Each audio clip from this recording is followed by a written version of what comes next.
Chers collègues, il est mon Colleagues, it is my duty to table, pursuant to Standing Order 500 of the Election Act, the PBO's report on the amendments that is or wish to be made to the Electoral Act of Canada. Pursuant to standing orders, this report is deemed sent to the Standing Committee of Procedure and House Affairs. to lay upon the table, pursuant to Section 536 of the Canada Elections Act, a report from the Chief Electoral Officer on the proposed amendments to the Canada Elections Act. Pursuant to Standing Order 32.5, this report is deemed permanently referred to the Standing Committee on Procedure and House Affairs. Resuming orders of the day. Orders of the day, ordre du jour. Consideration of a motion of privilege on the failure to produce documents pertaining to Sustainable Development Technology Canada and on the sub-amendment of Mr. Muse. Resuming debate, I believe that the honourable member from Sherwood Park, Fort Saskatchewan has 9 minutes left in questions and comments. And I was just asked a question. And you were just asked a question. I am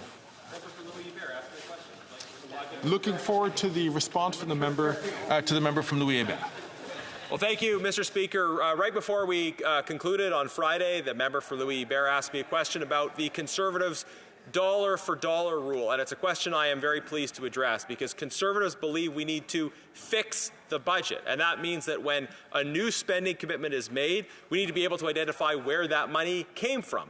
Unlike with these Liberals who continually make new spending commitments that they have no plan for actually getting the money for other than through higher taxes and higher inflation. So Conservatives, when we have made announcements, have been clear about where the money would come from. And the member from Louis-Hébert was asking, well, in general, for some of these proposals, where is the money coming from? And I'll just shed some more light on some of the key areas where that is. We've seen a dramatic increase in spending on outside consultants providing advice to the government, advice that could be provided by the public service. We've seen incredible abuses in the procurement system. That's one of many areas where we can very easily save money is by ending all of the abuse we've seen in outside consulting and procurement abuse. Questions and comments. The honourable member from Courtney, Alberni.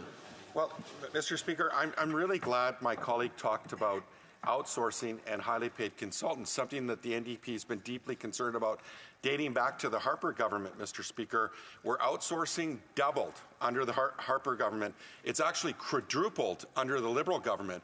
But one thing that we've been trying to do as New Democrats is take a real look at companies like Deloitte, for example, Mr. Speaker, who is the highest amount of beneficiary of this highly paid external consulting. But get this, Mr. Speaker, the Conservatives who run the Government Operations Committee, their chair, and their members have not allowed the OGO to study and take a close examination of Deloitte, Mr. Speaker, despite many requests by the New Democrats. Now, Mr. Speaker, it's no surprise that the Liberals also don't want to look at it. But note this, Mr. Speaker, that former Cabinet Minister Pierre Pettigrew sits as a managing director of Deloitte. Former Conservative Cabinet Minister Peter MacKay sits as a managing director of Deloitte. So I guess it's no surprise to you, Mr. Speaker, why the Conservatives don't want to take a closer examination of Deloitte. They want to talk about McKinsey on their rabbit hole chase, but they don't want to look at Deloitte. So maybe my colleague will tell us, when are they going to actually open up the books on Deloitte and take a hard look at it? And why is Deloitte getting such obscene amounts of outsourcing contracting from Canadian taxpayers? The honourable member from Sherwood Park, Fort Saskatchewan. Thank you, Mr. Speaker. In broad strokes, the member's description of the OGO committee's agenda is just simply incorrect. I know he hasn't been a member of OGO for a very long time, but I understand he may be back, so I look forward to giving him the opportunity to get reacquainted with the committee's agenda and working with him again at that point. But look, Mr. Speaker, here's what happened with respect to the studies around outsourcing for McKinsey, Deloitte, and other companies. That the committee ordered various documents related to the outsourcing to McKinsey. And we had wanted to pursue the government on those documents because documents were not provided that were ordered. But the NDP folded like a cheap suit, and they would not work with us to demand that we get these documents. So get this from the NDP. On the one hand, they refuse to actually follow up to get the documents, but on the other hand, they say, "Oh, well, let's shift over to another company." What we would say is, no, let's do the work. Let's look at every instance of outsourcing, but let's actually get the documents we ask for. You can't say, well, actually, we don't need these documents and then jump to something else right when we're in the middle of pursuing one particular issue. The NDP should stand with us in ordering the production of these documents. Then we can actually get the work done. Questions and comments. The honourable member from Langley Aldergrove. Thank you, Mr. Speaker. I would like to thank my colleague from Edmonton, Port Saskatchewan, for his comments. Here we are, I believe, in week 4, still debating a privilege motion because the Liberals are refusing to comply with an order of this House made back in June about the Green Slush Fund. They're refusing to produce the documents.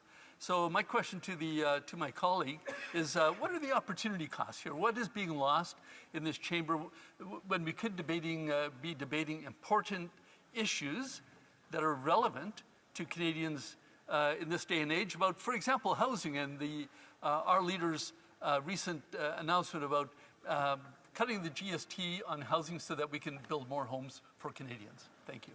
The honourable member from Sherwood Park, Fort Saskatchewan. Well, thank you, Mr. Speaker. In terms of the future of this Parliament, I believe that it is time now for a carbon tax election. It's time to put to Canadians what we have put forward, our proposal to axe the tax, build the homes, fix the budget and stop the crime, and this government's record of failure over the last 9 years. Right now, the Liberals have refused to hand over documents that Parliament has ordered, and this is why there is a focus on this question of privilege. We are stuck in this question of privilege because these Liberals refuse to hand over documents that this House has ordered, and this could end right away if the government would hand over the documents. But moreover, as we've seen, this Green Slush Fund demonstrate the cost, the corruption, the crime that has been growing in this country over the last 9 years. With cost up, crime up, time is up. We should go to a carbon tax election now and then have a Conservative government that will really get things done in this place. Questions and comments. Questions and comments. The honourable member for Berthier-Maskinongé. Thank you very much, Mr. Speaker. Have a happy week. As my Conservative said previously, he just mentioned everything it costs for a week to study the same question of privilege. And I'd like to remind him that is rather relevant. What is rather relevant is that the opposition parties agree with this motion. We're ready to vote, and I think if we vote on it again, they won't have a choice but to provide the documents. So, is it the chicken or the egg? Which comes first? Do we need to end the debate, or we need to move forward? So here's my question: when are we going to vote on this?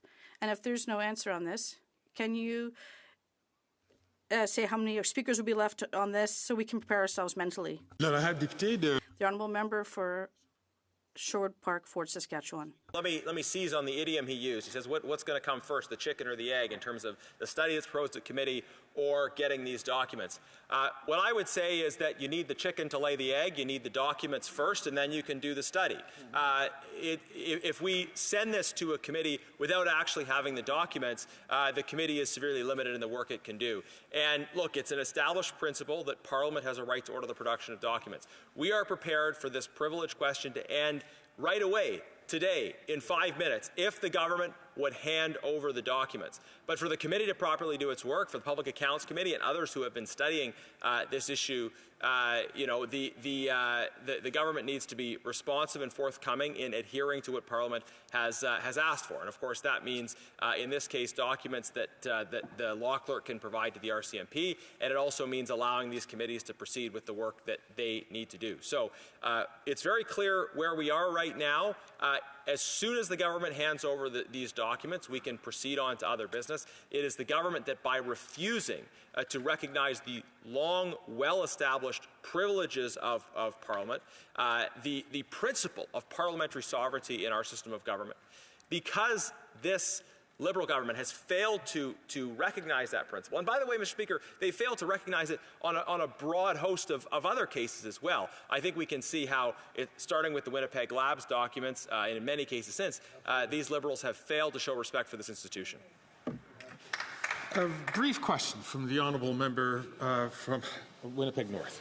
Yes, thank you, Mr. Speaker. You know, Stephen Chaplin is a former senior legal counsel in the Office of the House of Law Clerk and the Parliamentary Council, and there's nothing more than a conservative game here. We have the leader of the Conservative Party virtually holding the House of Commons at ransom, Mr. Speaker. There's no surprise. This is the same leader that refuses to get a security clearance. My question to the member is, when is the Conservative Party going to do the right thing and direct their leader to behave in a more responsible fashion and to start it off, get a security clearance among stop the game? And a brief, equally brief answer, no longer than 30 seconds, the honourable member from Sherwood Park Forest, Saskatchewan. Thank you, Mr. Speaker. I'm not sure if the member opposite has a security clearance, but let's talk about how we got here. It was all of the opposition parties that voted to order the production of these documents. Parliament is sovereign. A majority of members of Parliament voted to order these documents. Now, this member, representing a minority of the House, doesn't like a decision the House has made, and fair enough, I don't always like decisions that the House makes either, but the House has ordered the production of these documents, and the government should recognize the supremacy of Parliament in our system of government. Resuming debate, reprise du débat, the honourable member from Simcoe North. Mr. Speaker, it's always a pleasure to rise in this House on behalf of constituents of Simcoe North. It's nice to see you in the chair. Usually that is not the case when I'm speaking. Before I get into the heart of my matter, I would just like to acknowledge a local benefactor in Simcoe North who over the summer announced that he was donating $22.5 million to local charities in the region, really, in Simcoe County, but primarily in Simcoe North. This is on top of $28 million that this individual had donated over the previous 27 years. This is likely the largest single benefactor to be seen in our area. Wonderful immigrant entrepreneur who came to the country with very little, built a business, and has given back to the community. He could have stopped along any of the small towns along the 401 before he turned north to the Midland Penetanguishene area, and we are very glad and lucky that he chose our place as home. And on behalf of all the charities and recipients, I'd like to thank Mr. Reinhard Weber for his generosity and amazing business success, which he's allowed to benefit the community. Mr. Speaker, we're back at it. I'm wearing a green tie today, not because I used to work for the former Finance Minister, Jim Flaherty, but because it's the color of money, and it's the color of the Green Slush Fund. Somehow, we're still in this twilight zone. It feels a little bit like the movie Groundhog Day. I note from the letter that the law clerk has written with respect to Parliament's ability to receive the documents in question. I quote, "I note the order is an exercise of the House of Commons' power to send for documents. This parliamentary privilege is rooted in the preamble of the Constitution and Section 4 of the Parliament of Canada Act." I'll note that nowhere in the motion does the House pretend to direct the RCMP. All it merely says is that these documents need to be made available to them. If the RCMP decides not to look at them, that's fine. If the RCMP, on recommendations from the Justice Department, says that some of these documents would be inadmissible, that would be up for the RCMP to decide. But let's just remember, this isn't the first time the RCMP haven't been able to get documents. Need I remind my honourable colleagues of SNC-Lavalin, the WE scandal, foreign interference, which, by the way, foreign interference, for the entire time this entire debate has occurred in the House, the government, the individuals within the government who have all of the information all the way along have said, there is nothing to see here, please move along. Well, geez, the biggest understatement that we have seen coming out of this government with respect to foreign interference.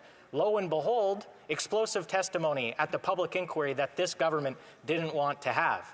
Need I remind this House about the Winnipeg lab documents?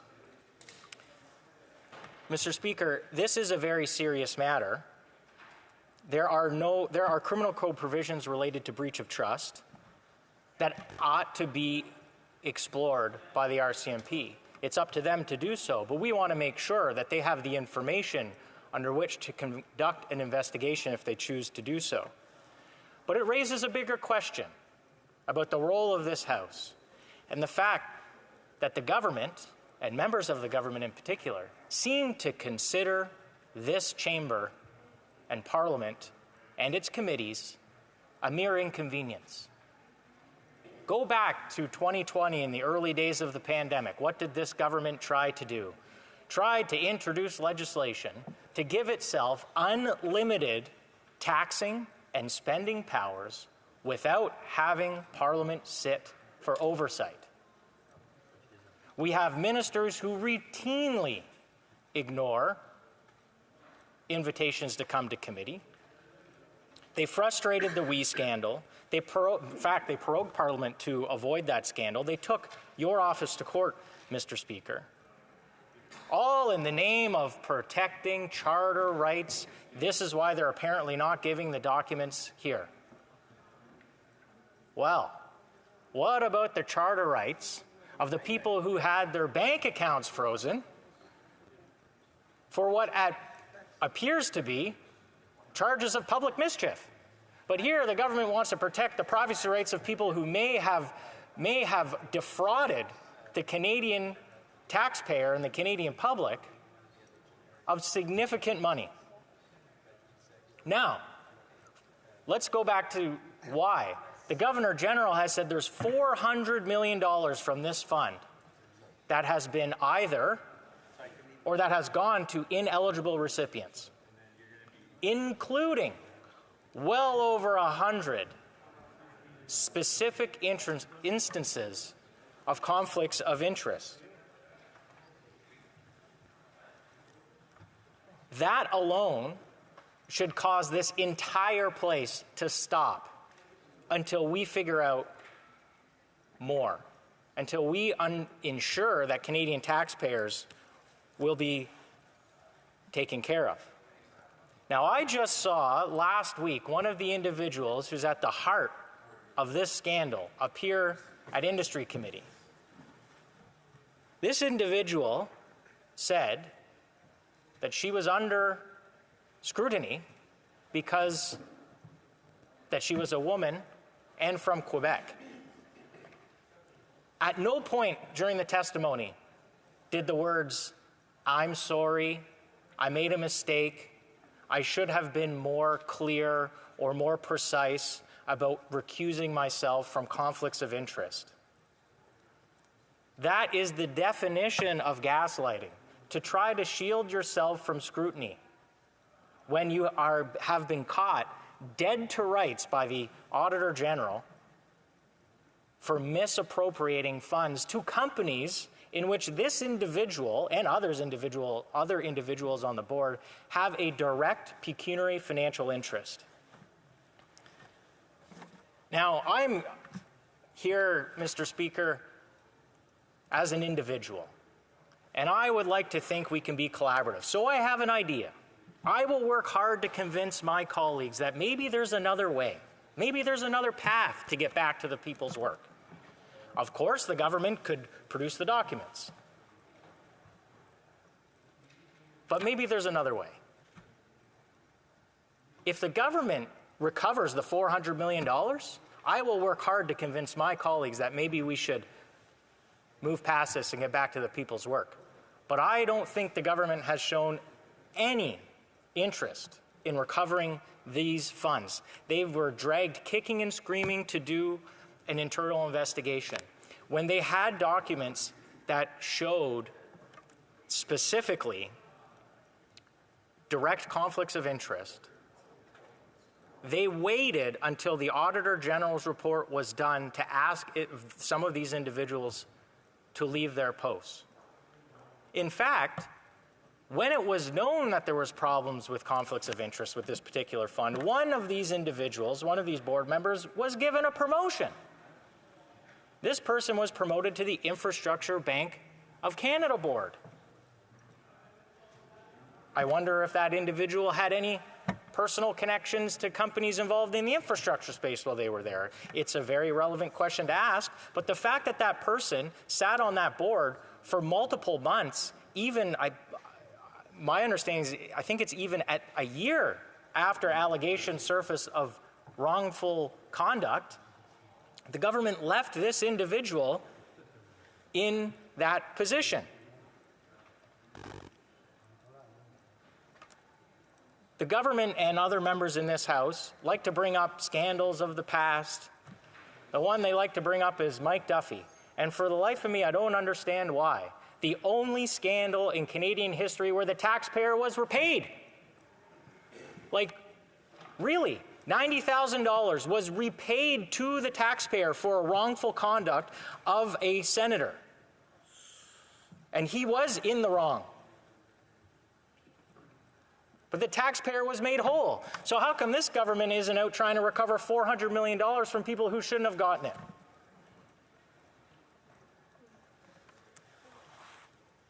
If these documents are provided to this chamber, to the law clerk, and to members of parliament, there's nothing to stop any member of parliament from publishing these documents on their website or making them available to journalists. Of course, the RCMP would be able to look at those anyway. The fact that they're being sent to the RCMP is completely redundant. They will become public documents in most circumstances. It seems rather bizarre that this government is very happy not having much happen in this place, because they could easily just turn over the documents. Or, as I say, maybe they should show some efforts to recover the $400 million.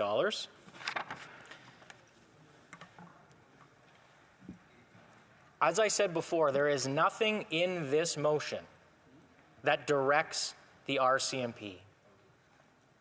I find it fascinating, members of the government, including the parliamentary secretary, who's probably still smarting from the last time that we had an exchange in this place. I find it fascinating that they're worried about directing the RCMP when they improperly directed their Attorney General on SNC, when they improperly directed the RCMP with respect to releasing documents during an open and active investigation in the absolutely tragic Nova Scotia shooting, which was still very much raw for the country, but more importantly for the victims of those crimes. All to politically benefit the government's new firearms regulations and agenda. They improperly pressured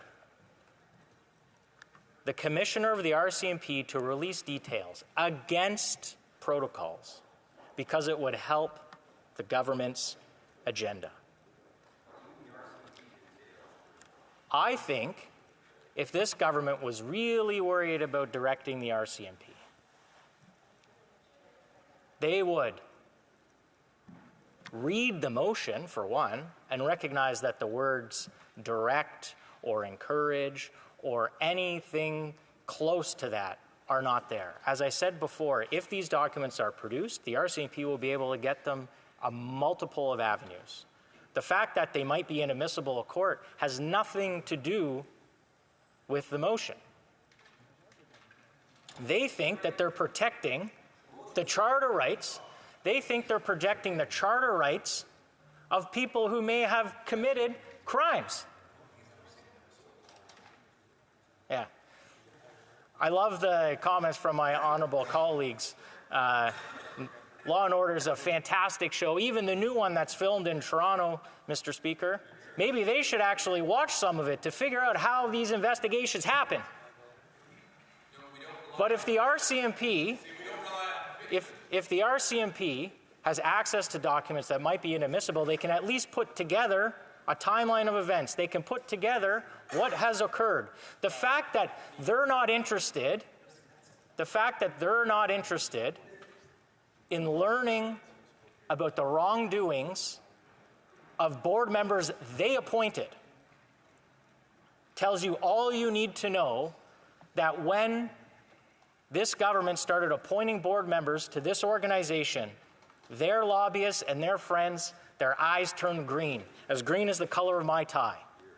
And you know what? That SDTC organization has been going on for years without any problems. If you go back into the previous government, Jim Balsillie was the chair of that board, never put in an expense report. There was never an Auditor General concern about that organization or the way it dispersed funds. Only when this government decided to appoint its friends that it knew would be in a conflict of interest. In fact, the whistleblower, thank God for the whistleblower, let everybody know before these appointments were made that certain individuals would find it very hard to do their duty because they would be in so many conflicts of interest. What was the answer or response back to that initial concern? Don't worry about it, we've got it taken care of. Well, got it taken care of is right. $400 million all the way to the bank, Mr. Speaker. If Canadians are upset that Parliament is not working, they only need to look at one party. This motion, this request is within the full rights of Parliament to make and to get. It makes it right, Mr. Chair, because Parliament has asked for it. Just in the past, multiple times when Parliament has asked for documents in previous administrations, do you know what other governments have done? They've found another way to get past the impasse. During a very difficult and controversial issue with respect to treatment of detainees in a previous government,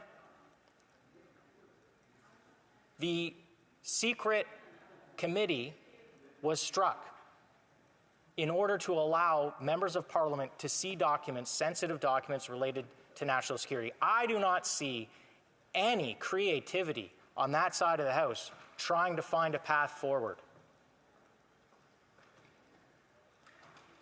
If this government was interested in getting back to work, they would try to find a path. As I mentioned before, I would be willing to work with that side of the House, Mr. Speaker, to find a path to get this place back to work. It could include giving the documents, but of course we see that they're not that interested in it. But maybe if they recovered the $400 million, we could move along and let this go to a committee where it should be with the full scrutiny, but only if taxpayers are repaid. To me, that would sound like a very reasonable compromise. I would commit to working with my colleagues in order to make that happen.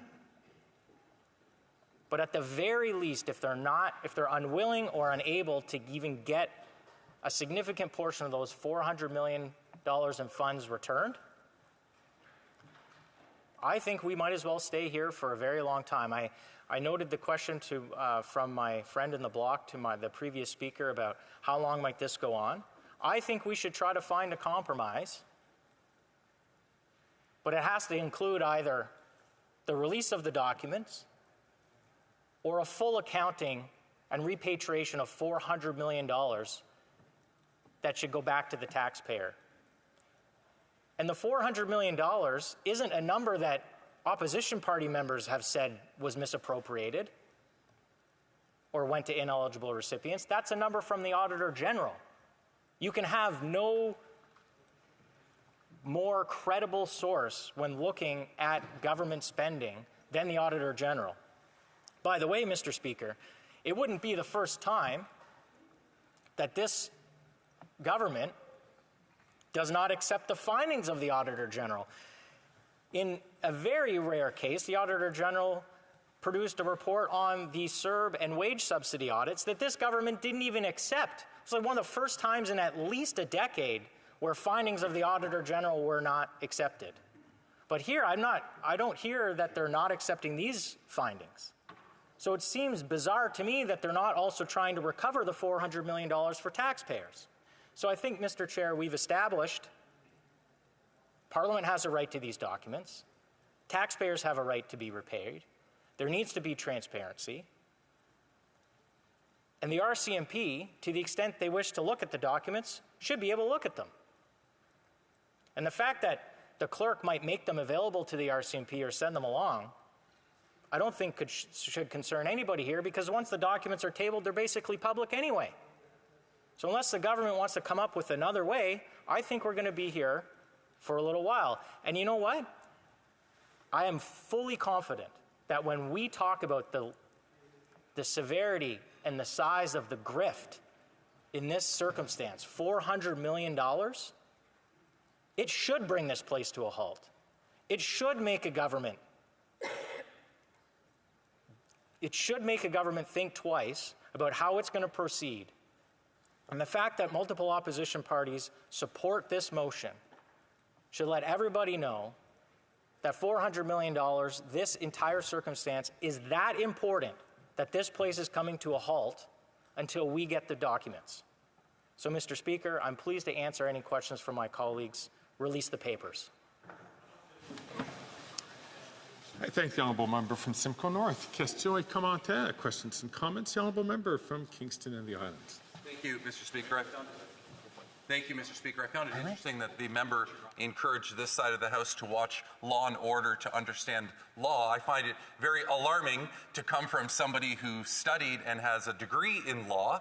And I also find it very, I would warn the member that perhaps relying on fictitious characters on a TV show might not be the best way to come by understanding how the law works, but I digress. My question for the member is prefaced by saying the RCMP does not want to obtain the information this way. The RCMP specifically said there is a significant risk that the motion could be interpreted as circumvention of normal investigative process and charter protections. That was the commissioner of the RCMP that said that. So my question to the member is, with all of his experience and in that time that he studied law, how many times did he come across evidence that had been obtained by a motion of Parliament? The honourable member from Simcoe North. Mr. Speaker, I'd like to thank my very good friend for that interesting question. Maybe there's a few lawyers on that side who need to educate their members on what a conflict of interest is, because it seems that there's only one party in this House who time and time and time again does not understand what a conflict of interest is. And frankly, with respect to the RCMP, they don't have to look at the documents if they don't want to. They don't have to try to use them in court if they don't want to. What we're saying is we want to make them available to the RCMP. If the RCMP doesn't want to produce it as evidence in a trial, that's up to them. That is what this is about. We are asking for documents which we have a constitutional and legal obligation to do on behalf of taxpayers. Thank you, Mr. Speaker. The honourable member from Courtenay, Alberni. First, Mr. Speaker, I want to give my colleague credit. He actually stayed on the motion today, unlike many of his other colleagues who use this as a platform to clip and raise money. Mr. Speaker, the Conservatives under the Harper government were embroiled in scandal after scandal. The ETS scandal, $400 million. $1 billion from the G8 scandal, including the gazebos that we all know about. The $2.2 billion Phoenix pay system, which this Liberal government inherited and still hasn't fixed. But there's been scandal after scandal. So my question through you, Mr. Speaker, to my colleague is, does he not have any shame for the Harper government and the scandals that they had under their watch? Because I'd like to hear, why they didn't address those in any of their speeches. Thank you. The honourable member from Simcoe North. Mr. Speaker, what we should be concerned about, if there is a law that has been broken, I don't care which party the person is from. I don't care when that happens, so long as it's within the statutory limitation period. That person should face the consequences of the law that is broken. And in this circumstance, when you have board members who are purposely and knowingly benefiting companies that they themselves have a pecuniary and financial interest in, that should be investigated to the fullest extent of the law, and if any of them have had breach of trust, they should be persecuted. I think that if everyone just accepted the fact that it doesn't matter which party you're from or where you live in the country, if you break the law, you should face the consequences. The honourable member from Calgary, Rocky Ridge. Thank you, Mr. Speaker. And I wonder if the member might comment on some of the arguments that have been brought forward from the other bench. Already this morning, the Liberals are talking about whether or not the House of Commons should order the production of documents. That ship sailed. The House of Commons did vote for the production of documents, and the government has failed to comply with an order of Parliament, a possible contempt of Parliament, and if they wanted to make the argument that they have made over and over and over again, the time to do so was last spring. Today we're talking about fulfilling the order for the production of documents. The honourable member from Simcoe North. Mr. Speaker, that is the best question that I've received thus far in this speech from my friend in Calgary, Rocky Ridge. I think he's correct. What should have happened is if the government tried to make that argument at the time, but that this Parliament has requested these documents within the full right of this House to do so. The fact that government is not producing them or not providing them speaks volumes. One wonders, what is it that they're hiding over there? That's a common refrain we're hearing from them these days. What is it that they're hiding in these documents? Is it explosive evidence that directly links their friends to the grift? I think we need to know, and Canadians deserve to know, Mr. Chair. The honourable member from Renfrew, Nipissing, Pembroke. My colleague, Mr. Speaker, continues to mention $400 million missing. Isn't it correct that the Auditor General just chose a selection of 58 files that the SDC had, TC had granted money to, and that potentially the number is much bigger? The honourable member from Simcoe North. My colleague from Renfrew, Nipissing, Pembroke is always very astute. She reads the fine details. And yes, she's correct that the $400 million was on a sampling of transactions. So we should ask ourselves, once we find $400 million that's gone to ineligible recipients from the sampling, shouldn't we look at the full amount? Maybe the government would be interested in looking at the full amount, but they haven't suggested that they're interested in finding any truth for Canadians, Mr. Speaker. The honourable member from Kingston and the Islands. I didn't get my answer to my question, so I'm going to ask it very clearly without any preamble. During the time that this member spent at Western University studying law, can he please inform the House as to how many times he came across evidence in a case that was furnished to the authorities or to an attorney through a motion of Parliament? The honourable member from Simcoe North. Mr. Speaker, I have never seen a case where $400 million of taxpayer money went to ineligible recipients with direct conflicts of interest to members who sit on the board, who, by the way, are friends of the government, and, by the way, former employers of the Minister of Environment. So, Mr. Speaker, I have never seen so much grift in my entire experience as a member of Parliament, which, by the way, is only a few years. But this $400 million isn't, $20 or $9 worth of orange juice or $90,000 of expenses that were paid, or which, by the way, were actually reimbursed to the taxpayer. $400 million that these individuals are not interested in finding out the answers to. Questions and comments. The honourable member from Langley Aldergrove. Thank you, Mr. Speaker. I would like to thank my colleague for a very inspirational speech. In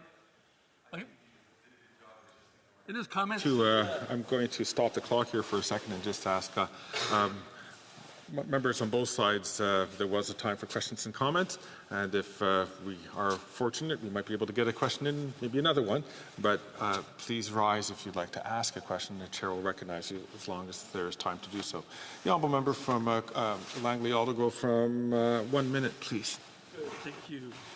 So for 4 weeks now, while we've been debating this privilege motion, we've been hearing specious arguments coming from the Liberal side of the House saying, oh, maybe this order that was made back in June is contrary to the Charter of Rights and Freedoms. A little late to be advancing those arguments after the Speaker has made his ruling supporting the motion. So I wonder if my honourable colleague could comment on that, and what other options might be open to the Liberals today if they really believe in those Charter arguments, perhaps suing the Speaker, taking it to court. And a brief 30-second answer from the honourable member from Simcoe North. Mr. Speaker, this government is trying to hide something. And you know what? If there hasn't been, I would love this to be the seminal case that goes to the Supreme Court about testing the privacy rights of individuals who've had their documents that have been confidentially exposed by an order of this House that is within its due right to get these documents. If that goes to the Supreme Court to test this government's position and the fact that someone might be held accountable for this $400 million, I would very much welcome it. How's that for an answer? Resuming, if the honourable member asked the Speaker the question, and I will ask all honourable members to please, if they wish to have a conversation, they can have it privately.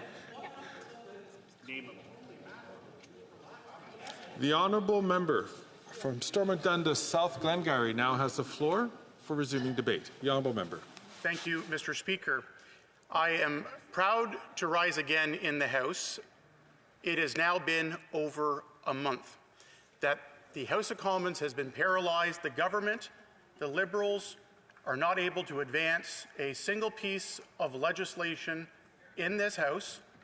Not complaining on that part, frankly, at the last 9 years in their record of a lot of things they've done. But the number one question that remains in my mind as I begin my comments here today, what are they hiding? What damning information about their unethical conduct when it comes to the $400 million Green Slush Fund is so bad they are willing to shut down regular business of Parliament to avoid the RCMP having all of the documents unredacted so they can complete a criminal investigation into the Liberal government's Green Slush Fund. The fact that I'm speaking again, that we are refusing to back down to the Liberals' demands that let's just push this over to a parliamentary committee to study and think about it, not handing it over to debate whether they have to or not. It makes you wonder why they are just willing to give up a month of time for their own business, their own agenda, to hide and cover up from the RCMP getting full and unvetted full access to vet all the documents in this. It's important, Mr. Speaker, to remind Canadians, like we have been doing, just the magnitude and severity of the unethical and inappropriate behaviour and use of taxpayers' money that the Liberal-appointed insiders gave themselves with this fund. The Auditor General, an independent office here in the work that we do in the House of Commons, came out with a stunning report at the magnitude. The first time, actually, it was actually a second, more in-depth that was required to get to the magnitude for Canadians to understand just how corrupt this program was. Found that $59 million of this program was awarded to projects and companies that were ineligible to even receive it. But the worst part of all of this was the 186 cases where conflicts of interest existed. What do we mean by that?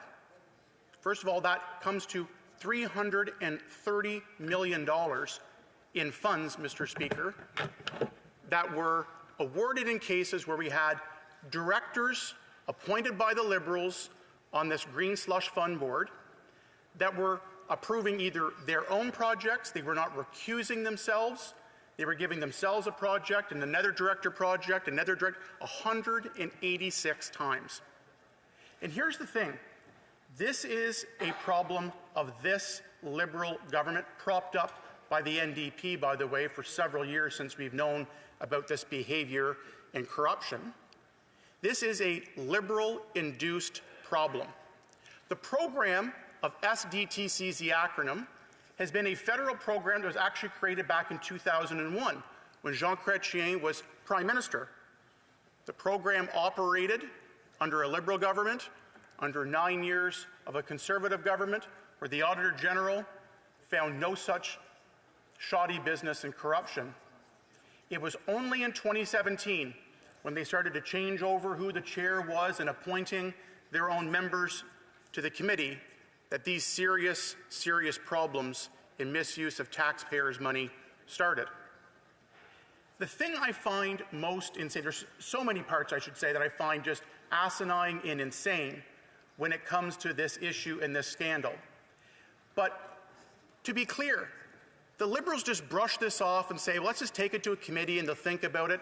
They are not serious on tackling this problem at all. I want to go back to my time as an example in municipal politics. I had the honor of serving at the local level of government for 12 years in the township of North Dundas, 4 years as a councillor and 8 years as mayor for the township and a member of SD&G County Council. Had the honor of serving 2 years, 2 terms as the warden of SD&G. The oath that we take at the municipal level is to commit to declare any pecuniary interests, basically meaning conflicts of interest. Municipal politicians, staff, everyone, the number one thing in any orientation when we got elected to office at the beginning of every term, conferences, best practices seminars, meetings with our legal counsel and others, we were constantly reminded of the need to declare a conflict of interest. What we have here with this board, not only we have an ethics commissioner here in Ottawa that goes through ourselves as members and individuals appointed to boards, this is a basic 101 of board governance. You can't or shouldn't sit on a board that advances your financial interests directly, pecuniary interest. All of these terms are explained right at the onset. The individuals and the Liberal insiders, this isn't their first day on the job. May have been on the board, but they knew what they were doing the day that they got in here. And they go back and forth of improving 186 times projects where conflicts of interest. And again, these are where the voting members of the Green Slush Fund are directors on the businesses and companies applying for money. And this wasn't just 1 or 2 times, oops, sorry, I forgot, we had a busy meeting that day and I forgot to recuse myself. It happened 186 times. And here's the thing. I went through here the Auditor General's report, just the insanity of all of this. They knew better. This wasn't a case of, oh, whoops, we didn't take the training. Anybody that's on a board in governance, any of the names that are mentioned where they're directors on these private companies, know the rules. It is ingrained in somebody. And here was the thing. They knew the rules. They didn't care. They got themselves in an incestuous circle of Liberal insiders, and they did it 186 times, $330 million worth of projects approved where this was there. They did not care. You can go through the Auditor General's report that lists in Exhibit 6.4 the list of cases.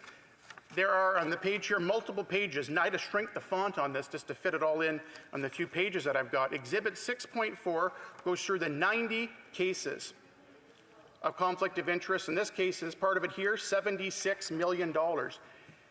March 29th, 2021 was a pretty busy day at that board. It wasn't just one conflict of interest here or there. The chair, Annette Verschuren, $100,000 she voted to approve having a conflict of interest on that meeting date. She gave another one where she was on another company, the same day gave $100,000. The same meeting, Empowered, another company, got seed money of $100,000. Earlier, about a couple weeks earlier, on March 10th, 2022, a board member on the Green Slush Fund, who has also had a company in a conflict of interest, voted on March 10th, 2022 to give his company $5 million of taxpayers' money. There's 90 examples that go through, Mr. Speaker, the magnitude of the conflicts of interest and the corruption. I make the argument here that Canadians are rightfully frustrated. This isn't accidental. This isn't some sort of circumstance where, whoops, we didn't know the rules. They knew exactly what they were doing. So I am drawing my opinion here in the chamber. What has this House said? A majority of members said earlier this year, through a motion, that said the RCMP must have all of the documents and all of them unredacted. So at the end of the day, they do not get into a case where, based on the information we have and we were given, that we determined X. The majority of this House said, make sure, don't give an implication or an opinion, give them the documents for them to do their full criminal investigation. A criminal investigation, which they confirmed is underway, Mr. Speaker. Why is this important? For many reasons. It's just simple matter of fact. Give all the information for a full investigation. Leave no stone unturned. But let's go back and remember just a couple of years ago, this Liberal government and their record. On the SNC-Lavalin scandal, the Prime Minister found himself in. It was the RCMP that says, based on the information we have, we did not proceed to lay charges. Interesting. They were not given all the information. Cabinet confidence and the Prime Minister blocked certain information to go to the RCMP for a full, talk about a conflict of interest there, for a full investigation. This Parliament reigns supreme, Parliament is paramount. Mr. Speaker, your ruling made that exactly clear.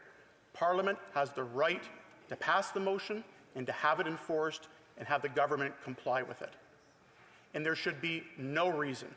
They've tried to change their excuse over the course of the last month about 5 times, throwing whatever at the wall they can and hoping an argument sticks. Hasn't yet. Canadians want the RCMP to have the full information, to do a full and criminal investigation, and we do not want a conclusion again like we had only a couple years ago under this Prime Minister, where they do not have the information that they need.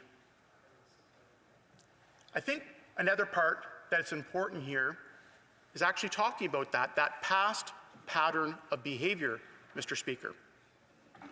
We talk about ethics violations, bad behavior, not following the rules, and only admitting fault after they got caught and found guilty of the ethics violations. There have been several in the past 9 years under this government. Minister of Public Safety, found in violation of ethics laws. Minister of International Trade was a couple of years ago.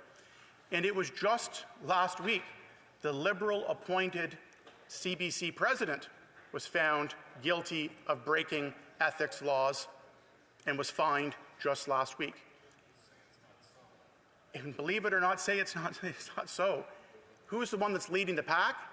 The Prime Minister himself, found guilty twice of breaking ethics laws. There's a pattern of behavior that Canadians are getting tired of. And for a government that came in back in 2015, open by default, sunny ways, they were going to change the way things are done in Ottawa. Did they change all right? And not for the better. They are so desperate to avoid accountability, to avoid transparency, to comply with what the majority of the House of Commons has said, to give all the documents for a full criminal investigation where no stone is left unturned. They are now so closed by default that they're closing their own business for the last month to avoid all this. And again, we talk about a pattern of behavior. A key thing for a government is trust, maintaining trust among Canadians. I've spoke about the SNC-Lavalin scandal. The We Charity scandal was another massive ethical challenge, corruption issue of Liberals working with Liberal insiders to benefit them at a time they said it was all about the youth during the pandemic. It was all about benefiting their friends, and they were caught for that. Talk about open by default and then not following through. The Winnipeg Labs documents. Years and years, a speaker's ruling as well, the government refusing to provide full access to all documents so Canadians can see exactly what this government knew, when they knew it, and in the case of what we know, what they did not do to protect our national security and the Canadian people.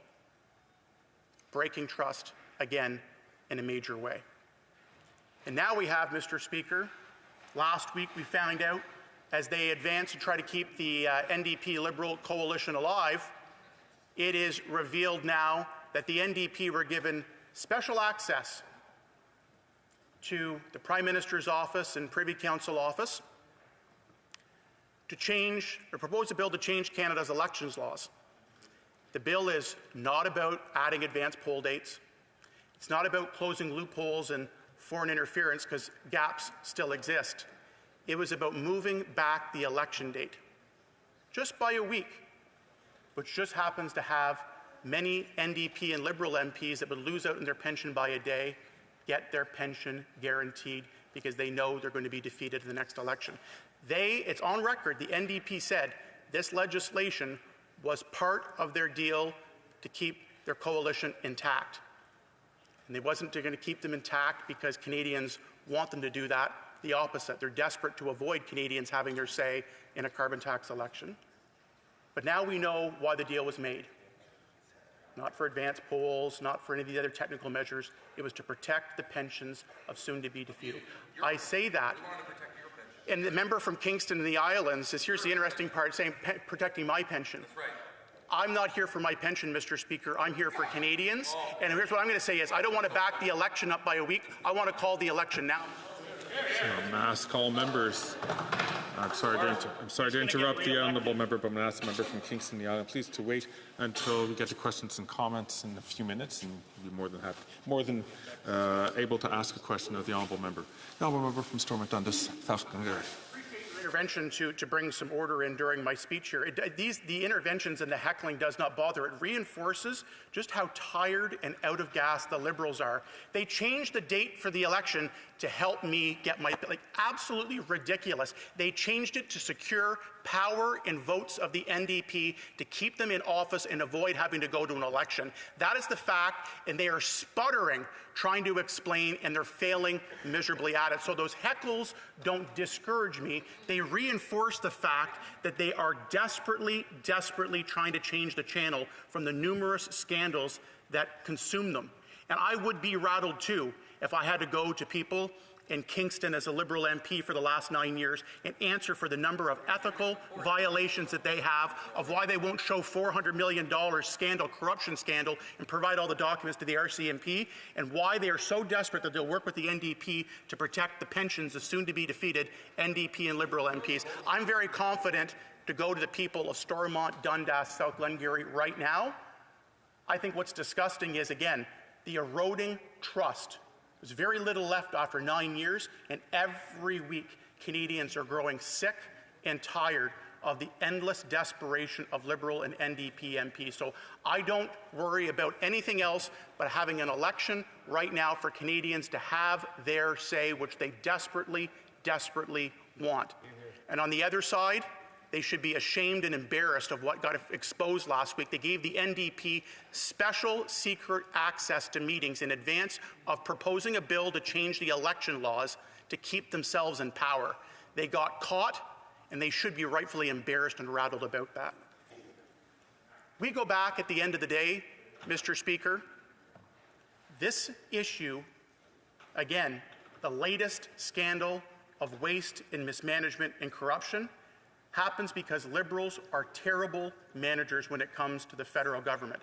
I could be hours on end outlining the numerous examples, the Auditor General reports that have come in the last couple of years alone, the ones at public accounts and other committees that are underway and getting more information on the magnitude and depth of their incompetence. The $400 million was meant for green technology, a good buzzword to Liberals, and they're virtue signaling. We talk about virtue signaling. Why is that?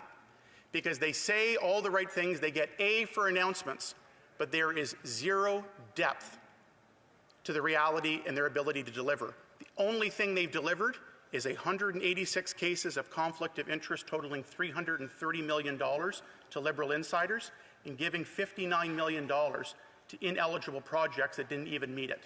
It's not about green technology. It's not about the environment. It's not about Canadians. It's about lining the pockets of their friends. That defeated, 20 years ago, the last Liberal government.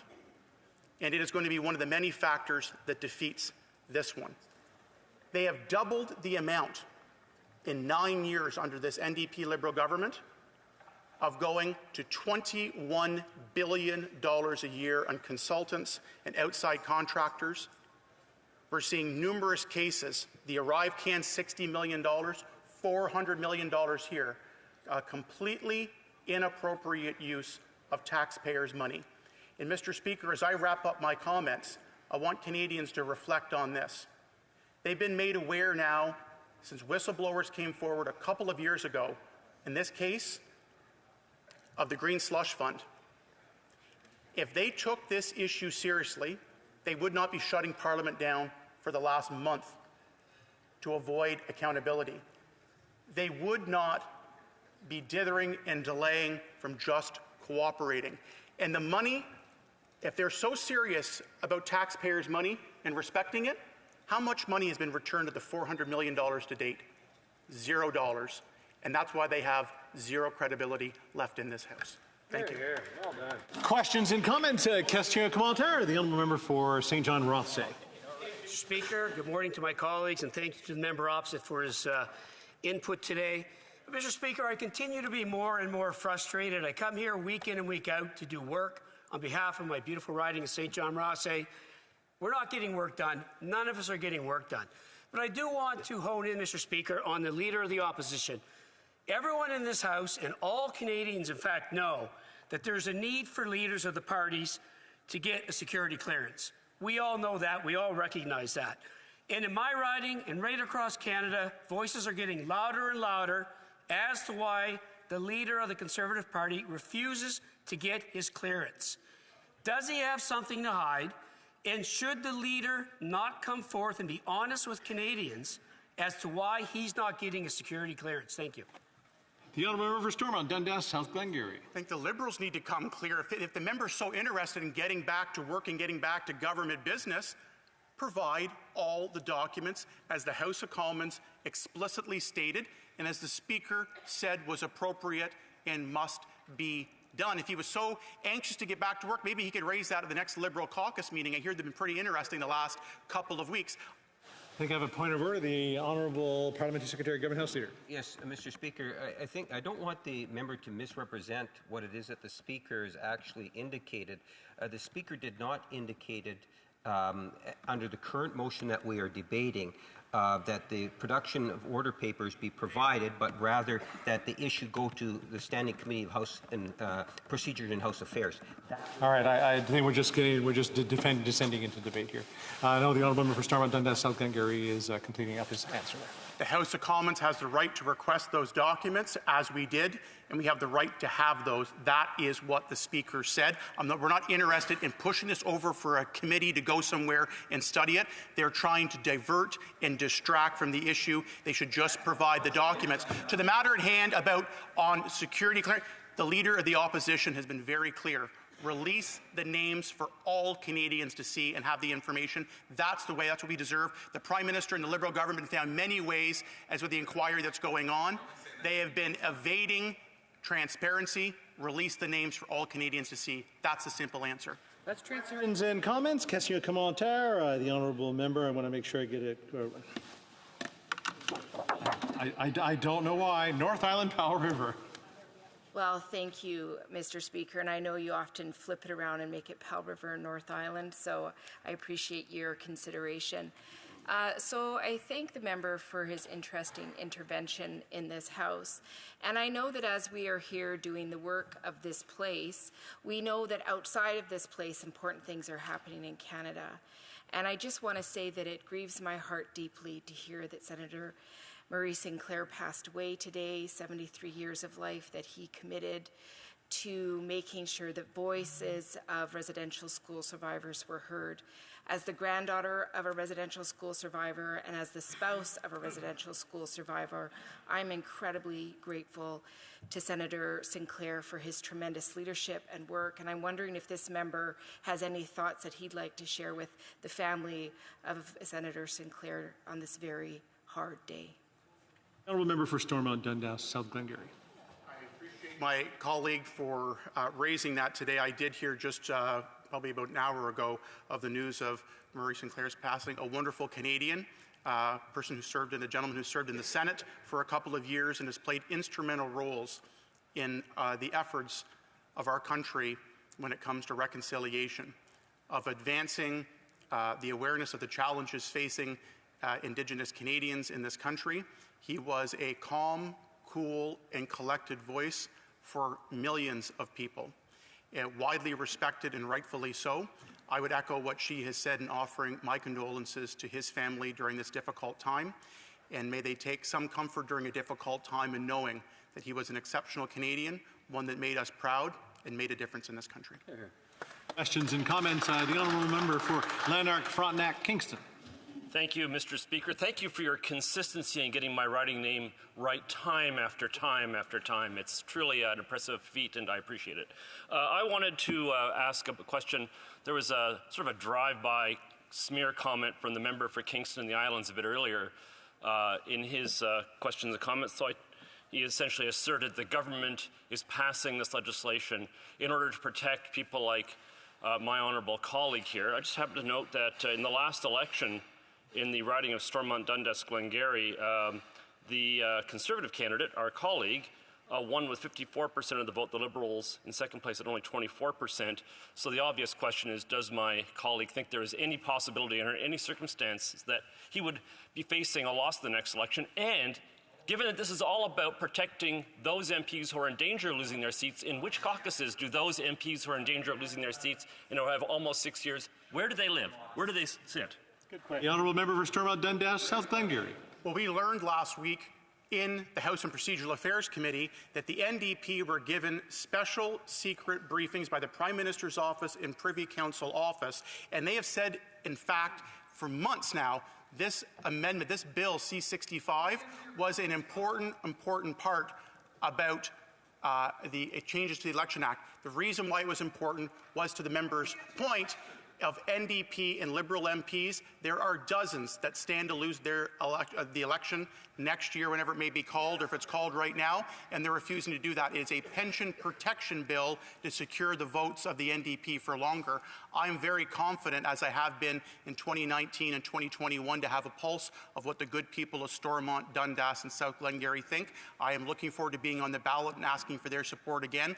I'm ready to do so right now in a carbon tax election. What I'm not looking for, and what Canadians are sick of, is these insider deals protecting their pensions between Liberal and NDP MPs. It's exactly why, after 9 years, they're not worth the cost or the corruption. Questions and commentaire. Questions and comments. The honourable Parliamentary Secretary, Government House Leader. Thank you, Mr. Speaker. I think it's really important that what we recognize is the Conservative Party of Canada is doing nothing more than playing a millions-of-dollar game at great expense, Mr. Speaker. We have a leader of the Conservative Party that is literally abusing power in being in a position as in opposition. That should not surprise Canadians because he was the parliamentary secretary to Stephen Harper when Stephen Harper was held in contempt of Parliament. Nothing has changed. The Conservative record still is there and it's going to haunt Canadians. The question that I have for the member opposite is related to something a little bit different. We have a leader of the official opposition who's the only leader in the House of Commons that says he does not want the security clearance. Canadians have a right to know why. What is the leader of the Conservative Party of Canada hiding from Canadians? What in his past is not allowing him to get the security clearance? Can the member indicate why the leader of the Conservative Party is scared to get a security clearance? Honourable member for Stormont, Dundas, South Glengarry. The bluster and the confidence at which he asks his ironic questions, this side of the House abusing power. It's that government that is shuttering the RCMP from having full and unredacted access to documents to a $400 million green slush fund corruption scandal. And they're stonewalling for over a month on being able just to produce the documents. If that's not abusing power, I don't know what is. Mr. Speaker, we've been very clear. The Leader of the Opposition, every member in this House, and every Canadian deserves to know the information. Release the names publicly now. That's what Canadians want and deserve. Questions and comments? The Honourable Member for Calgary Rocky Ridge. Thank you, Mr. Speaker. I'm going to take the member back to the intervention, the member for St. John Rothsey's, who was frustrated that there is no, in his words, I guess, roughly no business being done. But if there is an impasse over the government's failure to table the documents, there is a clear constitutional remedy, and that is an election. Does the member believe that if the government is unprepared to comply with a motion of this House, a production order democratically given, an order to this government, if they won't comply with it, will they call an election? That's the constitutional remedy. The Honourable Member for Stormont, Dundas, South Glengarry. That would be a great way to resolve this impasse, is have Canadians weigh in an election right now. But that's why you're seeing an absolute, steadfast, stubborn refusal of the Liberals and NDP to do that. It is just I think, eerie resemblance of the last 9 years of what we've seen right here. A lack of transparency, a lack of respect for Canadians, and an unwillingness for the democratic process, both in the motion that's been here and the contempt that they've been found in the Speaker's ruling that Parliament has the right to all these documents to be able to give to the RCMP. But to my colleague's great point, call an election then. If the member from St. John is so adamant that this place is not working, call an election for Canadians to decide. He won't do that because he wants his own leader to resign first, and the Liberal caucus can't even get themselves organized. But we're ready on this side, and no matter what, the runway is running shorter and shorter and shorter for them. Canadians will have their say, and I'll just say it will not be good for the Liberals or the NDP. Question. Oh, sorry. We'll move on. We're just moving on to debate. The Honourable Member for Chatham-Kent-Leamington. Well, thank you, Mr. Speaker, and it's always a pleasure to bring the voices of Chatham-Kent-Leamington, and in particular your sister-in-law and your brother, whom I thank for his service to our country and to our community. So recently I spoke on the amended privilege motion regarding the SDC scandal, or as it's more well known now as the Green Slush Fund. Today we're speaking to the sub-amendment of the amendment from the member from Flamborough-Glanbrook, and it was seconded by the member from Regina-Capel. And I will read that into the record, is that the amendment be amended by adding, after subparagraph A, Part 2, the following. A new subpart 3, the Privacy Commissioner of Canada. And so this name is being added to the list of witnesses to be called. And it goes on to read, who respected the order of the House and deposited unredacted documents. And then a new part, sub 4, Paul McKinnon, the former Deputy Secretary to the Cabinet of Governance. We want to add these individuals to the list, provided in the original amendment, and we want them called to testify before the Proc Committee. But first we are here. First, we need the government to respect the first ruling of the Speaker of the House to provide all of the documents, unredacted, period. And we will be here in this chamber until that is accomplished. In my first intervention in speaking to the amendment, I just described this government's plethora, amount, pick a word, of the scandals, and publicly asked the question. Cornucopia, there's another good one. The question I asked is, where is the accountability? Indeed, these witnesses should be compelled to come before the committee and provide Canadians with the documents and the answers that they seek. But in my first intervention, I have not gotten a satisfactory response to the question I asked, where's the accountability? So I will continue along in that similar line of questioning.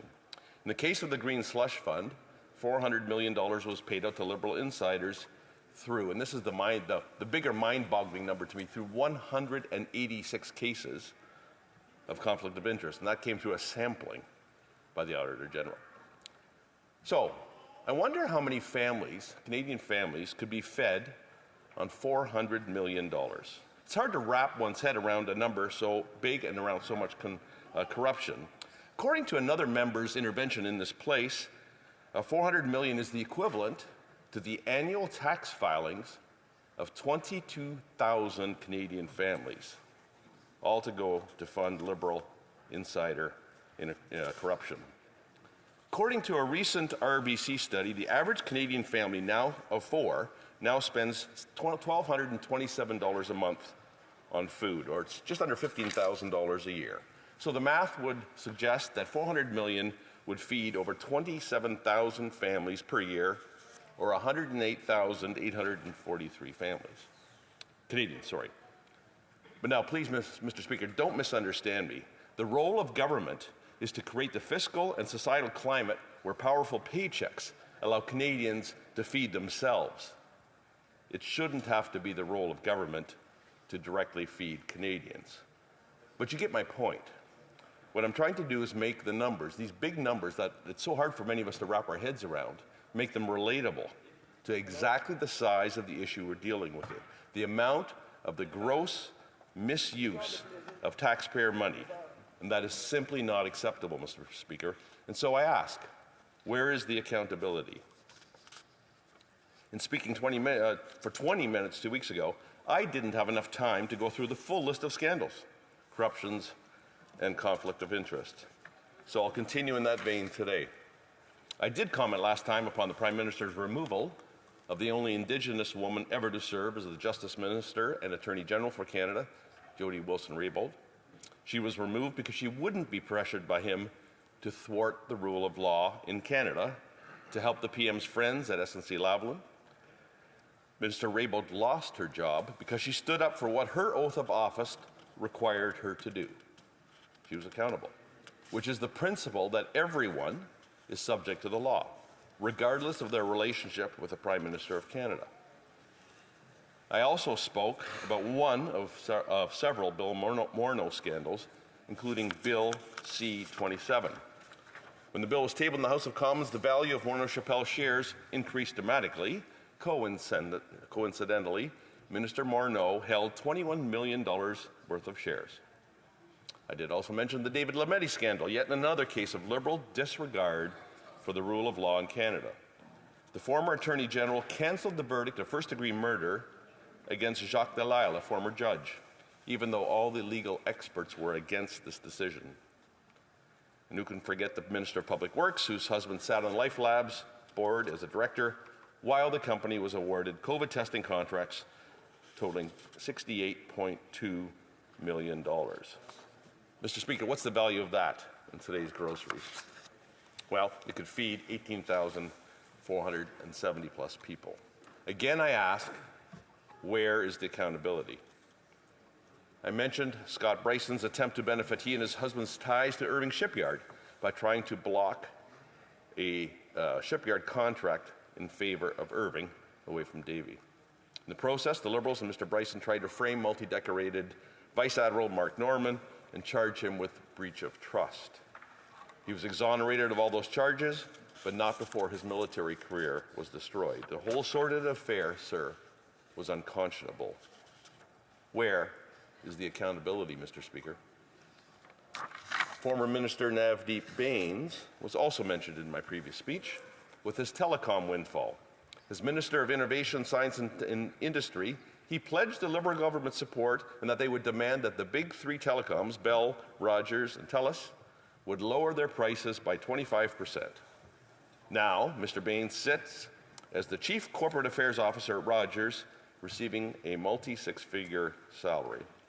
Again, no accountability. And guess what for Canadians? Higher cell phone bills. In many cases, Canadians' mobile data plans cost 200 times more than the cheapest ones in other countries, according to a recent Toronto Star report. I don't know about you, Mr. Speaker, but my cell phone bill has not gone down.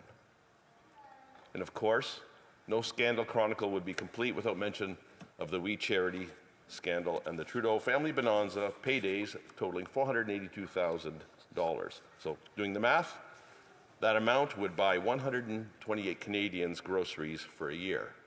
But I guess that's okay because I'm sure Margaret, Sasha, and Sophie needed the money for groceries. I would be negligent in my previous intervention if I had not touched upon the notorious Arrive scam and GC Strategies incident, the Liberal-friendly company that charged $60 million for an app that was or could have cost $80,000. Again, not much accountability. If my calculator is correct, it's the equivalent for groceries for 16,300 Canadians for an entire year. What about the Prime Minister's Christmas vacation at the Aga Khan Island and the subsequent $50 million of federal funding that flowed to that foundation that they received since 2016? Prime Minister also invited a convicted terrorist, Jaspal Atwal, to dinner when he was in India with his family and ensured the feast was prepared by his own celebrity chef who was flown in from Vancouver. He embarrassingly played Mr. Dress-Up with an insensitive overuse, I should say, of Indian clothing, and that scandal cost Canadians another $1.66 million, or 451 Canadians' annual food bill, the equivalent of. There was no accountability for that fiasco. And once again, Canadians were left embarrassed and hungry, or hangry, if you will. The Ethics Commissioner found that the Minister of Export Promotion, International Trade and Economic Development also broke ethics rules when she doled out just under $17,000 in a contract to a friend. That's about one family's worth of annual groceries, and I'm sure we all know of families who are in that situation and could use that money. But now on to the scandals that I didn't get to last time. I didn't have time last time to describe the Julie Payette fiasco. The Prime Minister ignored the independent process put in place by the previous government to vet potential Governor Generals, as he thought he was smarter and could do it better himself. He picked his own. Well, we know how that turned out, in disgrace to both the Governor General's staff and to the institution. What about the Minister of National Defence's interference in the Nova Scotia shooting tragedy? Let me be clear there. He pressured the Police Commissioner, Brenda Lucki, to publicly release information about the specific firearms used in the shooting in order to advance the federal government's misguided gun control legislation. Not to mention the following. These are ones I didn't get to last time. I'm just getting to them now. Not to mention, following the resignation of Ethics Commissioner Mario Dion, due to overwork, I believe, and the Liberal government deciding to appoint Martha Richard, sister-in-law of the current Public Safety Minister, to replace him. Nepotism, anyone? Again, Mr. Speaker, where is the accountability? Under Prime Minister Jean Chrétien, the sponsorship scandal may have been the spark that ignited the grand-scale Liberal penchant for lining their own pockets and those of their friends. But unfortunately, it was not the last. The Liberals and their buddies have discovered that their corruption is inflation-proof when it comes to padding their own personal fortunes. So here we are today.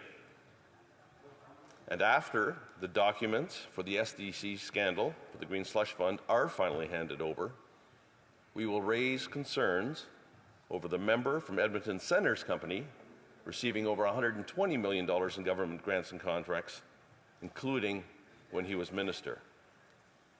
Although the minister has denied any wrongdoing, he went so far as to say text messages referring to a, quotes, Randy, uncovered during the committee hearing last summer was not him, but indeed another, quotes, Randy. Evidence tells a different story. New text messages indicate that the member in question was in cabinet at the time, and at one point the texts between the business partner and his client referred to a, quote, Randy, being in Vancouver, end quote, on September the 6th, 2022. We know that the member from Edmonton Centre was attending the Liberal government's cabinet retreat in the same city.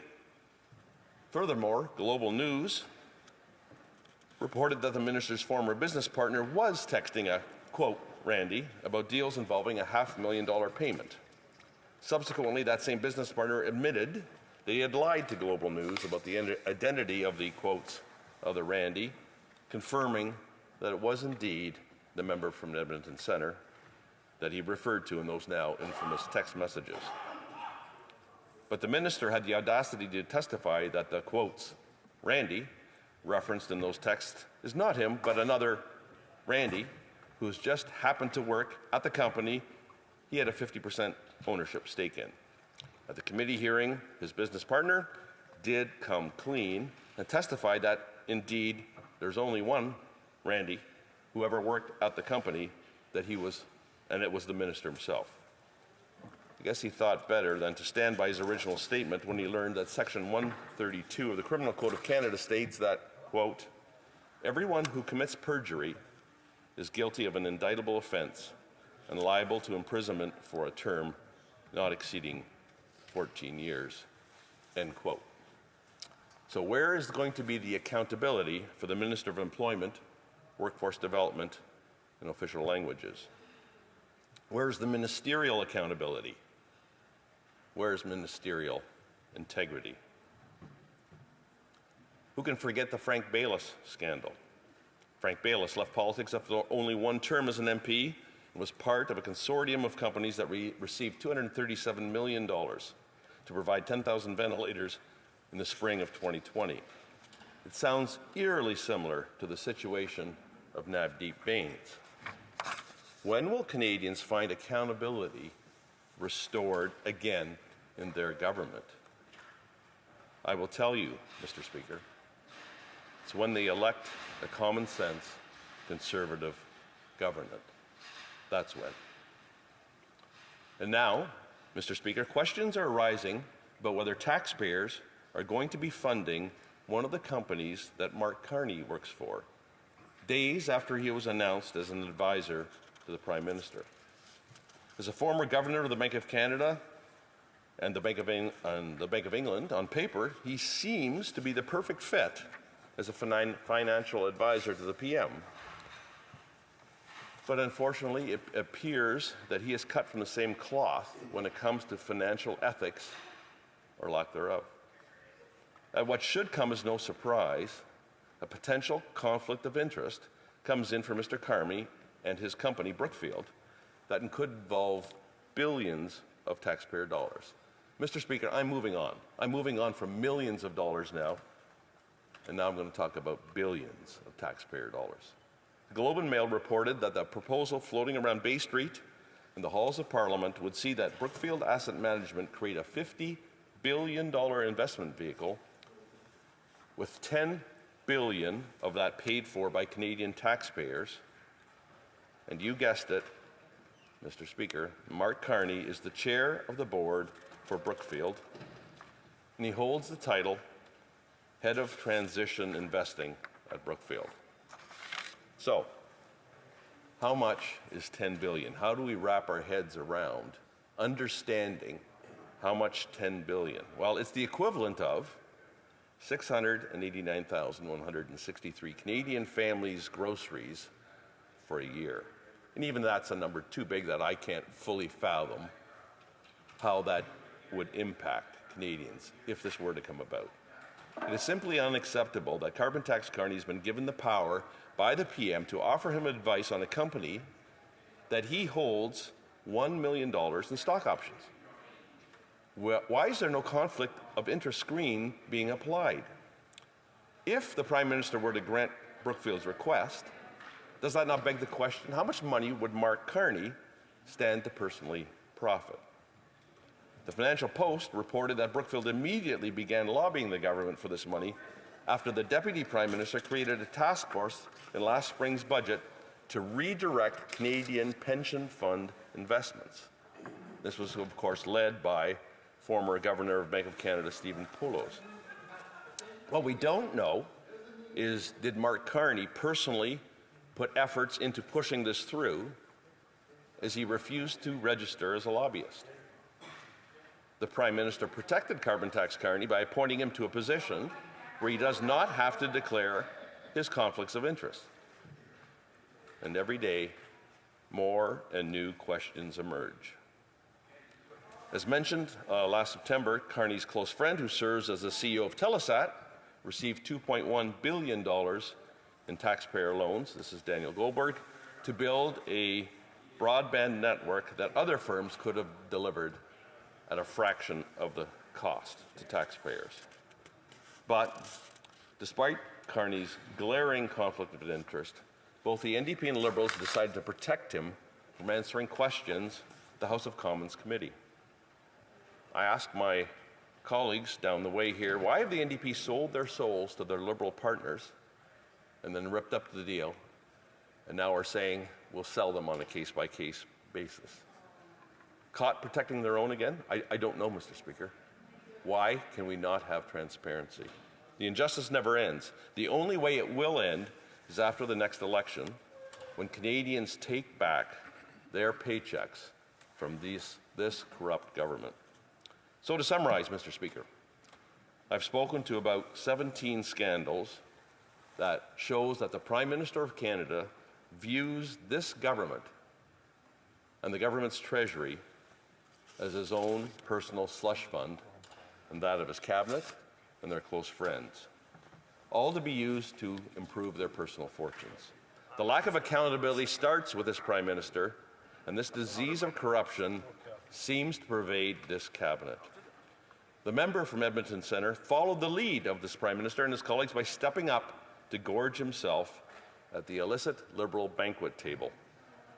Again, I ask the question, will the real Randy please step up and take responsibility? We need change, Mr. Speaker. We need accountability, and we need the kind of leadership that shows Canadian people that this government serves, that the government serves them and not the other way around. We need the kind of leadership offered by the leadership of the Leader of the Opposition, a country where its citizens can both heat and eat, Mr. Speaker. That government will only be found in one place, and that's the common sense Conservatives that presently sit on this side of the House, and we will turn the Liberal hurt into the hope that Canadians need by bringing a home, a country where hard work pays off. Mr. Speaker, your home, my home, our home. Let's bring it home. Thank you, Mr. Speaker. Questions, point of order, the honourable member for the Calgary Signal Hill. Mr. Speaker, I'm just wondering if you checked to see if we have quorum. No, we don't. I'm counting a few people here, so let's start counting.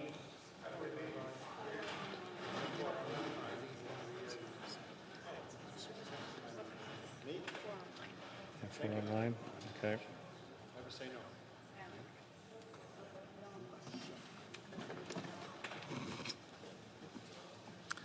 Let me restart. Well, the honourable member for Winnipeg North. In order to accommodate a quorum, do you have to have more than one Conservative member in the chamber? Thank you. Not a point of order. Good try. Good try, though. We're good? All right. Questions and comments. The honourable member for St. John Rothsay. Oh, another point of order. The honourable government house or leader for the NDP. Thank you, Mr. Speaker. Why are the Conservatives hanging out, hiding behind the curtain? No. The honourable member for St. John Rothsay with his question to the honourable member for Chatham-Kent-Leamington. Thank you, Mr. Speaker. Good.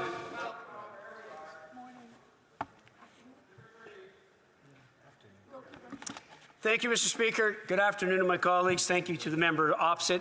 Mr. Speaker, honestly, I think like I'm watching a movie, Groundhog Day or Inception. This just goes round and round and round again. So my question straight up to the member opposite is, will you have the courage to encourage your leader to do the right thing and get his clearance? I know the leader's got himself painted into a corner, and he really can't get out with getting his feet. He's painted into a corner, and he's going to get his feet wet getting out. But he needs to listen to Canadians. He needs to put Canadians' interests ahead of his own.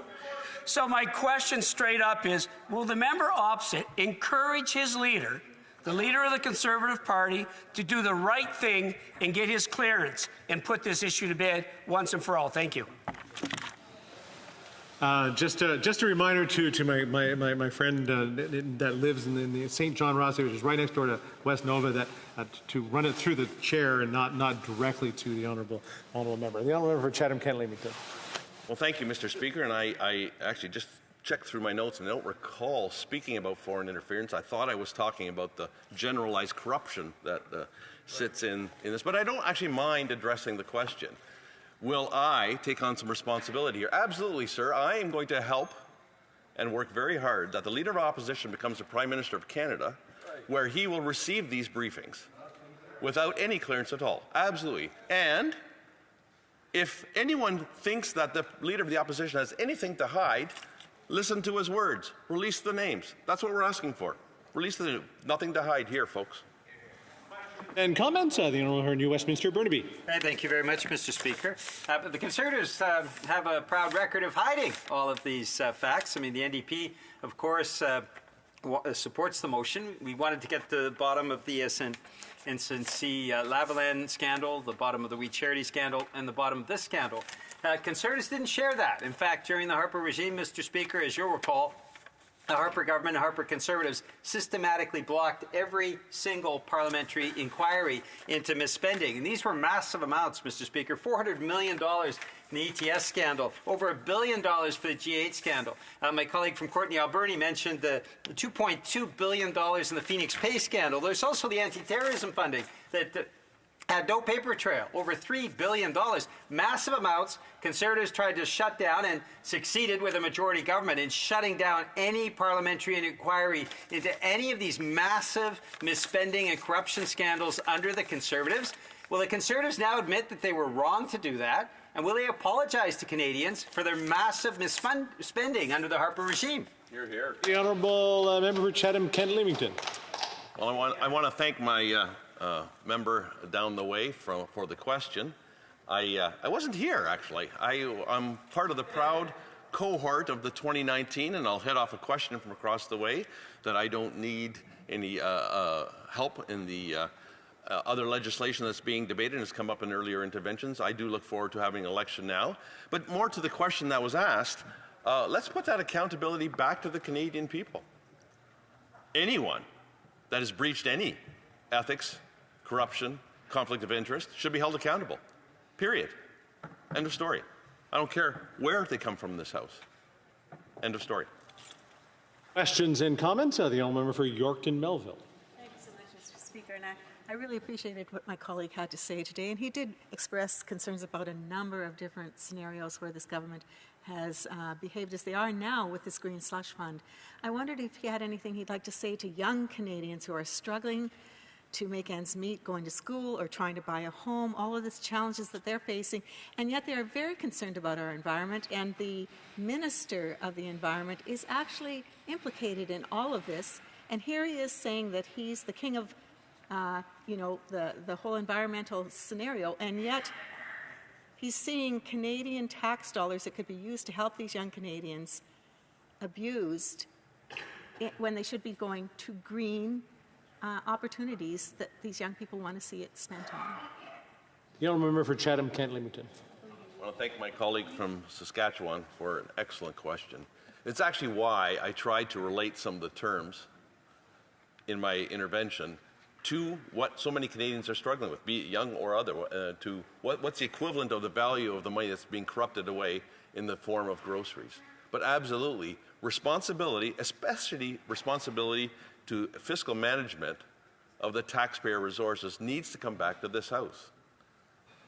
Often in roundtables at home, I say when I meet with these folks that tell me of their struggles, and they ask for government help. Governments of any stripe, municipal, provincial, or federal, no government has money. Governments only have the power to get money. Municipally, provincially, by taxation or by borrowing. The federal government has the same, and by printing, which this government did. And now we're also living with the consequences of that.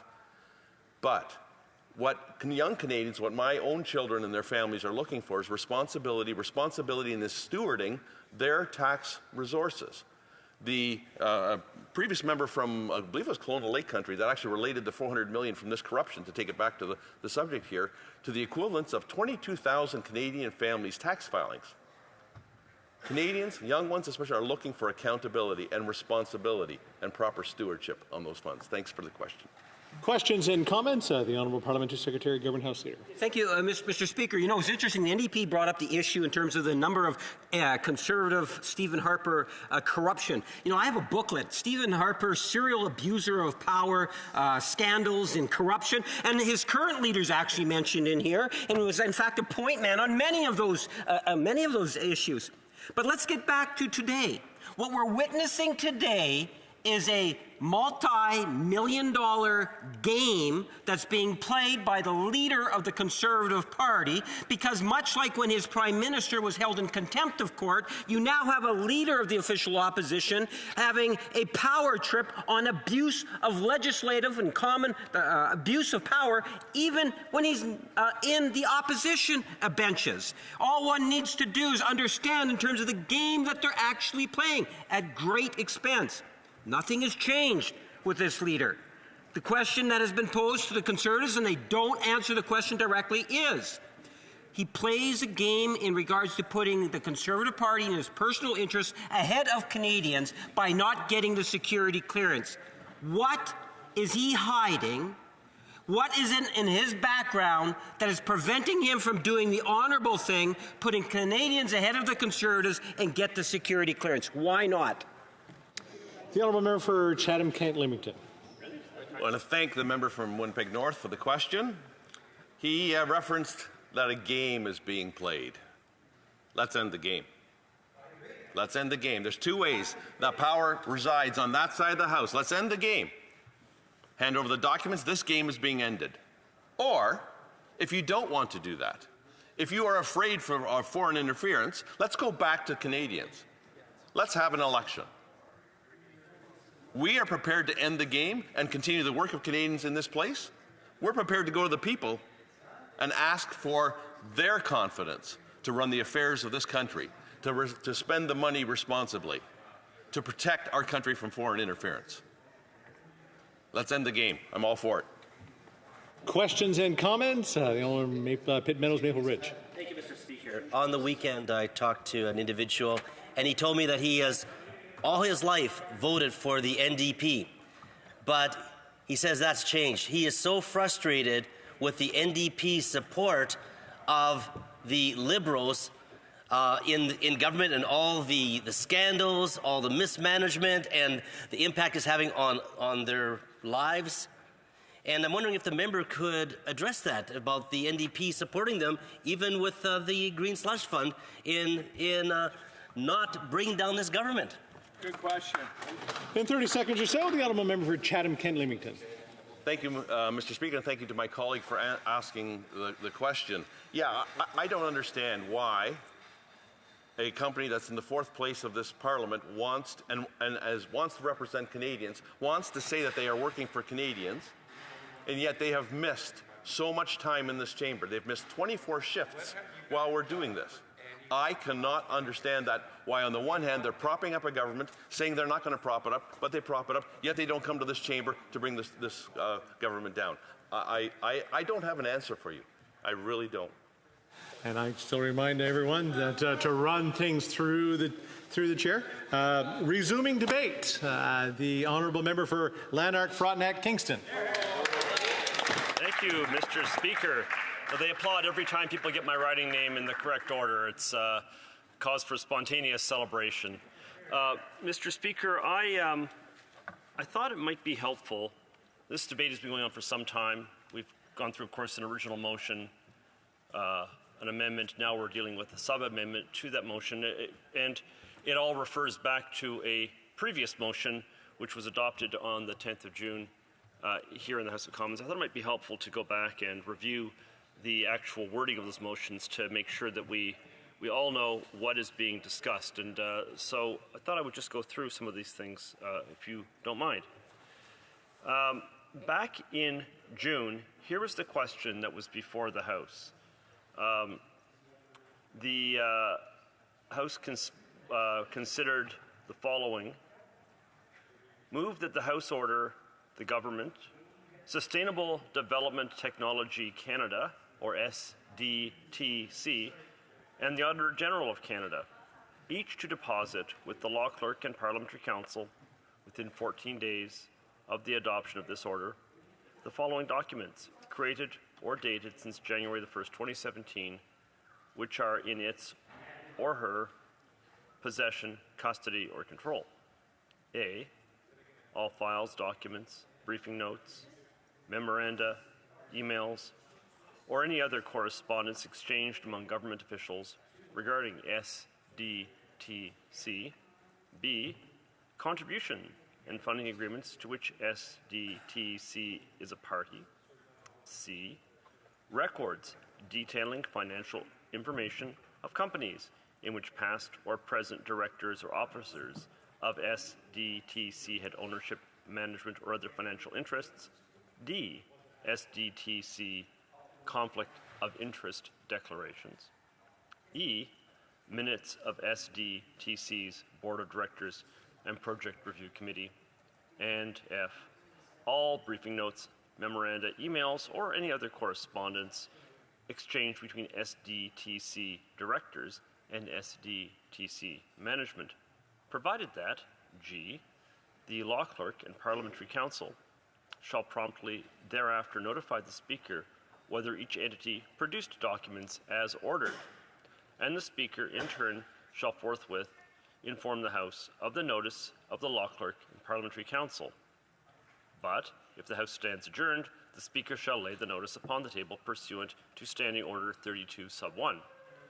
And H, the Law Clerk and Parliamentary Council shall provide forthwith any documents received by him pursuant to this order to the Royal Canadian Mounted Police for its independent determination of whether to proceed or to investigate potential offences under the Criminal Code or other Act of Parliament, or rather any other Act of Parliament.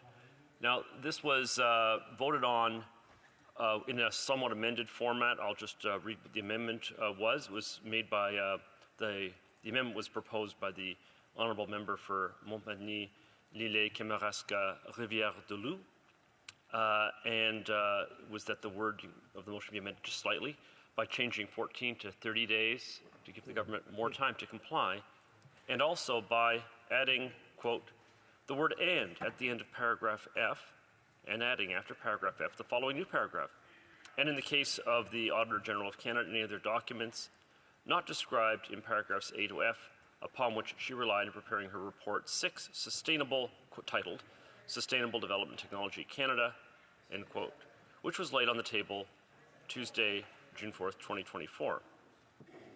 And then there was a further adjustment to paragraph H by deleting all the words after police. Okay, so that was then voted on, and in that division on June the 10th, 171 of us voted yay, 150 voted nay. All of the nays, of course, were members of the Liberal caucus. The three parties supported that. That produced a series of reports back from various government departments and various agencies, which went and were tabled in the House of Commons as required, and the clerk then submitted the material to the Speaker, who reported back to the House, and it was at that point in the course of the summer that we learned that numerous departments had either completely failed to comply by submitting quite literally nothing, or in other cases had submitted heavily redacted documents. And that was the basis, that failure of compliance was the basis for another motion, which was introduced in the House upon our return. This was in the name of the opposition House Leader. And the motion is that the government's failure of fully providing documents as ordered by the House June 10th, 2024 be hereby referred to the Standing Committee on Procedure and House Affairs. Initially there was a motion of privilege about this.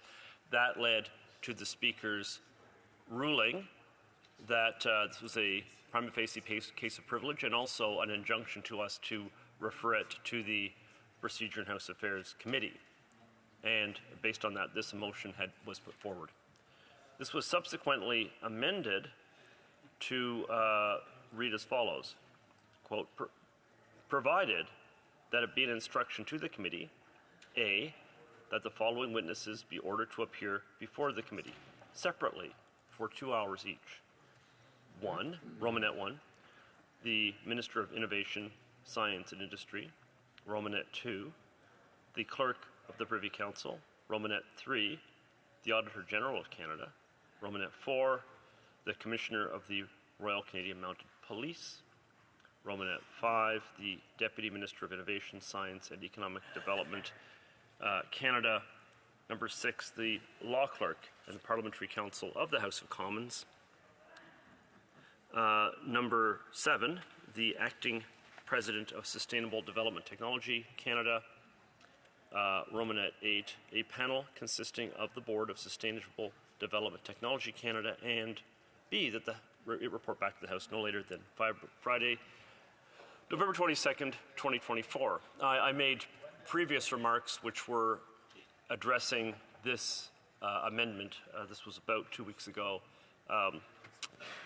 Now, subsequent to that time, a sub-amendment was moved in the name of the member from Flamborough-Glanbrook, and this adds the following, or changes the subparagraph. One of the subparagraphs as follows. So this is among the list of witnesses who are to appear before the committee separately for 2 hours each. Would be added the Privacy Commissioner of Canada, who respected the order of the House and deposited unredacted documents, and Paul McKinnon, former Deputy Secretary to the Cabinet responsible for governance. Okay, so that's what we're debating now, is actually the sub-amendment dealing with these two gentlemen. The thing that is striking about this is that the reference to the Privacy Commissioner points out that the Privacy Commissioner, unlike so many other individuals who were expected to produce these documents, the Privacy Commissioner respected the order of the House and deposited unredacted documents.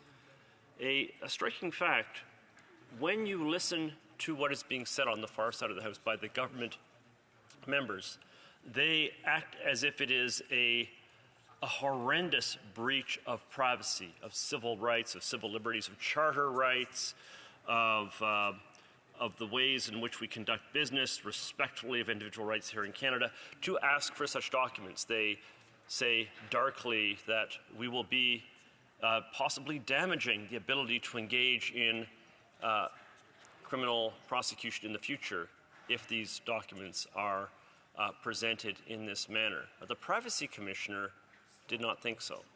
And I'm going to guess the Privacy Commissioner did not think so in part because of the other individuals whose names are on that list. Or more to the point, the Privacy Commissioner probably anticipated that we would be hearing back from some of these other people. The Law Clerk and Parliamentary Counsel for the House of Commons are on that list of individuals who will testify before Procedure and House Affairs.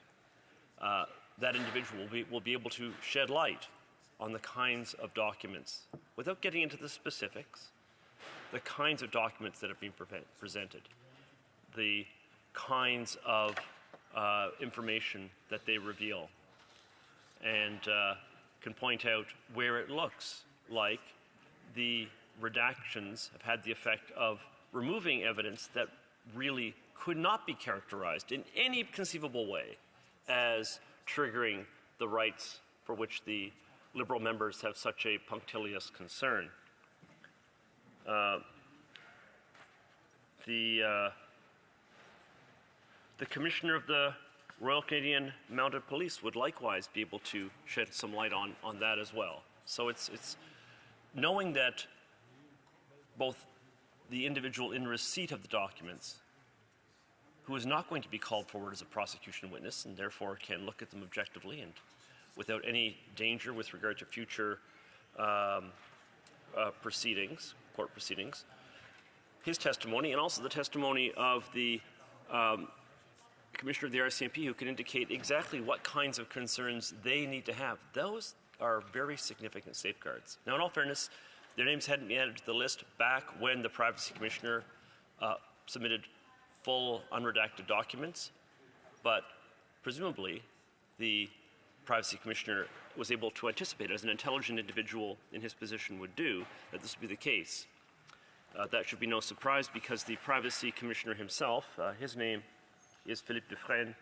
He, and I'm going to quote from his biography on the Privacy Commissioner's website, quote, "He previously served as the law clerk and parliamentary counsel of the House of Commons.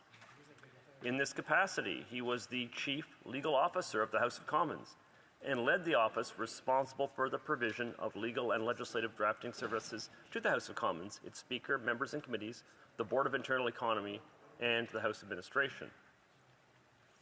Additionally, before that, he was the Canadian Human Rights Commission's Senior General Counsel. So if there's concerns about abstract human rights, procedural rights, which are some of the most important human rights, well, here's a guy who knows this stuff cold. Quote, "He successfully represented the Commission before all levels of Canadian courts, including the Supreme Court of Canada, in a number of key human rights and constitutional cases over the past 2 decades.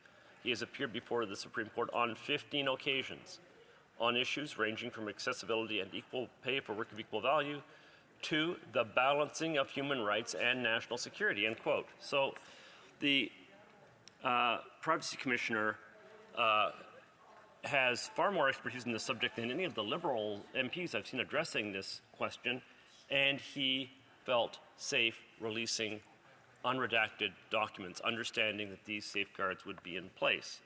That is quite striking, quite different from most of the other government agents who responded. In all fairness, he is independent of government, unlike those departments which failed to submit, all of whom report to ministers from the same government whose MPs now say that we ought to accept that these redactions are in the public interest, although it seems more likely, frankly, on its face, that they are in the interests of those individuals who have something to hide in this matter and who may well have broken the law. Just a final note here, the Office of the Privacy Commissioner, the Commissioner, I assume, understands his mandate. Well, the Office of the Privacy Commissioner has a mandate to provide legal and policy analyses and expertise to help guide Parliament's review of evolving legislation, to respect individuals' rights to privacy. So someone whose job is to do that said it's okay to release unredacted documents, and demonstrated that through his own provision of such documents. Also, his mandate is providing legal opinions and litigating court cases to advance the interpretation and application of federal privacy laws. Mr. Speaker, I think these are pretty strong pieces of evidence. The evidence we have from the initial report way back on June the 4th of the Auditor General indicates very strongly that there is something profoundly wrong. There's something profoundly wrong with this fund that dwarfs any previous scandal of a similar sort. The numbers involved are so enormous. The sponsorship scandal that took place when a similar kind of fund was set up to be dispersed with very little oversight, that involved conflicts of interest and misallocated funds on a scale that is perhaps, I think I may be overstating things, perhaps 10% of the amount involved here. It might have been less than 10%. The proportion of funds which seem to have been misallocated is in a neighborhood that is extraordinary as a proportion. The Auditor General selected randomly a subset of all the contracts and found that there were problems in a majority of those contracts, suggesting that the majority of the funds allocated may simply have gone to the wrong purposes entirely. Does this qualify as illegal use or merely as grotesquely inappropriate use, which is not illegal thanks to rules that are so slipshod, so loosely written that it's almost impossible to fall afoul of them? That's a good question. I don't know. Probably a little of each. But there's clearly a very profound problem here. We have some guidance as to why we can be reassured that these are reasonable. It is reasonable to seek full disclosure of all documentation. I simply am unable to determine what, other than a deliberate attempt at misdirection, lies behind all of the high-sounding assertions regarding procedural justice that keep on being mentioned by Liberal members when they urge us to be afraid of the implications of this very reasonable set of motions, amendments, and sub-amendments. Thank you, Mr. Speaker. Questions and comments? The Honourable Parliamentary Secretary, Government House Leader. Yes, thank you, Mr. Speaker. You know, this is an incredibly expensive, multi-million-dollar game that the leader of the Conservative Party is actually playing. As of right now, when the members sat down, there have now been 93 Conservatives stand up to participate in this game. 42, an additional 42 at the First Amendment, Mr. Speaker. And they applaud the waste and the abuse that the leader of the Conservative Party is putting on Canadians by putting the interests of his party and his leadership ahead of the interests of Canadians. Stephen Chaplin, wonderful story in the Hill Times. I encourage members opposite to read it. Let me quote. "It is time for the House of Commons to admit it was wrong and to move on." Further down, "It is time for the House to admit its overreach before the matter inevitably finds its way to the courts, which do have the ability to determine and limit the House's powers, often beyond what the House may like." It's time the Conservatives stop this multi-million-dollar abuse of power, and let's start moving on so we can start dealing with the issues of Canadians. When will this member in particular, Mr. Speaker, advise his leader to do the right thing, stop the abuse, and while he's doing that, get the security clearance? The Honourable Member for Lanark, Frontenac, Kingston. I think I got the numbers right. 93 members of Parliament. 93 Conservative members of Parliament. So I'll just ask the question. I'm not sure how this is costing money. We aren't paid by the word here. We're not the authors of pot boilers, you know. So, Mr. Speaker, I can only observe that if that's how things work, if it's the case that time that is wasted in the House of Commons is the public's money being squandered, then surely the member opposite, who has taken up more time and used up more of the House's word count than anybody else in this Parliament, owes us all an apology and should let somebody else speak for a change. You know, the fact that he's up there talking all the time while that entire caucus is gagged. It's him and the member for Kingston and the Islands, and everybody else is told to shut up and sit down.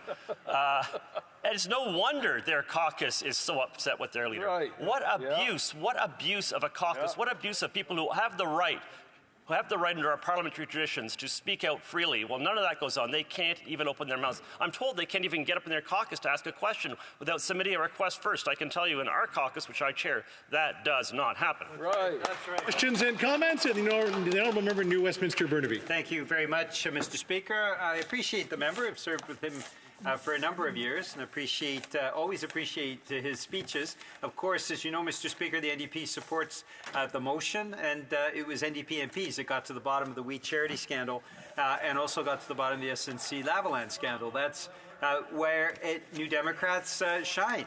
We tried to do the same thing under the Harper regime, and the member will remember how Conservatives shut down any parliamentary inquiry into the myriad scandals of the Harper years. The ETS scandal was $400 million. The G8 scandal was $1 billion, and that included gazebos, as you remember, Mr. Speaker.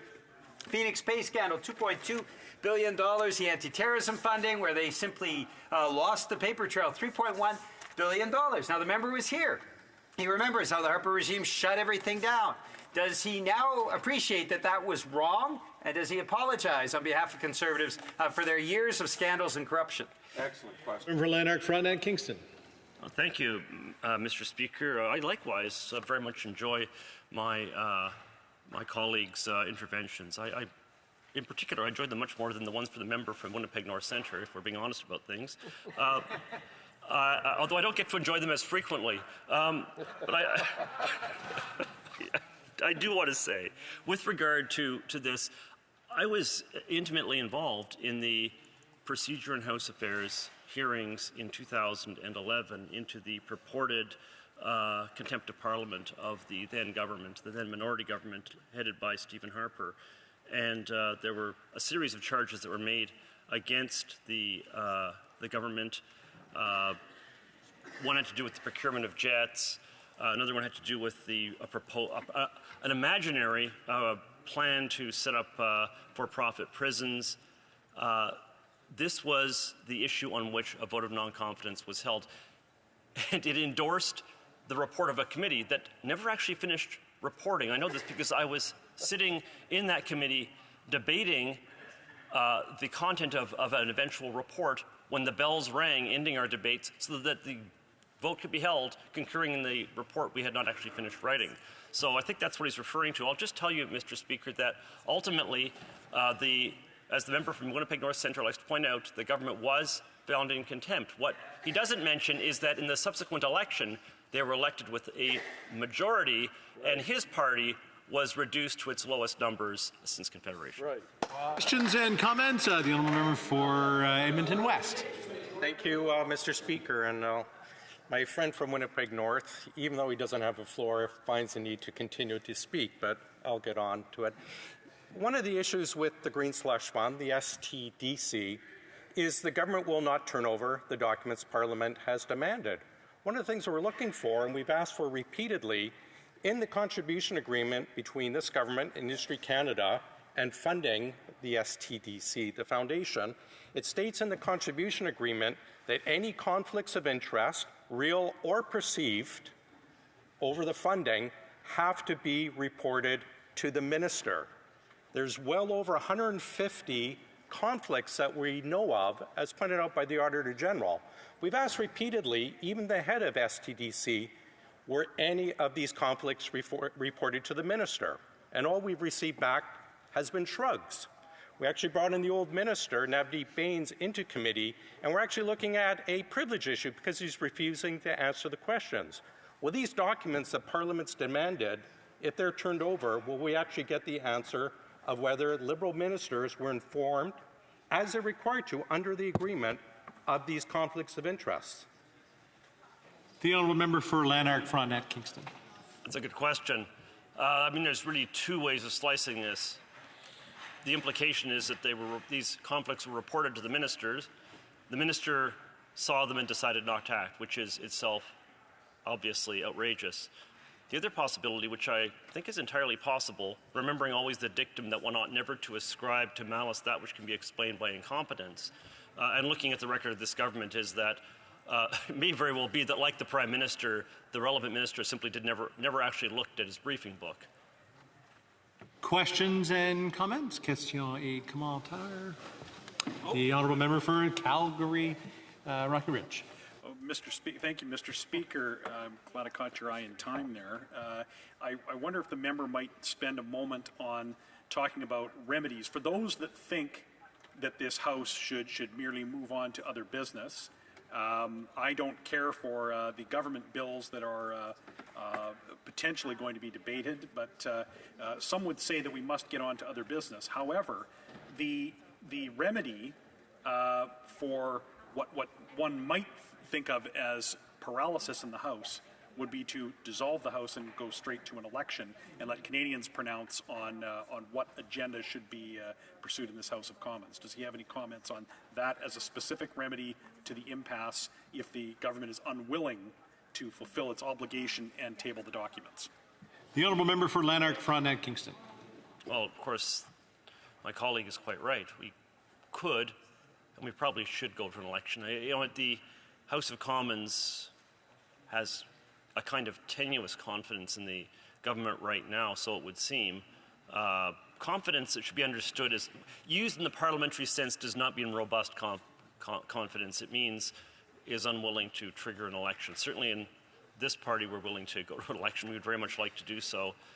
My sense is that there's a willingness in the bloc. The NDP is wavering and hopes they'll see the light. But yes, in terms of where Canadians are, it is abundantly clear. There has never been a Prime Minister, to my knowledge, but there hasn't been a Prime Minister since polling started, who has been as unpopular as the current Prime Minister is, who is opposed by more people. And the people of Canada, I think they deserve to have a say, regardless of what our rules are here. We can all agree that morally that ought to happen. I'm not suggesting that somehow we should override what the rules are on the Confidence Convention, but clearly it is well past time for this Prime Minister and his tired party of incompetent ministers to move aside. Reprise du débat, continuing debate. The honourable member for Souris, Moose Mountain. Thank you, Mr. Speaker, and it's good to see you here today. I'm happy to have a chance to contribute today, taking part in this discussion. It is always an honor for me to stand and speak on behalf of the great people of Souris Moose Mountain. If I might, I would like to take a quick moment to give a shout out to my 5-year-old granddaughter, Zella, who is beautiful and brilliant, just like her mother, Catherine, my daughter, and her grandmother, Donna, my wife. I'd also like to shout out for my 2-year-old grandson, Porter, and my 16-month-old twins grandsons, Kason and Atlas. Mr. Speaker, the reason I bring that up is that not only are these people very important to me, but these particular children, like all children in Canada, are the main reason why I do what I do. I love them with all my heart. However, I worry about their financial futures after 9 years of this government's reckless spending. The Liberal Green Slush Fund that we are talking about here today is a prime example of just that. As I stated, I appreciate this opportunity to add my voice to the debate that we're having here in this House today, and which we are already been having for a number of weeks. I have listened to many speeches delivered by my colleagues on this issue, and I admire the perseverance that has been shown to making sure that this government is held accountable for their failure to produce the documents that were ordered by this House. It is shameful we aren't able to move on to other business simply because the Liberals refuse to follow the rules. But this is also something we have sadly come to expect after the last 9 years of this Prime Minister. One of my colleagues tallied up the number of scandals that have occurred under this government, and he came up with approximately 68, an alarming number to say the least. If we look at it in another way, that means that these Liberals are dealing with a new scandal about every 2 months. Some, like myself, might wonder how this is even possible, especially since the Liberals got into power by claiming to be the most transparent and accountable party out there. Now, Mr. Speaker, Spanish philosopher George Santayana is attributed for saying, "Those who cannot remember the past are condemned to repeat it." I find it very ironic given today's discussion. In fact, in October 2013, the Prime Minister himself tweeted 6 months after becoming the leader of the Liberals that, and I quote, "It's hard not to feel disappointed in your government when every day there is a new scandal," end quote. What does this say about this Prime Minister? Scandal after scandal after scandal. We on this side of the House have been dealing with this exact problem for nearly a decade now. And in this particular instance, it's costing the taxpayer an eye-watering $400 million. This is not the kind of governance that I wanted for my country, and I know that the majority of Canadians are also sick and tired of the Liberals' repeated failures and complete inability to manage public funds. I'd like to remind all members that the seats that we are sitting in do not belong to us. They belong to the people, the taxpayers, who put their faith in us to represent their best interests and to make their lives better in whatever way we can. The people voted for us because they trusted our ability to govern honestly and openly, and that's something that I personally hold very sacred. Watching the Liberals flout the rules of this institution by refusing to comply with the House order to produce documents is offensive, not just to me, but to all Canadians.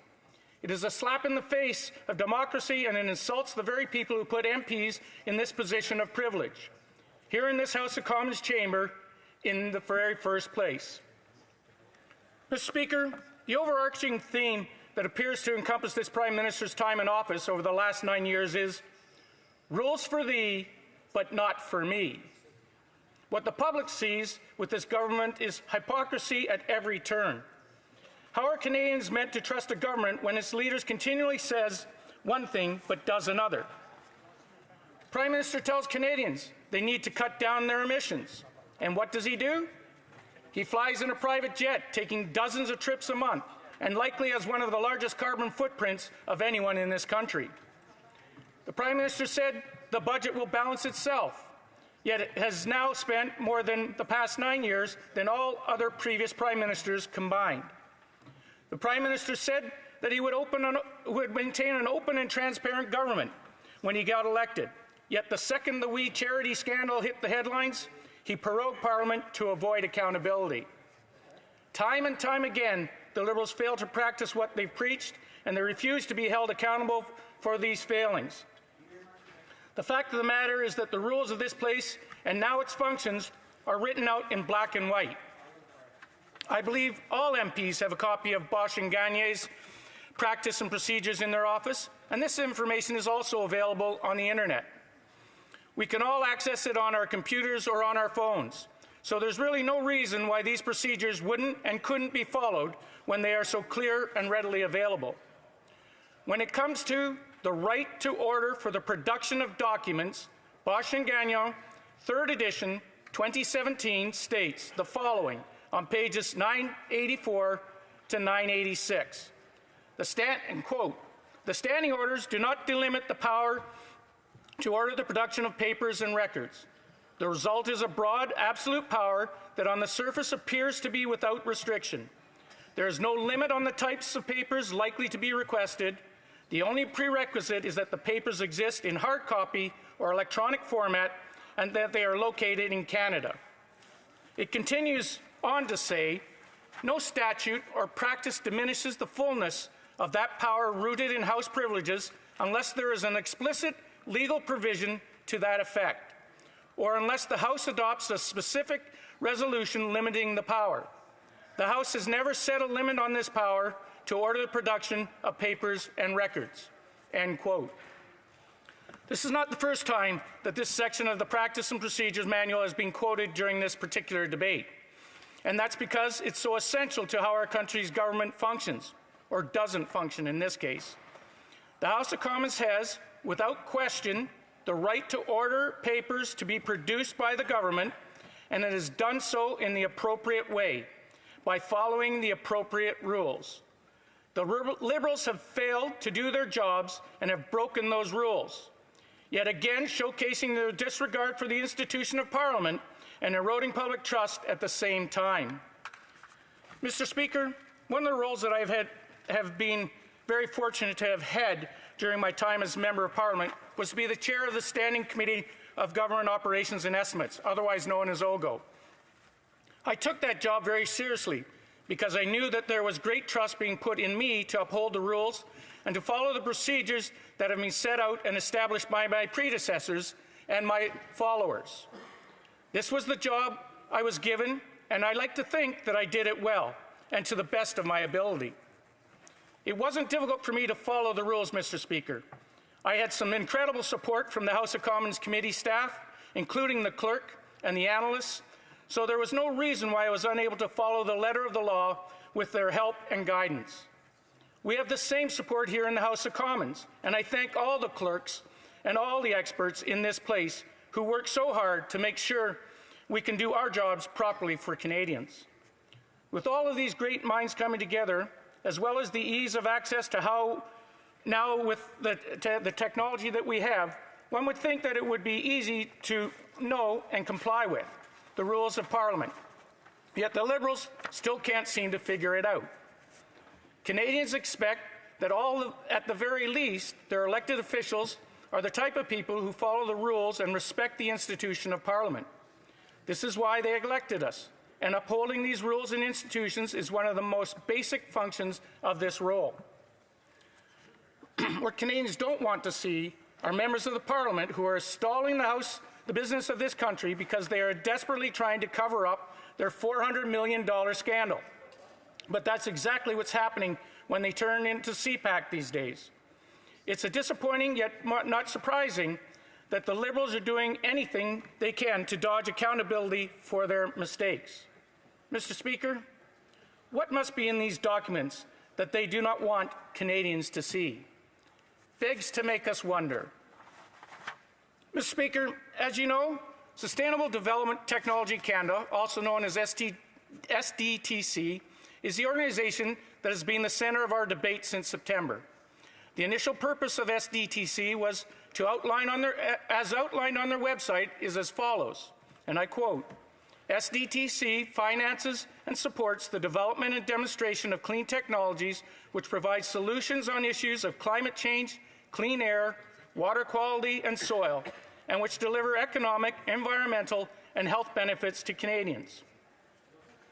As someone who represents a riding that has been a world leader in developing the utilization of carbon capture and sequestration technology, otherwise known as CCUS, I know firsthand how important it is to ensure that the funding that is meant for this purpose goes to the right people and the right places. Thanks to investments made by the previous Conservative government, the CCUS facility at Boundary Dam Power Plant in my hometown of Estevan, Saskatchewan, has now been in operation for 10 years. As of the end of 2023, this facility has captured a total of over 5.8 million tons of CO2 since 2014 and prevented it from entering our atmosphere and sequestered it 2 kilometers underground. This is exactly the kind of project that SDTC was meant to facilitate. And it is clear that when taxpayers' funds are handled by a competent government, it creates an environment where innovation and development can flourish. We've seen it before, and under the next Conservative government, I know we will see it again.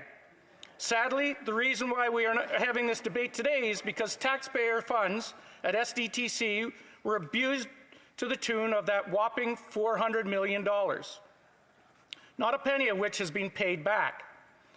Money was given by directors to companies that they had huge conflicts of interest with, companies that they were affiliated and stood to gain from.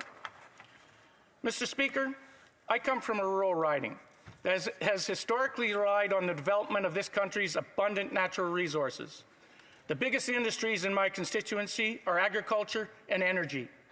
And I can tell you right now that farmers are some of the best, most educated environmentalists and stewards of the land that you'll ever encounter. The innovation and ideas that our agriculture producers have had and continue to have to reduce emissions, improve soil quality, and so much more, all while producing some of the best crops in the world, is astounding.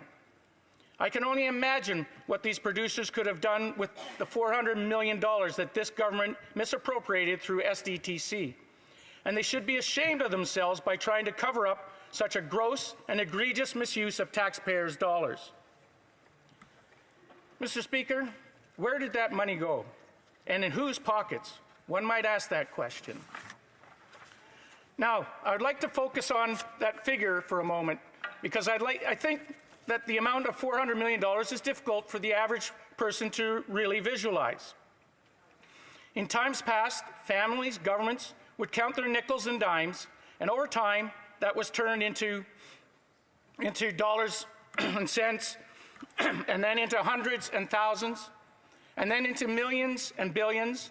And now it will, if we look at the national debt, with this government, we are counting trillions, with families are still trying to keep up with the nickels and dimes. The Liberals have upped the ante in all of the worst ways. Too much scandal coupled with too much spending, and Canadians have had enough. When this Liberal leader became Prime Minister, the national debt was just over $612 billion. And today, 9 years later, it has doubled to over $1.2 trillion. As mentioned, he has spent more in this time frame than all other previous prime ministers combined.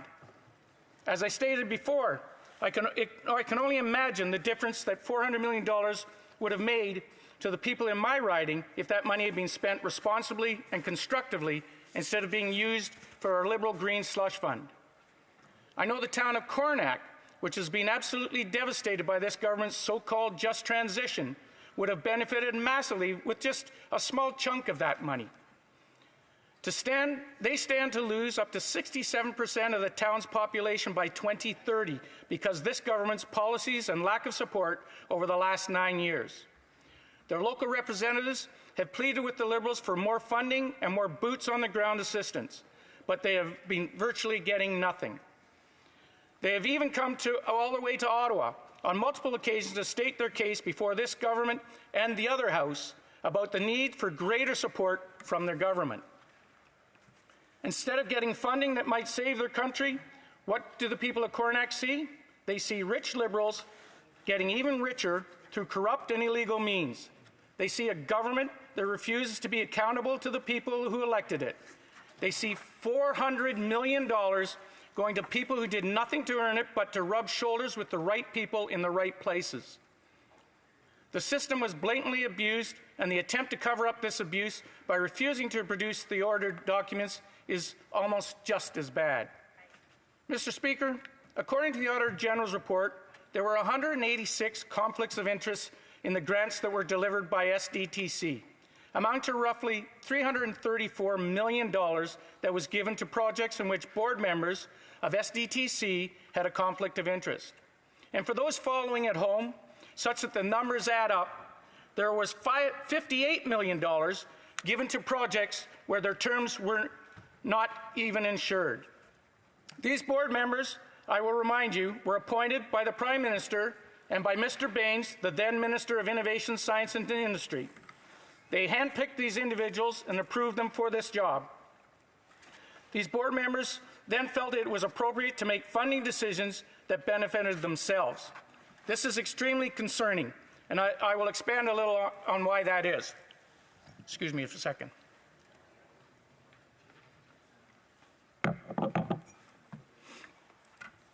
Mr. Speaker, since I became an MP in 2015, one of my biggest gripes with this government is their unwavering devotion to creating unnecessary bureaucracy. Unfortunately, this Prime Minister seems to love nothing more than hiring a board of people to consult on every issue under the sun. And he has no problem whatsoever with billing the taxpayer for it. The Liberals create these boards, and they pay the members to consult, hold meetings, write reports, and in many cases there is almost no concrete benefit to show for it, and little to no accountability for these board members. These people are paid with taxpayers' dollars. By the taxpayer, I mean the hardworking Canadians who go out to do a job and get paid for their work. These people then pay taxes on that income. That is how governments make money. This government likes to take the money from them to pay bureaucracies rather than by using it to benefit the very people who work for it. My worry is this. If the board of SDTC was able to waste and abuse $400 million of taxpayer dollars so flippantly, how many other boards appointed by this government are doing the same? Are we just starting to scratch the surface, or only just beginning to really see the tip of the iceberg when it comes to how deep this scandal might truly run? And as we know, an iceberg is always bigger under the water than what is seen on the surface. Oftentimes, the cover-up is worse than the crime. But in this case, the Liberals won't even give the authorities the chance to determine how bad the crime really is. We know it's bad. The famous Liberal sponsorship scandal that brought down the government of the time was about $40 million. And this is 10 times that amount. As I mentioned before, it is a number so high that most struggle to really conceptualize it, including myself. Mr. Speaker,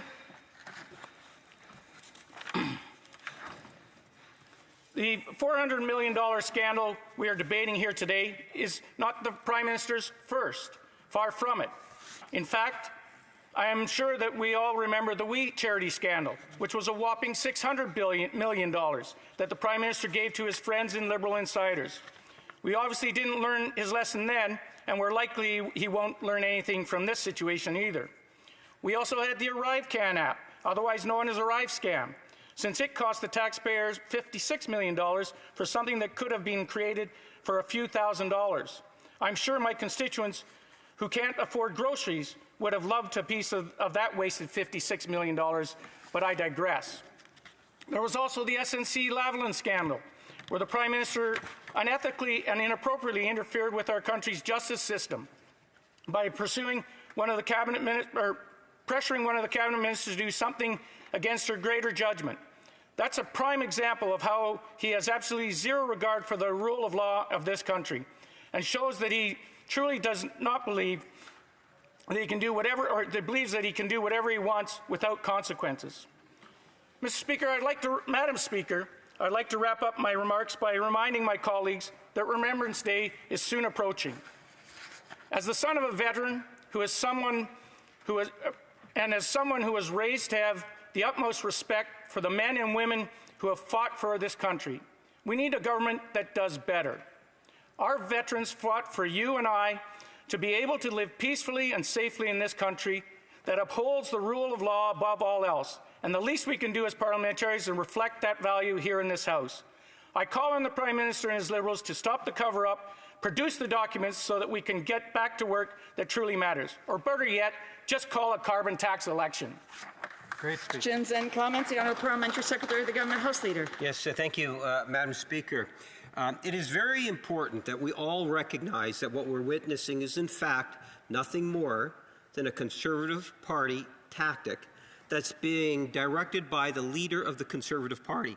We have now seen 95 members of the Conservative Party stand up to filibuster an amendment to a motion that they actually introduced to the House, and all we want to see is for the Conservative Party to stop the multi-million-dollar filibuster, start putting Canadians' interests ahead of their own leadership issues, Madam Speaker, or ambitions, I should say, and the interests of Canadians above the Conservative Party of Canada. It's disrespectful. It's a continuation of the contempt of Parliament that Stephen Harper was in when the current leader was his parliamentary secretary, and we get a parliament, and now we get the leader of the Conservative Party abusing power here on the floor of the House of Commons, even when he's the leader of the opposition. My question to the member is, how can we expect the leader of the opposition not to control himself in terms of his abusive ways, which we've witnessed in the past and are seeing again today? The honourable member for Brandon Souris Moose Mountain. Thank you, Madam Speaker, and I thank the member from Winnipeg North for his questions. It's apparent. It's good to see that there's at least one Liberal over there who knows how to add, because 94 plus 1 makes 95. So that's good to see that happens. But what I do question is, I really do question who, when we see him up all the time, and yet we don't have questions from anybody else other than that said member, that we are continually talking about 95 of us when where are the 150 of them? So the reality is, though, what my constituents continually tell me to his question is, they don't ask me about what the member keeps talking about. They ask me, where's that money gone? Where did that $400 million get spent? Why are we not getting it back? Questions and comments. The honourable member for New Westminster Burnaby. Thank you very much, Madam Speaker, and the NDP supports the motion. We want to get to the bottom of this latest Liberal scandal, as we did with We Charity and with the SNC Lavalin scandal. But the reality is, Madam Speaker, my colleague, who I have a lot of respect for, talked about where's the money gone? And this is a question that the Canadians have been asking since the Harper regime was in place. Because the Harper Conservatives absolutely steadfastly blocked any possibility of finding out what happened to the money.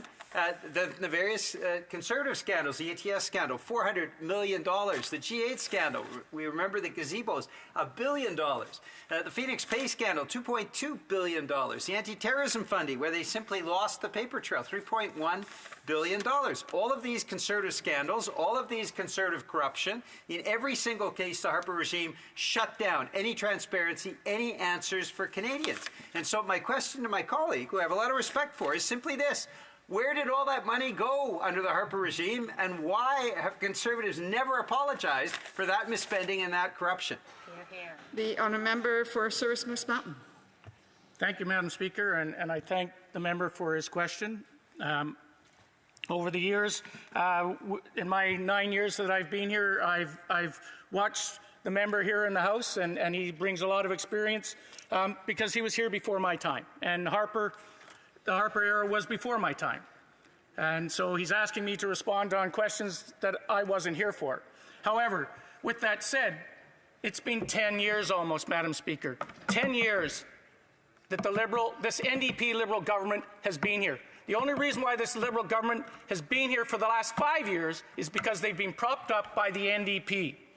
If it wasn't for the NDP standing up and supporting them, this House would have fallen a long time ago, and we would have been in that carbon tax election. But continually, we are never given that opportunity. Why? Because the NDP continually wants to support, even though they love to say to the media, oh, we've torn up the document, when, guess what? When the votes come, who do they vote for? They vote for these Liberals. Questions and comments? The Honourable Calgary Nose Hill. Colleague talked about being the son of a veteran. I think at this time of year, we should reflect upon a line in a poem written over 100 years ago by Lieutenant Colonel John McCrae. Take up our quarrel with the foe. To you from failing hands we throw the torch. Be yours to hold it high. And I often think about that line, and I think the foe lives in people who seek to subjugate or to divide or to prevent us as Canadians from having the freedoms that are our birthright, that those men fought to protect. I'm wondering if my colleague opposite could talk about why it is so important for each of us, regardless of political stripe, to take up that quarrel with the foe and what that means to him. The Honourable Member for Souris Moose Mountain. Thank you, Madam Speaker, and I thank my friend and colleague from Calgary Nose Hill for a great question, especially at this important point of time. It is very humbling for me to be here in this House because the privileges that I have today are thanks to so many Canadian veterans. And those privileges are what I believe in. Those privileges that I have here, as I mentioned in my speech, that this seat doesn't belong to me. It belongs to my constituents. And the people that we will be remembering in a couple of days will be those who gave us that right to sit here and to speak, to sit here and represent our constituents, because this is their seat. I am here just to be the voice for those people. We are all just here to be the voice for those people. And we need to continue to be the voice for those people, and those people who come on after them and will continue on for generations and generations to come.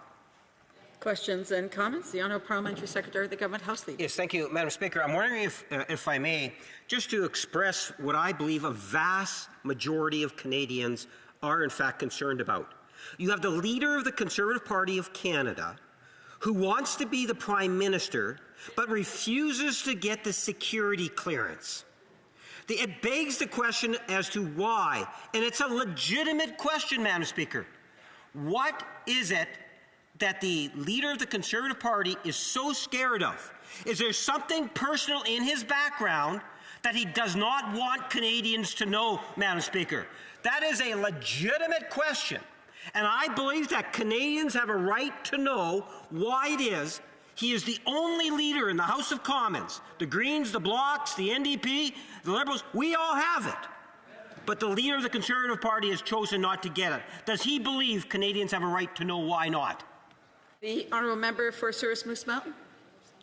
Madam Speaker. Squirrel! Did someone see that squirrel that just ran through here? Because that's what these Liberals love to do, Madam Speaker. They love to scream the squirrel so you look at something else as opposed to paying attention to what's been going on. That's what they want. They just want to distract Canadians so that they can say, we can talk about something else as about talking about the $400 million that they handed out to their friends. People drive by on the highway, or driving on the highway, and they'll go, oh, there's nothing to see here. Keep going, keep going. And that's what they're all doing here. Nothing to see here. Just keep going. We're doing just fine. $400 million. And the government wants to tell Canadians, don't look this way. Don't worry about it. It's only $400 million, because it's only million. It's not billion. It's not trillion. $400 million, Madam Speaker. For a brief question, the honourable member for Provencher. Sorry, he's been trying to get up for some time. My friend from Souris Grass River for his excellent speech. At the beginning of his speech, he talked about his grandchildren and how important it was that he was here to secure their future. And could he elaborate a little bit more on why it's important to illuminate the corruption of this Liberal government and what it will mean for future generations? The honourable member for Souris Moose Mountain has 50 seconds to respond. Thank you, Madam Speaker, and I thank my colleague for that great question. And thank you again for allowing me to highlight my grandchildren, because they are the most important part of my life, other than my wife. And I need to put that on record. So I have witnesses. So, but Madam Speaker, that is what's so important here. We need to remember who's paying that debt. Who's going to end up paying this $400 million, which is going to be added to the $1.2 trillion that's already being accumulated by this government. When you talk 1.2, Canadians trying to turn around and say, well, it's only 0.2. But when I point out to them that 0.2 is $200 billion, who's going to pay that? It's going to be my grandchildren. It's going to be your grandchildren. It's going to be everyone's grandchildren, and then some who are going to have to pay that. Resuming debate, the honourable member Thornhill. Speaker, what a tough act to follow with my colleague with those brilliant words and accountability for this government. But it has been nearly, or actually it's been a month. It's been a month that this House of Commons remains at a standstill, and the Prime Minister and these NDP Liberals will stop at nothing to throw sand in the gears of Parliament in a blatant attempt to cover up their costly corruption. These documents are still missing. The taxpayer money is still gone. The dirty deeds still go unpunished. It's been more than a month. And when you look at the numbers, it's astounding. $400 million vanished. 186 conflicts of interest, one government in contempt of Parliament. They refuse to hand over the evidence to the RCMP, and that's exactly why we are here. They don't want Canadians to know who got the money and how. They don't want Canadians to know how badly they've mismanaged this boondoggle. They don't want the RCMP to start sniffing around on what's actually going on. That just tells us that whatever is in those documents must be really, really bad. It must be more than your usual garden variety Liberal corruption. If you shut down Parliament for a month, there must be something brutal in those documents. And I think Canadians have a right to know. That's why we're still here. Day in and day out, parties in this House are demanding that the Liberals do their basic duty and provide transparency that Canadians deserve, and frankly, the Speaker demanded. And while they stand up claiming that government is working in the best interest of Canadians, as that's what their objective is, it's a bit rich from a party that has now stopped this place from operating for a month. The paper trail must be so long and lead all the way to the top. That's the only conclusion to draw from why they've stopped this place from working for a month. Nearly 10 years ago, the Prime Minister pledged that he would lead, quote, the most transparent and open government in the world. Those were his words. 10 years later, it's easy to see just how far they've fallen. And his caucus are now forced to do the dirty work to cover up yet another scandal from this government. If stonewalling documents about corruption for months on end is the behavior of the world's most transparent government, then I'd hate to see what happens in the world's least transparent government. If the Prime Minister wanted to make the promise about transparency, then maybe he should have said that he would lead the most transparently corrupt and incompetent government. That would be a promise that he can certainly brag about keeping. That would result in us not having to be here certainly for a month, arguing with them about their basic duty to turn over the documents to the cops. But Conservatives have a plan, and they have a plan on keeping a promise too. And that's our promise to hold this government accountable for every bad decision that they make, For every grifter that gets rich off of Canadian tax dollars, and for every ethical lapse in judgment from this Prime Minister and the cabal of Liberals that have been a problem in that respect, and every conflict of interest, that is the duty of the opposition, and that is one that we take seriously, and that is one that we will argue here in this place for as long as it takes for these guys to actually be accountable to Canadians. We won't let up until we make sure that Canadians have the answer and that this doesn't happen again. But now it seems that with the culture of corruption, with the Liberal and the NDP parties, they've transferred over to another party. It seems like the Bloc wants in on the action too. They're offering the Prime Minister a secret deal to let him off the hook for this corruption and incompetence in order to serve the Bloc's narrow interest, a deal with the devil, so to speak, between them and the federal government to see all the corruption swept under the rug until the next scandal. And we know there will be another one. And to get a firmer grip on power and play politics with the rights and the privileges and the obligations of this place. When Canadians look at this Parliament, they see Liberals and Conservatives and NDP and Bloc and Green Party members. But now it's clear that there are over 5 parties in this place, Madam Speaker, who actually sit here, but there are really only 2 parties. One mega party that supports the Prime Minister and his agenda, blindly voting to declare, continued unaccountability to the Canadian people. But more than that, unfettered confidence in his leadership. And only one party that is really standing up for Canadians. But after 9 years of this Prime Minister, Madam Speaker, the most devoted Liberals are realizing that the Prime Minister's corruption and incompetence are just too much to handle. At least 24 of them, at least 24 that we know of, have finally seen the light, demanding a change.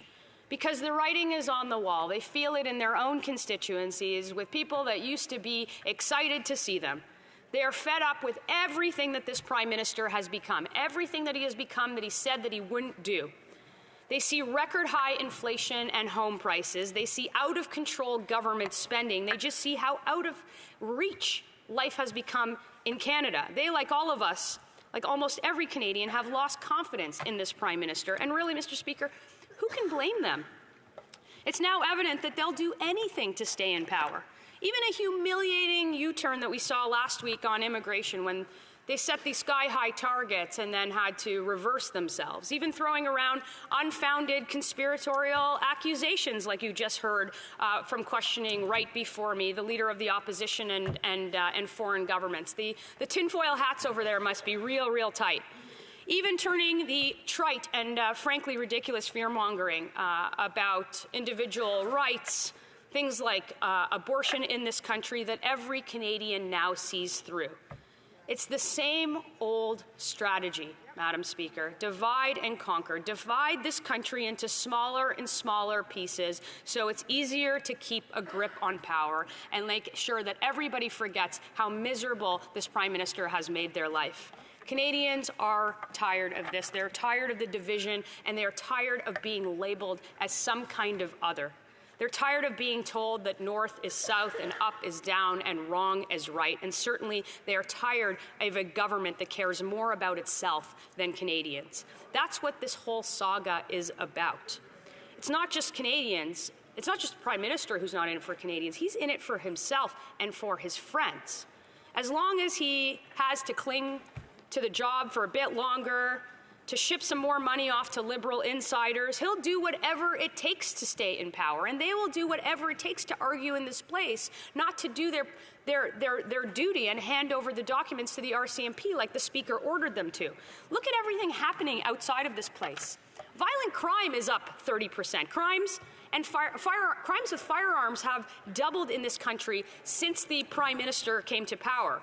Legal drugs on our streets, loved ones who can't get the help that they need.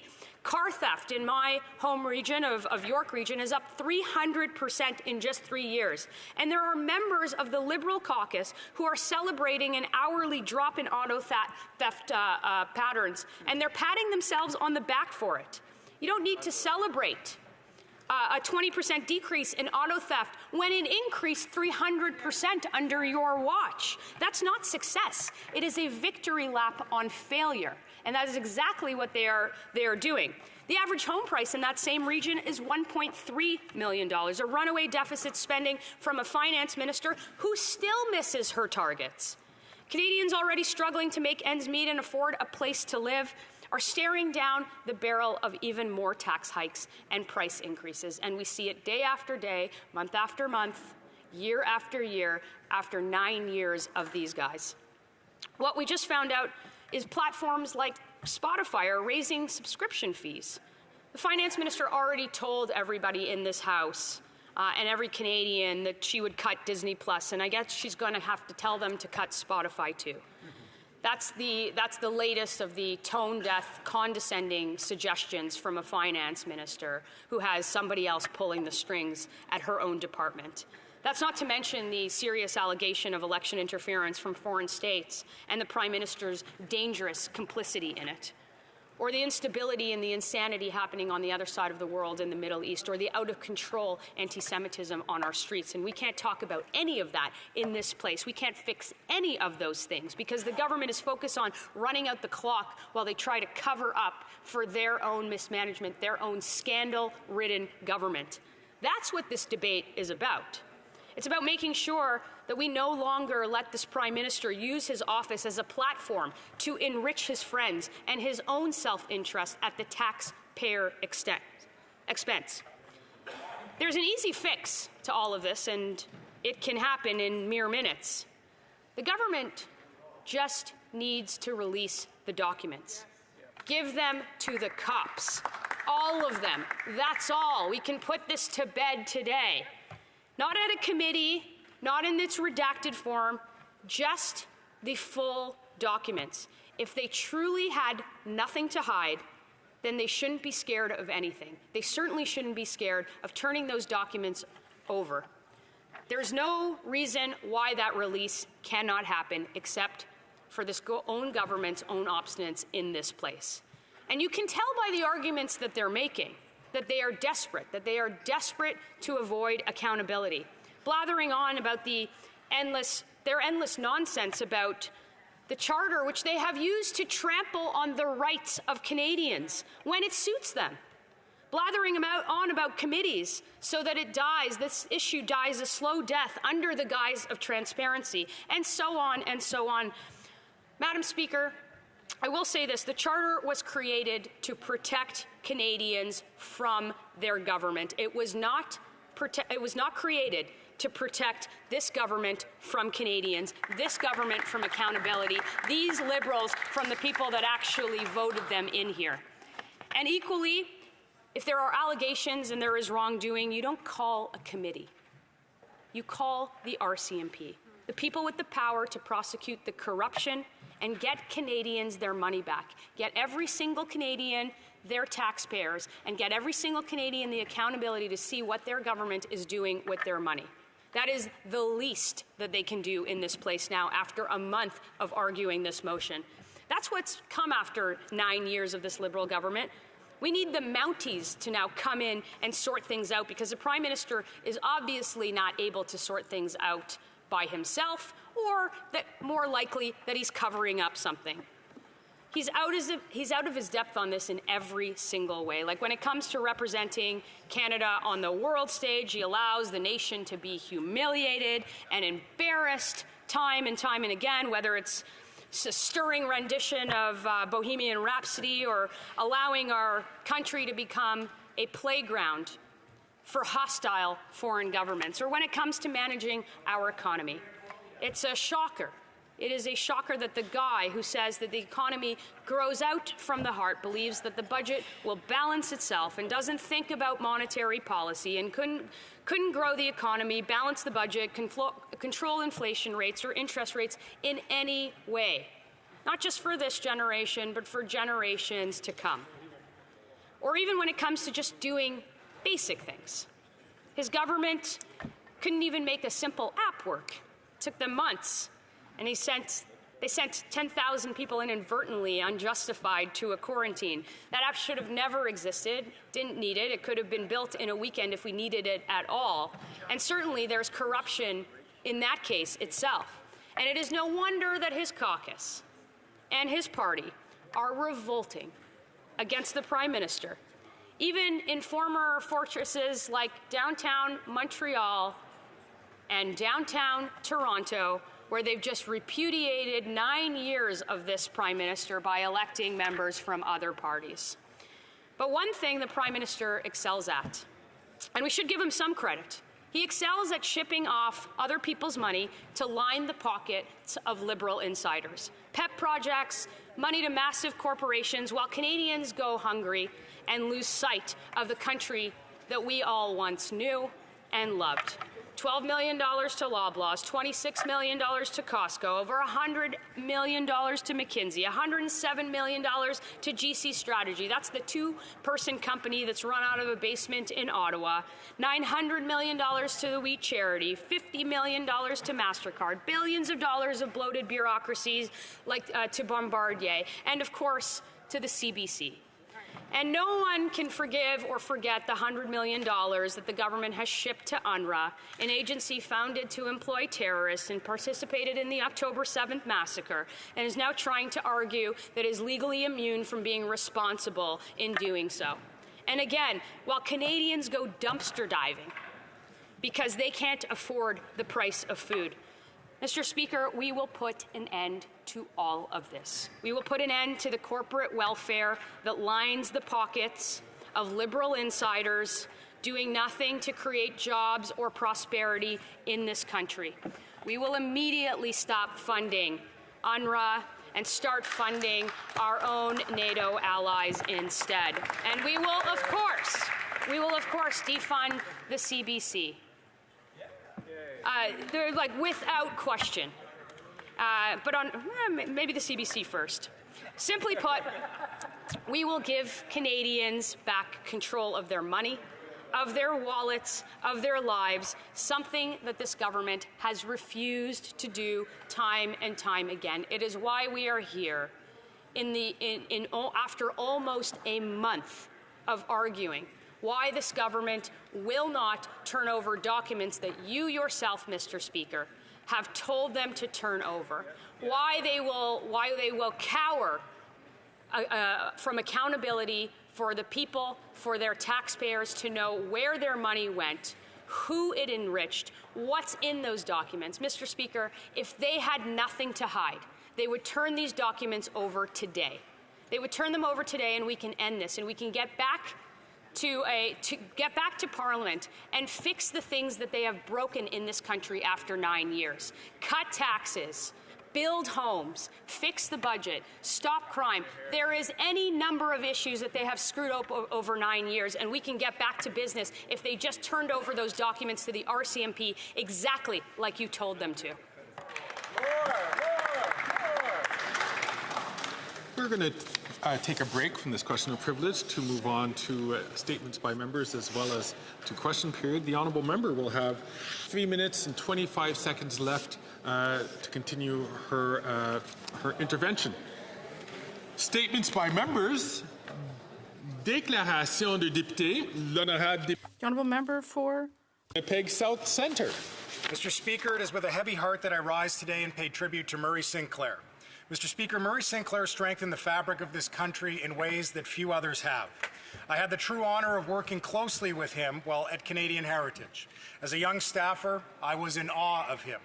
I had the true honor, Mr. Speaker, of seeing his kindness, how measured he was, and that he was wise beyond words. He was instrumental in providing us with guidance on the creation of legislation to protect Indigenous languages.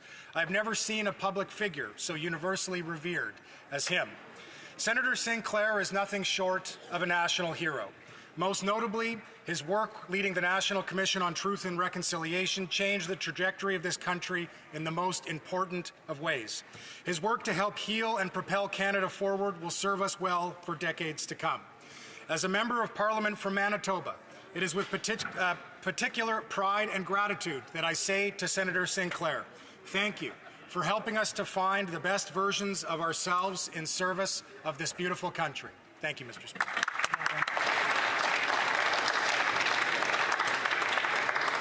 The honourable member from Abbotsford. Last week, we laid my father, Edward E. Fast, to rest. He was 97. Raised in Manitoba as a child of Mennonite immigrants, Dad's family barely survived the dirty 30s. By age 14, he and his 6 siblings were orphans. A kind stepmother struggled to feed them. Although poor, Dad was an excellent student and studied dentistry in Toronto. 9 months after marrying Helena Schultz, I was born, and we moved to Vancouver. There, my father practiced dentistry for many years. 7 more children were born. My parents ensured that we were deeply loved and properly educated. What animated my father was his deep Christian faith, his family, and an intense interest in politics. It was he who 60 years ago inspired my own career in politics. I know our Father in heaven will have welcomed Dad with the words, "Well done, good and faithful servant." Predeceased by our mother, Dad leaves behind 8 children, 35 grandchildren, and at last count, 109 great-grandchildren. We love you, Dad. Wow. Great job.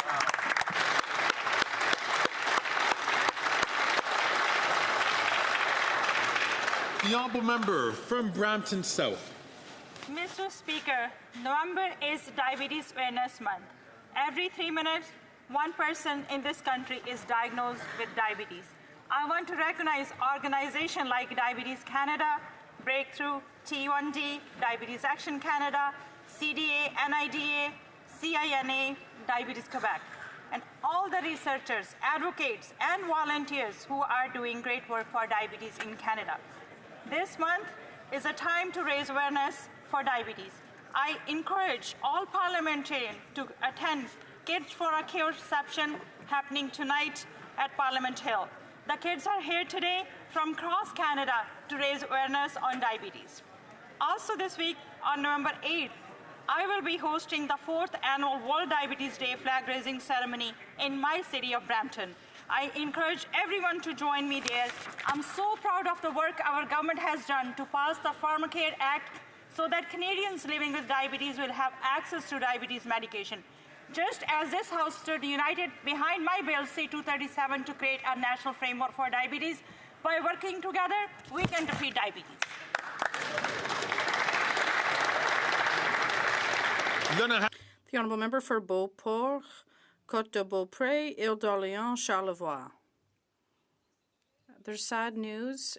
We learned in Quebec yesterday, the cultural journalist Henri Moreau died at the age of 67 years. Rubicon knew everyone, and everyone knew him and appreciated him.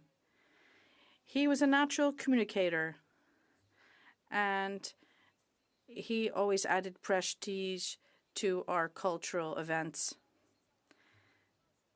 He frequented the biggest stars in Hollywood, but his passion was always for Quebec. He always was able to underscore our artists locally, and the Bloc would like to offer their sincerest condolences to his loved ones and his son Julien, and pay tribute to the son of Haiti, who offered some of the most important moments of the Quebec artistic scene. The honourable member for Sherbrooke. Mr. Speaker, November 14th is World Diabetes Day. It's an opportunity to raise public awareness of this disease, which affects 1 in 10 worldwide. In Quebec, 1.2 million people live with diabetes. Today, I met some diabetic children who are visiting Parliament. They told me about their daily lives with the disease, and I was impressed not only by their courage and resilience, but also by their plans and dreams, which defy this disease. I am very familiar with the situation faced by these families, because in February 2017, at the age of 18, my son Charles was also diagnosed with type 1 diabetes. Thanks to research, the equipment Charles uses has greatly improved. It greatly facilitates the day-to-day management of this disease, allowing him, among other things, to flourish as a physical education teacher. I'd like to take this opportunity to pay tribute to the people who live with this disease and their loved ones who support them. I'm very happy that the Canadian government is working to develop a universal national pharmacare plan, which will provide coverage for a range of diabetes medication and supplies. Thank you, Mr. Speaker. Before I move on to the next person, I would like to tell all members to please keep your statements to 60 seconds or less. I don't like to go over too much. Grasslands. After 9 long years, Canadians are desperate for a change from the NDP Liberal government. Food Banks Canada recently released their hunger count report. Over 2 million Canadians are visiting food banks each month. The report found a 6% increase in food bank visits compared to the previous year, which had already broken a previous record. That's what we're seeing happen under this carbon tax regime. That failed socialist experiment starves Canadians, and it attacks our energy industry, which is key to Western Canada's economy and fuels prosperity across the country. Back home in Saskatchewan, Food Banks of Saskatchewan has said that children make up 30% of people in need nationally. But in Saskatchewan, that number jumps up for children up to 39%. That's almost a 10% increase. Meanwhile, the total number of visits has gone up 42% since 2019 due to carbon tax, inflation, and housing costs. The Liberals refuse to fix what they broke, and that's exactly why Canadians are demanding change. Conservatives stand ready to axe the tax and bring home affordability. It's time for the Prime Minister to call a carbon tax election. The honourable member from Davenport. Mr. Speaker, I rise today to commemorate the 101st anniversary of the establishment of the Republic of Turkey. On October 29, 1923, Turkey was formally declared a republic. It was also the day they elected their first president, Mustafa Kemal Atatürk. Atatürk, beloved to this day by Turks all around the world, and is credited with creating the foundations of modern-day Turkey. Canadians of Turkish origin are a vibrant community whose language, culture, and traditions have enriched the social fabric of Canadian society. Now in 2024, the Canadian-Turkish community has grown to more than 75,000 strong. Organizations such as the Federation of Canadian-Turkish Associations and the Turkish Culture and Folkloric Society of Canada work hard to put on important events for the community throughout the year. I want to acknowledge them and thank them for their contributions. Canada is stronger because of our diversity, and the Turkish-Canadian community has made us a stronger and better country. Thank you, Mr. Speaker. The honourable member from St. Catharines. Last week, the Conservative leader announced his plan to shut down housing projects across the country. He's proposing reckless cuts that will devastate housing progress in Canada, including in my own riding of St. Catharines. Even his own MPs are going behind his back to secretly write the minister to support the Housing Accelerator Fund and advocate that their communities get the funding their leader wants to cut. Let's be clear about what's at stake. Reckless Conservative housing cuts could jeopardize up to 750,000 homes over the next decade. By his own math, the Conservative leader wants to build at least 450,000 fewer homes. Canadians can't afford these cuts to housing. Conservative MPs need to stand up for their communities and stand up against their leader's reckless housing cuts. We need to build more homes, not less. It's painfully obvious that the Conservative leader is not serious about housing.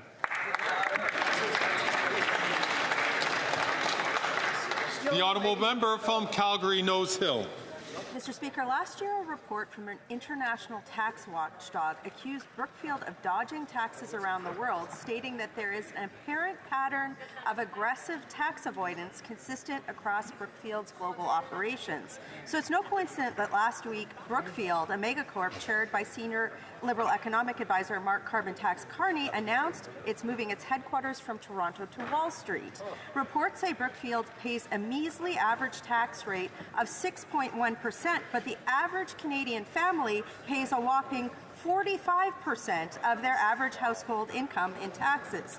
Here's the reality. Carney gets paid more if Brookfield pays less tax. And while he works to make sure that his company pays less tax, he wants Canadians to pay more carbon tax, all while he's formally advising the Prime Minister on economic policies without ethics or lobbying guidelines. Colleagues, this is wrong. It's time for the NDP Liberals to stop letting this man put his own profit over the people of Canada. Hear, hear. The honourable member from Surrey Centre. Thank you, Mr. Speaker. Last week we learned that the Conservative leader will reverse Canada's housing progress and cut programs that are building more homes faster in Surrey and across the country.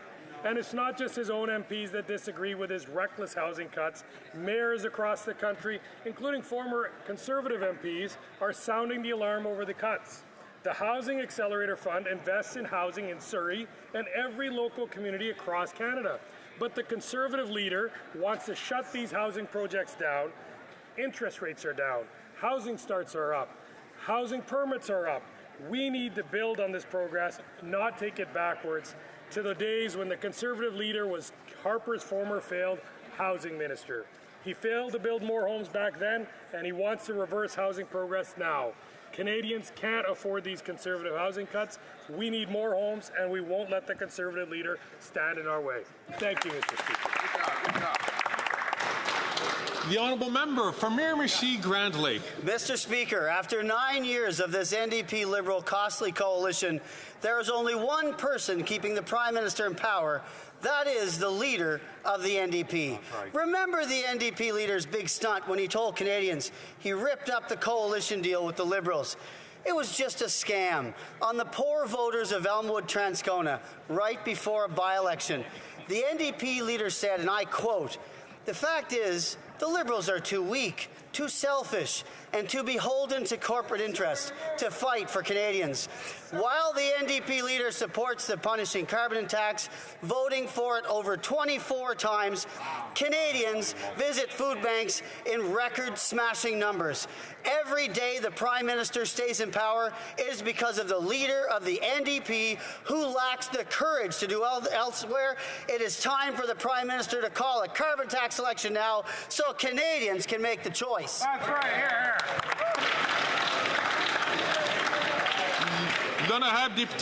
The honourable member for Levis-Lotbinière. Mr. Speaker, after 9 years, the bloc is not worth the cost of housing. Rents, mortgage payments, and down payments have doubled. But the good news is that a Conservative government will slash the federal sales tax on new homes sold across the country. This tax cut will save buyers $40,000 or $2,200 a year in mortgage payments on an $800,000 home. This measure will stimulate the construction of more than 30,000 additional homes a year and give buyers who are struggling to find homes a break. Mr. Speaker, our Conservative proposal has been hailed by the Quebec Property Owners Corporation as a step in the right direction that will ease the cost of housing. Mr. Speaker, the evidence is clear that the only common-sense Conservatives will restore Canada's promise, where hard work guarantees a bigger paycheck that buys food and affordable housing in safe neighbourhoods. Thank you, Mr. Speaker. The honourable member from Windsor to Tecumseh. Mr. Speaker, this Friday, my wife and I were honoured to join the vibrant and growing Sikh community in Windsor-Tecumseh to celebrate Bundi Chor Divas.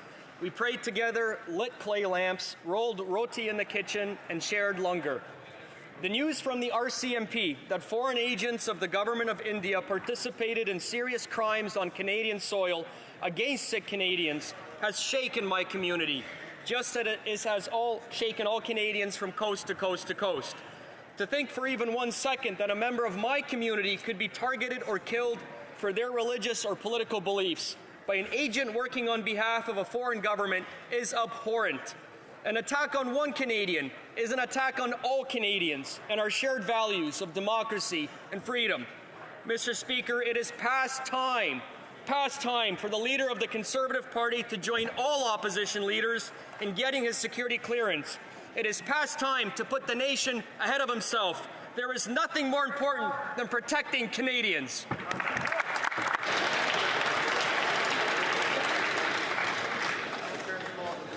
The honourable member from Nanaimo Ladysmith.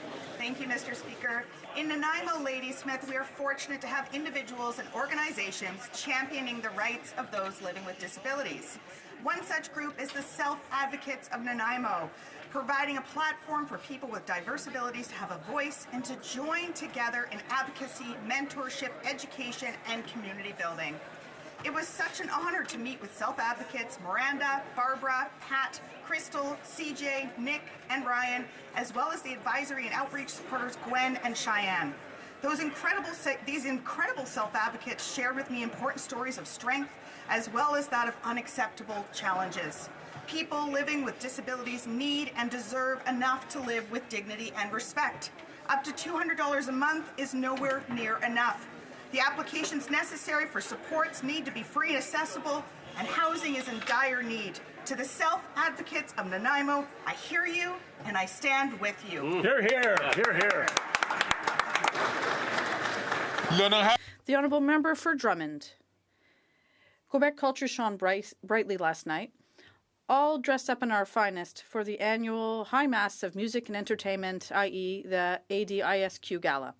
How good it was to see and hear Quebec artists of all generations who continue to enrich our culture, from traditional music to pop, rap, and hip-hop. It was magical to see Les Trois Écorts, Karuka, Roxane Bruno, Rock Voisine, and Isabelle Boulay, among others. All were electrifying on stage. How touching to remember the departed Jean-Pierre Ferland and Carl Tremblay. And how satisfying was it to see the cowboy fringant walk away with 3 Felix Awards. And although the evening was festive, we also must remember that the culture needs to be taken seriously when it comes to support, such as reform of the Copyright Act to ensure a future for our creators. But despite these challenges, they're always there to sing our joys, our sorrows, and our hopes.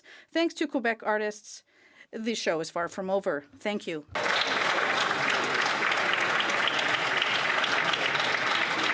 The Honourable Member from Hastings, Lennox and Addington.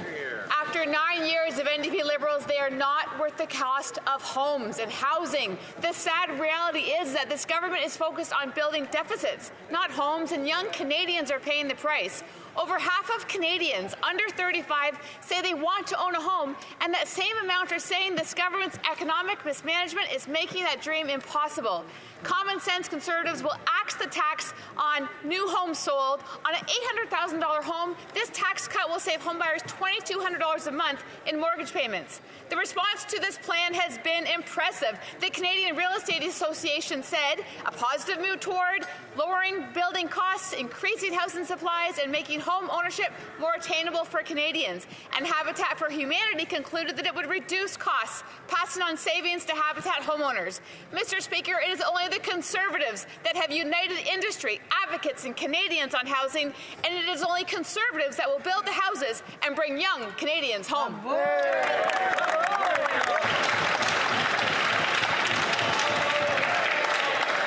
The Honourable Member from Brampton North. Happy Diwali, Mr. Speaker. Last week I celebrated the Festival of Lights in my riding by going to local mandirs and gurdwaras, and what made Diwali even more special was that the Prime Minister dropped by to celebrate with Bramptonians. Today we'll continue the grand celebration on the Hill, hosted by the Liberal caucus, with many in attendance from across the country. This celebration on the Hill is a testament to our commitment to inclusivity and respect for all communities. In contrast, the Conservative caucus cancelled their Diwali celebration, proving that all the Conservatives care about is themselves. The celebration of Diwali is one that is shared among Hindus and Sikhs, and over the last few days I've witnessed these communities celebrating together in harmony. However, I am also deeply troubled by what took place yesterday. First, the protests and acts of violence that took place outside the Hindu Sabha Mandir, and then the counter-protests and violence that took place at Guru Singh Sabha Gurdwara. Everyone deserves to feel safe and respected in their places of worship. There is no room for such actions in our society. Let's respect the true essence and teachings of Diwali and Bandi Chhor Divas. Come together in respect and unity.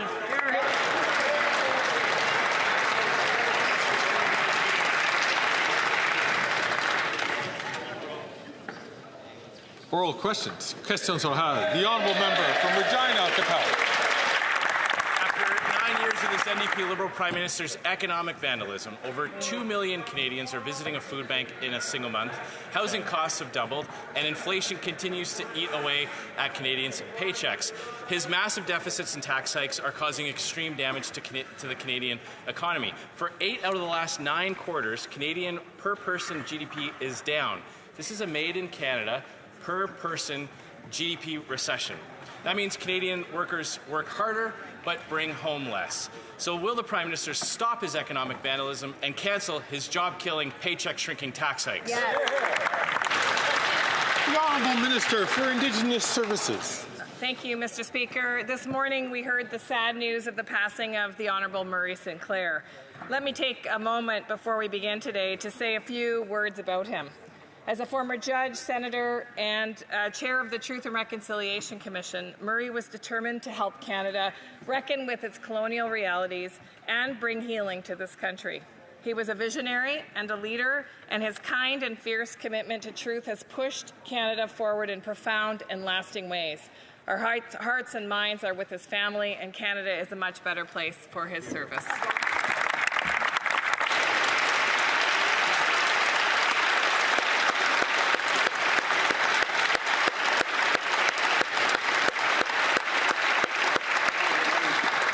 The Honourable Member from Regina Capel. I join in my honourable colleagues' sending of condolences, but we are witnessing economic vandalism in real time. Last Thursday, this government was briefed that the only sector of the Canadian economy actually producing any growth was the energy sector. And what did they do today? They slapped a punishing cap on Canadian production. Exactly. All this will do is chase investments and jobs to other countries. But that's something this Prime Minister is good at. He's increased Canadian investment into the U.S. by $63 billion last year alone. So will the Prime Minister stop fueling the U.S. economy, cancel his tax hikes, and cancel the production cap to bring those investment dollars back home? The Honourable Minister for Natural Resources and Energy. Thank you, Mr. Speaker. Today, we were very pleased to announce an emissions cap with respect to the oil and gas sector in this country. Given that oil and gas constitutes 31% of Canada's greenhouse gas emissions, it is important that we work with the sector to reduce emissions, just as we do with every sector. It is also true that as we move towards a lower carbon economy across the world, oil and gas produced with the lowest emissions is actually going to have value around the world. We are moving forward with a plan to address climate change and build a strong economy going forward. They are stuck in the past and ignoring the science of climate. Before I get to the Honourable Member, I'm just going to ask the Honourable Member from Calgary Centre, please, to hold on until his question is turn to ask a question. The Honourable Member from Regina Capel. All this production cap will do is make other countries richer while making Canadians poorer. Exactly. But that's something this Prime Minister is so good at. Consider this. GDP per capita in Canada, down. In the U.S., it's up. 9 years ago, average wages in the U.S. and Canada were almost identical. Now, an American worker brings home $22,000 more than their Canadian counterpart. And $500 billion in investments has fled Canada to the United States, creating bigger paychecks for American workers, all because of this Prime Minister's high taxes and massive deficits. The Prime Minister is the #1 job creator in the United States. Yes. So instead of helping the Canadian economy, why not fight for Canada for once? The Honourable Minister for the Environment and Climate Change. Mr. Speaker, maybe the member opposite should take the time to actually read the information about the pollution cap. Production is forecast to increase 16% by 2030, Mr. Speaker. So this idea that we're somehow cutting production is simply not true. The Honourable Member for Mégantic-L'Érable. After 9 years of this Prime Minister, supported by the Bloc, $500 million has left Canada for the U.S. The Conservatives will bring investment and jobs back to Canada. This Prime Minister's high taxes and deficits have helped the U.S. prosper while Canadians are desperately trying to house and feed themselves. A U.S. worker now earns $22,000 more than his Canadian counterpart. Will the Prime Minister keep abdicating his responsibilities? The Honourable Deputy Prime Minister and Minister of Finance. Mr. Speaker, I'm a patriotic Canadian woman, and I believe that we live in a wonderful country. I wouldn't want to be American. But if the Conservatives want to compare, well, this is what should be compared. Inflation is lower in Canada. The prime lending rate is lower in Canada. The average Canadian's lifespan is 4 years longer. So the Conservatives keep thinking the U.S. is better than Canada. The Honourable Member for Mégantic-L'Érable. What's worse is after 9 years of this Prime Minister, three different U.S. presidents, this government has been incapable of producing wealth in Canada. The gap between wealth is growing, whether it's the softwood lumber or the Buy American Act. This Prime Minister has failed miserably to protect Canadian workers. He's creating more jobs. He's the #1 job creator in the U.S. When will the Prime Minister stand up for Canada, cut taxes, and bring our money and our jobs and our investments back to Canada? The Honourable Deputy Prime Minister and Minister of Finance. Mr. Speaker, once again, here's what we do better in Canada. Inflation is lower. The prime lending rate is lower. The average lifespan is longer. I will quote from David Rosenberg, a well-known economist. He said that last week, investors based in the U.S. should contemplate leaving New York for Toronto. And that's because he knows that Canadian companies are doing better. Who better to quote, Mr. Speaker? Député de La Prairie. The Honourable Member for La Prairie. On the eve of the U.S. elections, Peter Harder and other senators must not be blocking our bill to protect supply management in free trade deals, because we know that the U.S. wants to reopen the trade deal. This is not just harmful, it's dangerous because it will cause hundreds of thousands of job losses in Quebec. Will the Prime Minister stop threatening Quebec's farmers? The Honourable Minister of Agriculture and Agri-Food. Thank you, Mr. Speaker. Mr. Speaker, being a farmer all my life and then being involved in the supply management system for all my agricultural career, I am fully aware of how valuable the supply management system is to this country. And I belong to a government and a party that has initiated supply management and continue to support supply management. And I can tell my honourable colleague in this country that this government will continue to support the supply management program. The Honourable Member for La Prairie. The next U.S. president could open up NAFTA or the free trade deal in 2026. And depending who wins, it could be our supply management system that pays the price. So our farmers would like to hear their will respected. They don't want two unelected senators to hold up a bill to protect supply management. Will the Prime Minister stop those two senators from preventing C-282 from passing? The Honourable Minister of National Revenue. Thank you, Mr. Speaker. We've already explained to our Bloc friends that senators are independent. And the other thing is that the Bloc admits that they can't protect supply management. The only people who can, because we truly want to and we're committed to doing so, is us. Whatever happens on the other side of the U.S. border, only a Liberal government will protect supply management here. The Honourable Member from Burnaby South. In Canada, we believe healthcare should be there when you need it and it should be free. Today, Collège des médecins du Québec Président was quoted saying that patients are typically told, I can do your surgery in 14 months. If you come to my private clinic, I can get it done in 1 month. It'll cost you $25,000. Dr. Gourdeau says that's questionable, if not illegal. I think it's pretty clearly illegal. Does the Prime Minister agree? The Honourable Minister of Health.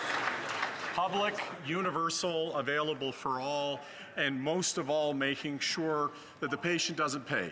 That we ensure in our country that when people come in for care, that they're taken care of on the basis of their need, not the size of their bank account. That's what distinguishes us from so many countries in the world. That is a principle that we stand up proudly for. I would suggest to the Leader of the NDP, we've worked well together on things from pharmacare to dental care. There are many different challenges the provinces are presenting to health care right now, and certainly this party opposite, the Conservatives that would seek to ravage our health care system. Let's work together to make sure we protect it. L'honorable député de Burnaby Sud. The Liberals are letting people get charged to get to the front of the line. That should be illegal.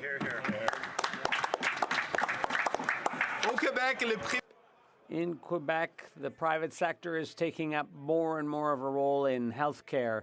The Quebec College of Physicians and Surgeons is calling for this trend to be dealt with as quickly as possible. People who seek profit are causing longer delay times for healthcare. Why is the Prime Minister allowing U.S.-style companies to take advantage of Canadians suffering? The Honourable Minister of Health. Mr. Speaker, that's what's absolutely clear is that it's our government's priority to ensure that our healthcare system is universal and entirely public and available to all Canadians.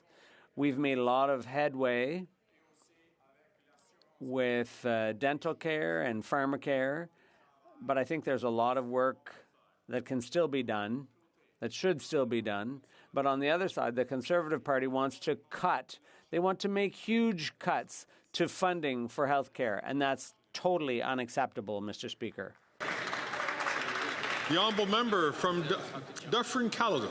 After 9 years of these NDP Liberals, almost 50% of young Canadians believe they will never own a home. This Liberal housing accelerator is an absolute joke. Common sense Conservatives have a plan. They're going to axe the GST on new home builds. On an $800,000 house, this will save $40,000. Wow.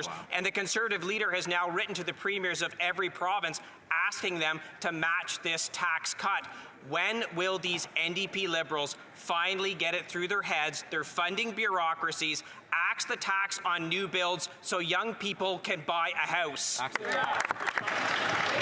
The Honourable Parliamentary Secretary to the Minister of Housing, Infrastructure and Communities. He says the Housing Accelerator Fund is a joke, Mr. Speaker. Has he consulted with his caucus? A dozen, probably more, Conservative members have advocated specifically for that program. They went behind the back of the Leader of the Opposition because they wanted to advocate for their constituents to see more homes built. By calling for the end of the Housing Accelerator Fund, which is how they would pay for this new bold idea, so-called, they would end support to communities for homelessness. They would end support for more building for middle-class Canadians. Mr. Speaker, it's an unacceptable, untenable position. Well said. The honourable member from Dufferin-Caledon.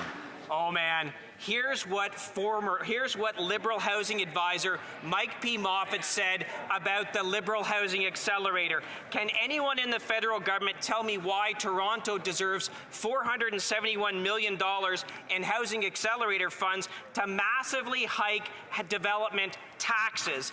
And housing starts in Toronto are down 20%. Even Liberal advisors know the housing accelerator's a joke.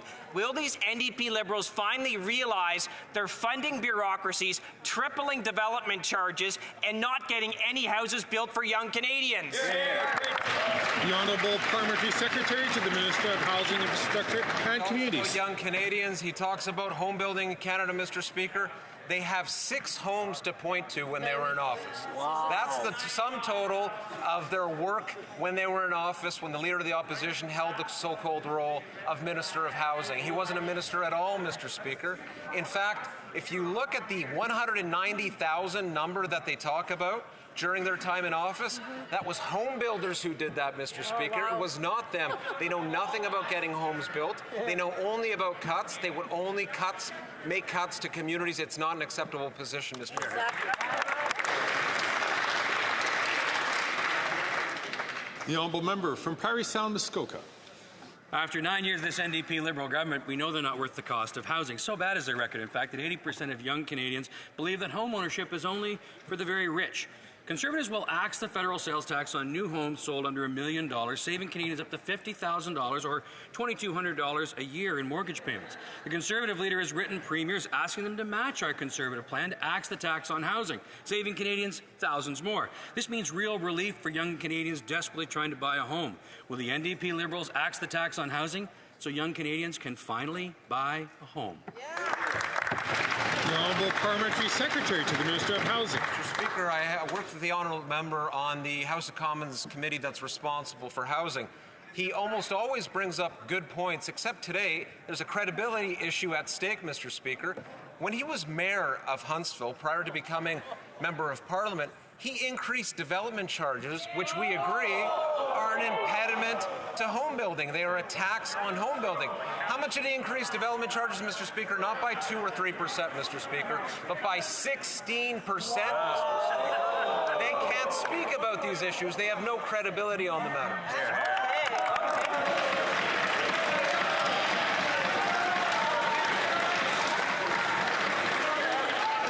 Order. The Honourable Member from Parry Sound Muskoka. Well, Mr. Speaker, when I was on council, we actually cut development charges by 50%, and I also knew as a mayor that if you get bureaucracy out of the way, you get more homes built. These guys don't understand that, though. All they're doing is funding the bureaucracy. Since this minister has given billions of dollars to cities all across this country, they've raised development charges and housing starts have dropped. Our common sense plan will save Canadians up to $50,000 on a new home. This is real relief for Canadians. So why can't they get on board and axe the tax on new homes? The Honourable Parliamentary Secretary. Mr. Speaker, like former Conservatives, people like Joe Clark, for example, I recognize that Canada is a community of communities. And as an urban-based MP, I want to assure the honourable member opposite that I read the Huntsville Doppler, the newspaper of record in this community. He increased development charges by 16%. It was reported time and again in that newspaper, Mr. Speaker. They want to cut support for communities. They want to cut support for housing. Don't be fooled. The Leader of the Opposition ditched his glasses. Same guy that wants to cut pensions, support for housing, support for young people, support for EI. They're not serious, Mr. Speaker.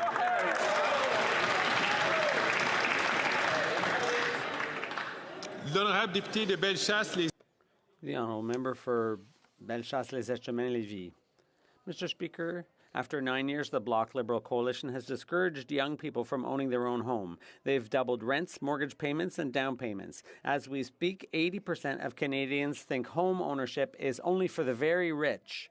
Our leader has tabled a common-sense proposal, cut the GST on new homes. This idea has the support of CORPIC, the Quebec Residential Rental Properties Owners Association. Will the Bloc-backed Liberals scrap the federal tax on housing, or will they keep on funding their own programs that don't build any houses?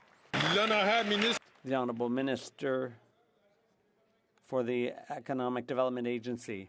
Mr. Speaker, my colleague's proposal is completely ill thought out because not only does it not deal with any increase in the supply of housing, it also comes at the expense of the poorest. Their agenda is clear now. They want to help people who want to buy, but cut back for people in need. I'd like to know from my colleague, the housing in her own riding, how is she going to explain to her constituents that she would cut and put in danger the rents of the people who need that housing? The Honourable Member for Bellechasse-les-Etchemins-Lévis.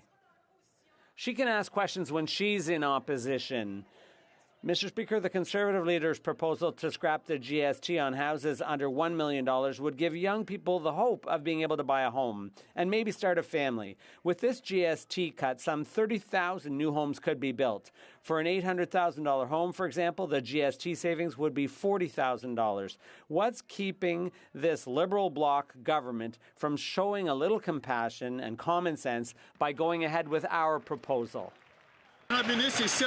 The Honourable Minister of Public Services and Procurement. Thank you, Mr. Speaker. 3 things. First of all, and my colleague knows this, the Conservative leader was responsible for the construction of only 6 housing units during his entire term. Last week, an agreement was what the Conservatives would do would be cutting a deal that has led to the building of thousands of units in Quebec, including units for seniors in need in the members' riding. That's the type of thing the Conservatives would like to cut. The honourable member for Lac-Saint-Jean. Quebec is still taking in more than its fair share of asylum seekers. And this is serious. There's still no plan for redistributing them among the other provinces. Immigration could skyrocket with tomorrow's U.S. election, and Donald Trump has said if he wins, he'll launch the largest deportation program in U.S. history. He wants to deport 18 million people. We asked the minister if he had a plan in case Trump's promises drive people into Canada, and he said yes. That's great. Now, can he explain that plan, Mr. Speaker? The Honourable Minister of Immigration.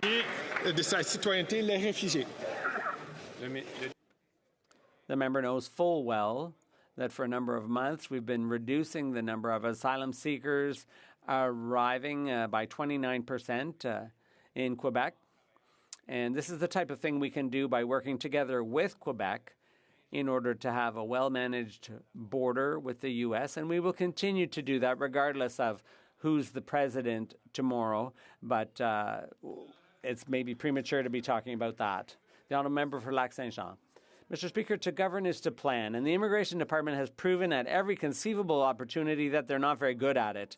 So we're going to keep asking the minister for details of this plan, because without details, there's no good reason to believe it even exists. Tomorrow, if Trump wins, he's promised to deport 18 million people. Our organizations tell us if they're worried about a wave of immigration when Canada's already unable to manage the current influx of asylum seekers, well, what's coming? What's the plan if that happens? The Honourable Minister of Immigration, Refugees and Citizenship. Mr. Speaker, there is a plan, but I'm not going to tell him about it 24 hours before an election. That would be very imprudent, very irresponsible to do here in the House of Commons now. The honourable member for Lac-Saint-Jean. Well, if he doesn't want to answer questions, he shouldn't show up at question period. Mr. Speaker, the last time Donald Trump threatened to deport people, many headed for Canada. The result was Roxham Road, and we're still suffering the consequences. The result was Roxham Road because the federal government had no plan. The Prime Minister issued a blanket invitation to a wave of immigration without making the slightest preparations to get ready for it. And then it took him years to react. Today, Trump is setting the table for an even bigger wave than the one on Roxham Road. Nobody wants to live through that all over again. What's the plan? The Honourable Minister of Immigration, Refugees and Citizenship. I won't do like the Bloc does constantly. We do have a plan. We'll keep working on it regardless of who's president tomorrow. This is not something that we're going to discuss on the floor of the House of Commons 24 hours before a U.S. election. So unlike the Bloc, we'll talk about that later. After 9 years of these NDP Liberals, they are not worth the cost of housing. 50% of young Canadians have abandoned the dream of buying a home one day. Rent, mortgage, and down payment costs have all doubled. Common sense Conservatives will axe the federal sales tax on new homes sold. On an $800,000 house, this will save home buyers $40,000 or $2,200 a year in mortgage payments. Our plan means more housing for young Canadians desperately trying to enter the housing market for the first time. Will the NDP Liberals axe the GST on housing for more young Canadians so they can finally buy a home? The Honourable Parliamentary Secretary to the Minister of Housing, Infrastructure and Communities. Mr. Speaker, as we've seen, the Conservatives continue to say that they'll make cuts to pay for their proposals, including this GST initiative, so-called. So what will that mean? It means the Accelerator Fund will come to an end. The member is from Kelowna. A few weeks ago, I met with Kelowna's Mayor Tom Dias, who shared with me that federal funding secured through the Housing Accelerator Fund has led to a digital permit system that's improved approvals that would have taken even a year ago, a year and a half plus to approve. That approval permit process now is less than 10 days, Mr. Speaker. Huge change. The honourable member from Kelowna Lake Country. Well, even the Liberal housing advisor, Mike P. Moffat, on the failed Liberal housing plan said the federal Liberals have lost the plot. Habitat for Humanity said reducing GST would reduce costs. Canadian Home Builders Association said it will make a big difference. Canadian Real Estate Association said this proposed step is a positive move forward, lowering building costs, increasing housing supplies, and making home ownership more attainable for Canadians. Will the NDP Liberals axe the GST on housing so more young Canadians can finally buy a home? The Honourable Parliamentary Secretary to the Leader of the Government in the House of Commons. Yes, Mr. Speaker, the simple answer is the Conservative policy on housing is a dud. That's the bottom line, Mr. Speaker. And let me tell you about an issue that Canadians are truly concerned about.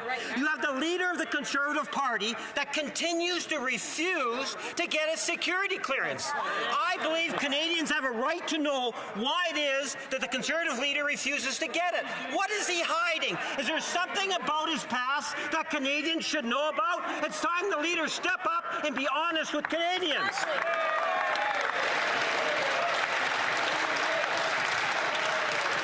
The Honourable Member from Mission Maskey Fraser Canyon. Mr. Speaker, after 9 years of NDP Liberals, they are simply not worth the cost of housing. There are encampments all over the city of Abbotsford, including our beloved Cenotaph. Young people are feeling hopeless, knowing that even with a good salary, they will not be able to afford a new house. Conservatives understand that, and that's why we've proposed to a federal GST on new homes, a tax cut that will spark 30,000 new developments. Will the NDP Liberals axe the federal GST on housing so more young Canadians can finally buy a home? There you go. The Honourable Parliamentary Secretary to the Minister of Housing, Infrastructure and Communities. They want to pay for this idea by slashing the Housing Accelerator Fund. So let's understand what that means, Mr. Speaker. This is support for communities across the country, large and small. Support for communities to get people off the street and into homes. Support for zoning changes that will allow for more building. Giving young people, the ones that they talk about and then claim to care about here today, more options. You give people more options, the the costs come down, Mr. Speaker. Infrastructure support, so that water connections, for example, can be connected to housing. They don't believe in that either. Support for vacant buildings to be converted into housing, Mr. Speaker. All of this is on the table. The Honourable Member from North Island, Powell River. Mr. Speaker, Persian Gulf War veterans are asking this government for recognition. Brave soldiers came home with Gulf War illness, PTSD, and burn pit poisoning. And still they have to fight the Liberals to get the recognition and benefits they deserve, just like they had to fight the Conservatives before them. It is shameful. Will the minister make this right and grant these veterans wartime status, or will she hide behind legislation and disrespect their service? Hear, hear, hear, hear. The Honourable Parliamentary Secretary to the Minister of des Anciens Combattants. Thank you, Mr. Speaker. I think the Committee on Veterans Affairs has currently studied this matter. We're waiting for their report, and I can assure you that the government will respond to that forthwith. The Persian Gulf War veterans have done a great service for this country, and we all deserve to see their response from this report, and I assure you that the government will respond accordingly. Thank you. The Honourable Member from Windsor West. Mr. Speaker, the Liberals have done nothing to protect Canadians from giant telcos' pricing gouging. For weeks, hundreds of Canadians are raising their voices because they feel bamboozled. They signed a service contract, were promised a price, then the bills come in with even higher prices. Giant telcos are digging deeper in Canadian pockets. Meanwhile, Liberals sit on their hands and Conservatives are silent as to not upset their CEO donors. Canadians deserve better. Will the minister finally use his powers to stop these snake oil salesman tactics that the telcos use to trick Canadians?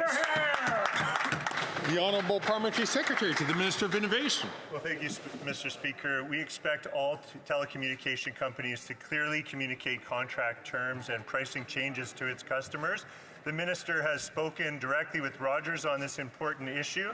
And in the past two budgets, we've taken critical steps to crack down on unnecessary fees and eliminate switching charges so customers can cancel and switch to cheaper plans and access lower charges. Thank you, Mr. Speaker. The Honourable Member from Mississauga-Malton. Mr. Speaker, very recently we've seen acts of unlawfulness and indecency at the Hindu Sabha Mandir in Brampton and the Shri Guru Granth Sabha in Malton. Speaker, the vast majority of Canadians are peace-loving and believe that every Canadian should have the right to practice their faith freely and safely.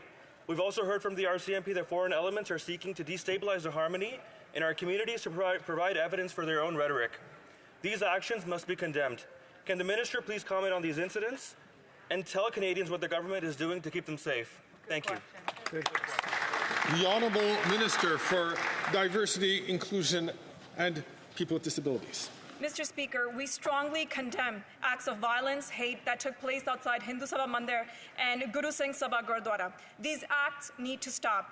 Everyone deserves to feel safe in their places of worship. I've spoken to Peel Regional Police Chief Nish and have full confidence in our local authorities to investigate and to de-escalate. As Canadians, Mr. Speaker, we must stand united against hate and against all those who try to destabilize peace and unity between our communities. Thank you.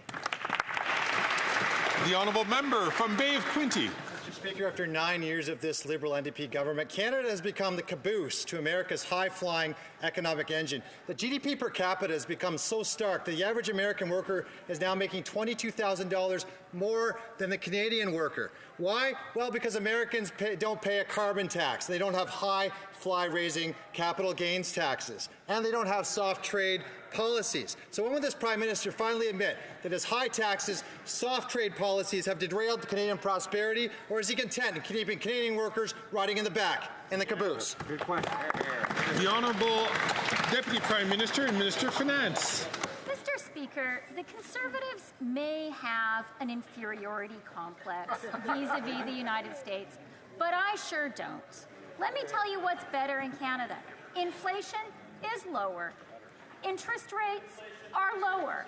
We live 4 years longer because we have a universal single-payer healthcare system.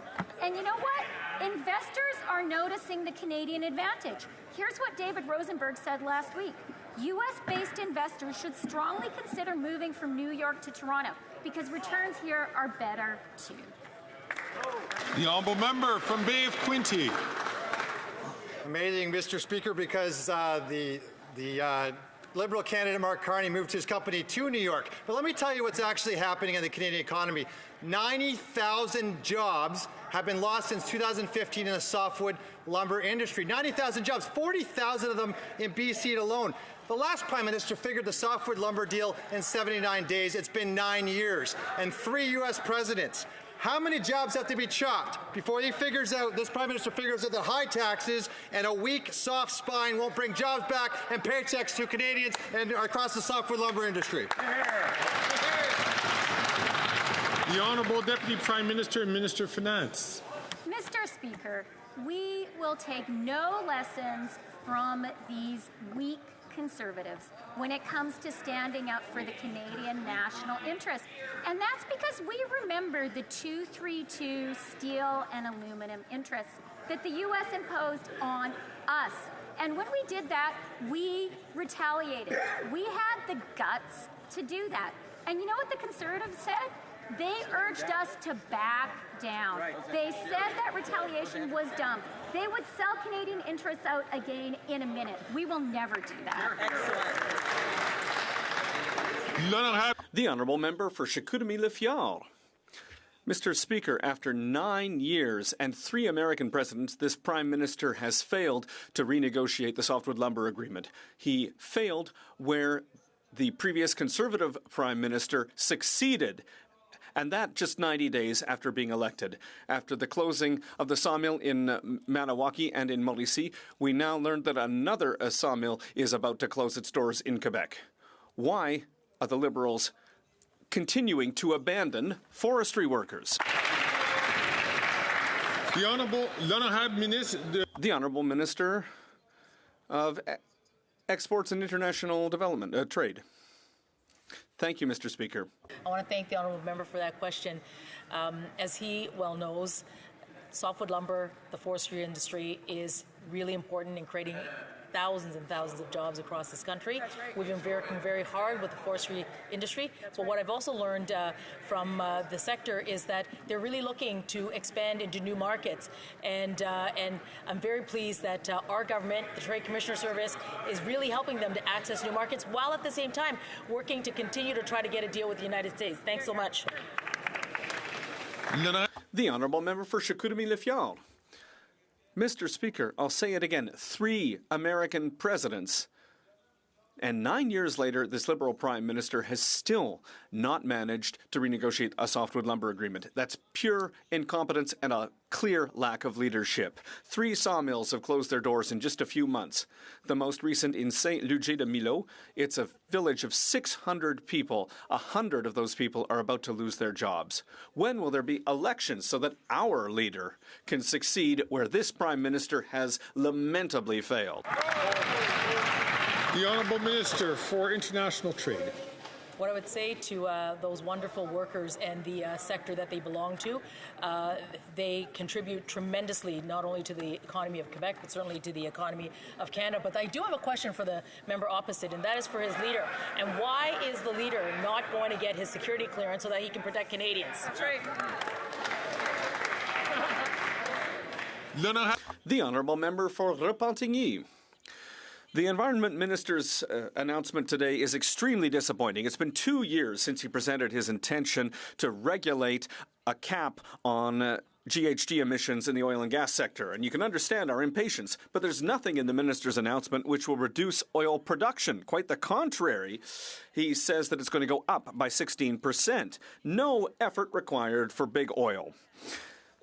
The oil companies will continue to beat production records with the approval of this Liberal government. When will they start to really fight climate change?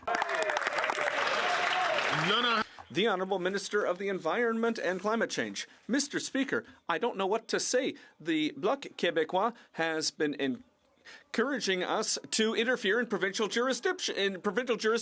The world is turning upside down. Natural resources, as the Bloc Québécois knows very well, is provincial jurisdiction. So what we will do is act on pollution, and that's exactly what we're doing, Mr. Speaker. The sector is going to have to reduce its greenhouse gas emissions by 35% under 2019 levels. This is an important element in our climate change plan. And on this side of the House, we believe in climate change. We have a plan for the economy, and we have a plan for the future of workers in the sector. The Honourable Member for Jonquière. What the minister isn't saying is that there's a major part of the money that's coming from Quebec. 9 years now the Liberals have been in power, and the Bloc has been calling for a cap on oil and gas sector GHG emissions. 3 years ago, they promised to do it. 2 years ago, they tabled a draft regulation without putting anything into place. And all that to end up with regulations that don't require any results from the oil and gas sector before 2030. It's that inaction that's going to lead us straight into the wall in 2030. Not the upcoming election, not the opposition party. So why is the minister incapable of requiring even just a little effort from the oil and gas sector before 2030? The Honourable Minister of the Environment and Climate Change. Mr. Speaker, I have a lot of respect for my honourable colleague, but I would sincerely invite him to read the documentation on the oil and gas sector emissions cap, which requires that the regulations come into effect in 2026, not in 2030, as he said. We presented the document a year ago, not 2 years ago, Mr. Speaker, and if since the Bloc Québécois seems to be so eager to go to elections with the Conservatives, well, they can do it, but there won't be a cap on emissions in the oil and gas sector if they do that. They'll be able to pollute all they want under a Conservative government. Member from Banff-Fairtree. After 9 years of NDP Liberals, taxes are up, costs are up, crime is up, and time is up. The cost of the carbon tax is sending record numbers of Canadians to food banks, but food banks are struggling with the carbon tax too. For one Alberta food bank, paying the carbon tax means that there is $280,000 less food for those who are going hungry. This Prime Minister's policies are hurting the most vulnerable and those who work to help them. So will the Prime Minister finally call a carbon tax election so Conservatives can fix what he broke? The Honourable Parliamentary Secretary to the Leader of the Government. Mr. Speaker, we all know that the leader of the Conservative Party had a flip-flop when it came to the price on pollution. But where we're really disappointed is that we have a leader of the Conservative Party who refuses to put Canadians' interest ahead of his own personal interest and the interests of the Conservative Party. It's time that the Conservative leader step up to the plate and get the security clearance that's needed, Mr. Speaker, in dealing with foreign interference. What is he hiding, Mr. Speaker? He needs to be transparent. He has to tell us about his past. There's something there he needs to tell Canadians, Mr. Speaker.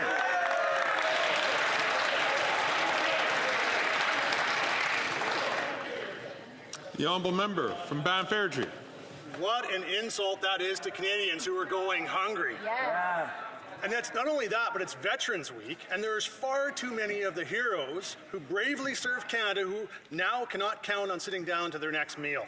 In fact, food insecurity amongst veterans has gotten so bad due to the NDP Liberal carbon tax that some legions are having to divert the funds from their poppy campaigns to instead help keep the local food banks afloat. So when will the Prime Minister call a carbon tax election so common sense Conservatives can ensure that veterans finally get the respect that they deserve?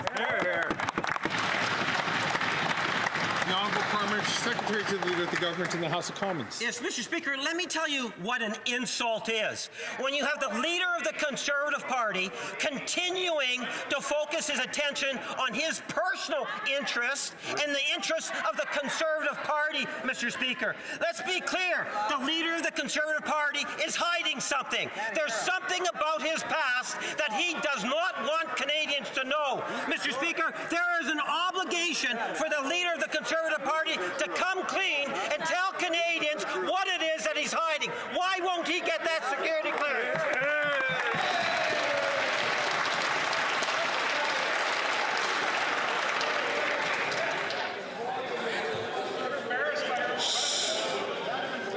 Order.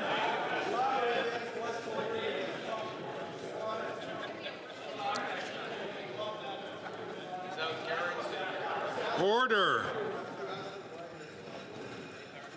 The honourable member from Moose Jaw, Lake Centre, Lanigan.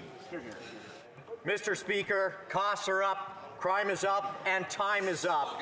Moose Jaw's Food Bank faced a temporary closure due to rising costs of food and lack of donations this summer.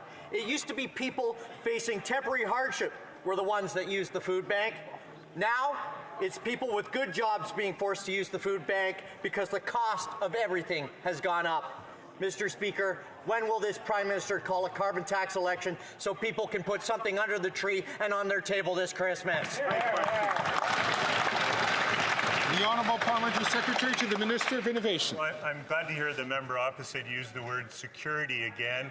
You know, what this House should be preoccupied with, and that all Canadians are preoccupied with is the overwhelming question that they can't answer as to why the Conservative leader will not get his security clearance. It's been months and months and months. This House has been preoccupied with foreign interference, and yet the Conservative leader won't step up and do the very basic thing that all other party leaders in this House have done, which is to get a security clearance and protect the country. Yeah.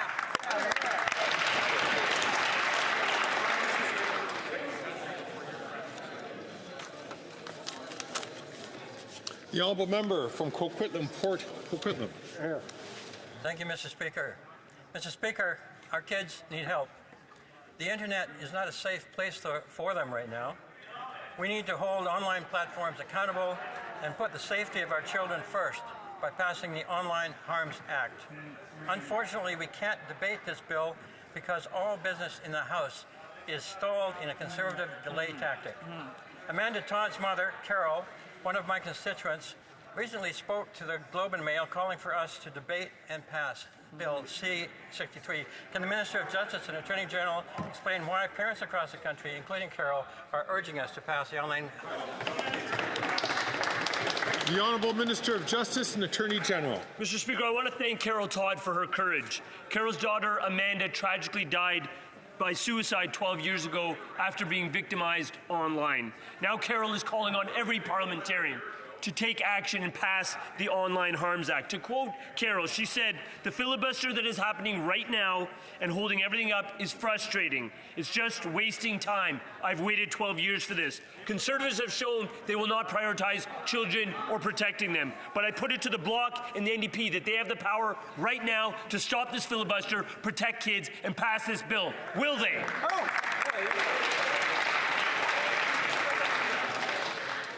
The honourable member from Thornhill. Two hardened criminals, a stolen car, and a police chase. It's not the plot of a blockbuster movie, it's daily life in Canada after 9 years of this Prime Minister. This weekend, the Toronto police officers tried to arrest two car thieves. But not before the crooks injured a horse, rammed a bunch of vehicles, destroyed a business, and put innocent shoppers in danger. We know that both offenders were out on bail thanks to the Liberal NDP catch and release policy that has made this country more dangerous for victims and more lenient for criminals. So why was this government putting police and the public at risk instead of putting criminals in jail where they belong? The Honourable Minister of Justice and Attorney General. That member talks a big game, but when it comes to GTA politics, let's actually assess what police officers are saying. The Deputy Chief of Police in York Region has said, if you actually want to get tough on bail, you need to support the courts, the crowns, and fix the detention centers. Guess who has jurisdiction over all of that? The member from Thornhill should know that's the province. You want to get tough on dealing with bail? Let's have the province support criminal justice in this country and keep our communities safe.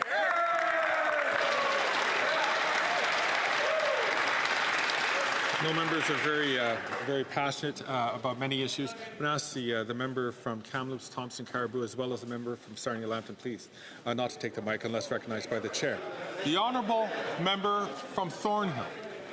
That answer is offensive to every single police officer who puts their life on the line and offensive to every single Canadian who has been a victim of violent crime. Last year, 8 police officers were killed in just 7 months, and violent crime has gone up 30%. Scenes like the one from downtown Toronto are no longer extraordinary. They're becoming the norm under his watch. Provincial governments, municipalities, police associations said they all want change, but the minister responds with that, whatever that was. His recklessness is turning criminals out onto the streets and putting the public at risk. Why is he the only one that doesn't see it? The Honourable Minister of Justice and Attorney General. Let's listen to police officers. Here's the Deputy Chief of York Region.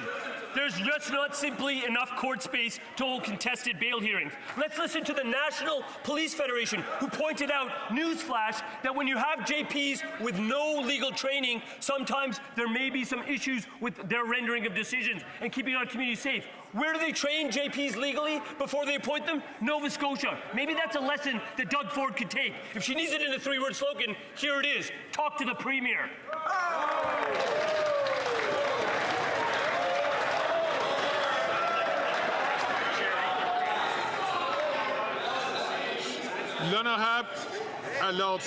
Order, please.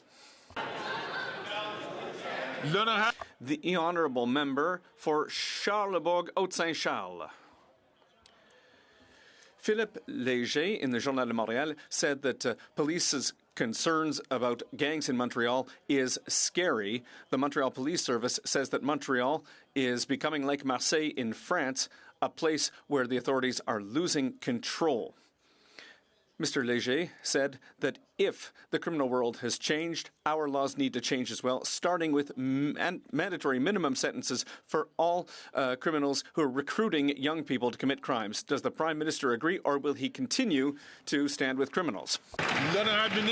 The Honourable Minister of Public Safety. Mr. Speaker, we will continue to work with police organizations. My colleague mentioned the police force in Montreal. We regularly have discussions with the chief. I spoke with him as recently as last week. We are supporting the important work that they're doing. We're also supporting the important work of the RCMP and the Border Services Agency, who have a role to play in supporting municipal and provincial police forces. This is work that we are doing. This is work that the Conservatives forgot to do, and they cut those organizations. The Honourable Member for Alfred Bellin. Thank you, Mr. Speaker. Over 1 million Canadians have already received dental care thanks to the Canada Dental Plan that our government has put in place. This is a historic investment which will benefit Canadians. But the Conservative members voted day after day against this program, which is benefiting Canadians and Quebecers. And they keep saying that the program doesn't exist and that they have the intention to cut it. Can the Minister of Fisheries please explain how this program is helping Quebecers get the dental care that they need?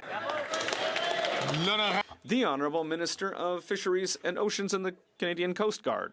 Thank you, Mr. Speaker. Over 1 million Canadians, including 325,000 Quebecers, have already received care under our dental care program. The Conservatives are playing games with the health of Canadians and Canadian seniors by offering nothing more than slogans and cuts to the programs that they need. Canadians and Quebecers deserve a government that cares about health care. On our side of the House, we know that the Conservatives only want to make cuts, no matter how many seniors will be affected by that. What's the Conservatives' hidden agenda, Mr. Speaker?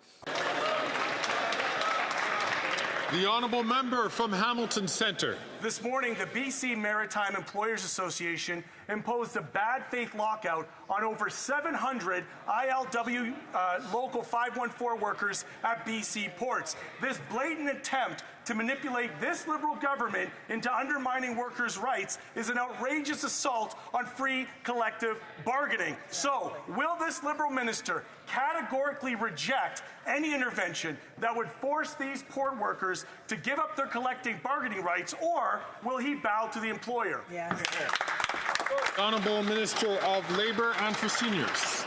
Mr. Speaker, I spoke with the BC MEA and the ILWU on the weekend and reminded them that it is their responsibility to their members and to each other, to Canadians, to farmers, to workers, to businesses, to get a deal. It is their responsibility, and they need to do the work necessary to get an agreement. The honourable member from Kitchener Centre. Mr. Speaker, keeping track of the tens of billions this government gives to big oil's gamble on carbon capture, it's near impossible. Yet for proven solutions like public transit, no new funds till after the next election, a fraction of what carbon capture gets, and transit operations won't even be eligible. We could add $4 billion for public transit tomorrow by taxing the excess profits of the oil and gas industry. So when will this government put in place an excess profits on that of the oil and gas industry and put it towards reducing fares and improving service on public transit? The Honourable Minister for the Environment and Climate Change. Mr. Speaker, and I thank the honourable colleague for his question.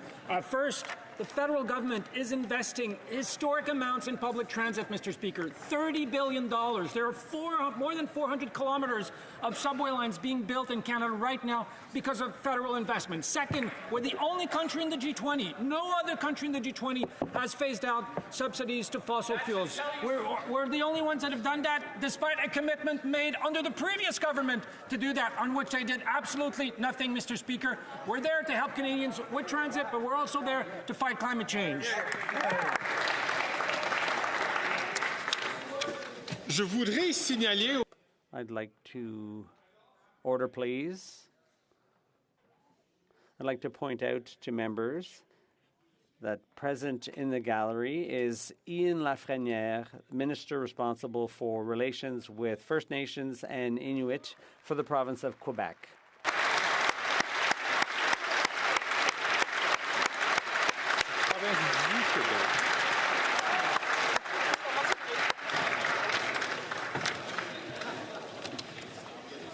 Colleagues, following discussions among representatives of all parties in the House, colleagues, your attention please. Following discussions among representatives of all parties in the House, I understand that there is an agreement to observe a moment of silence in memory of the Honourable Murray Sinclair. À la suite des discussions. Following discussions among representatives of all parties in the House, I understand there's an agreement to observe a moment of silence in memory of the Honourable Murray Sinclair. I now invite all honourable members to rise.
Thank all honourable members. Je vous remercie. Je désire informer la Chambre. I'd like to inform members that the volume of earpieces will now be lowered. The volume of the earpieces will now be reset.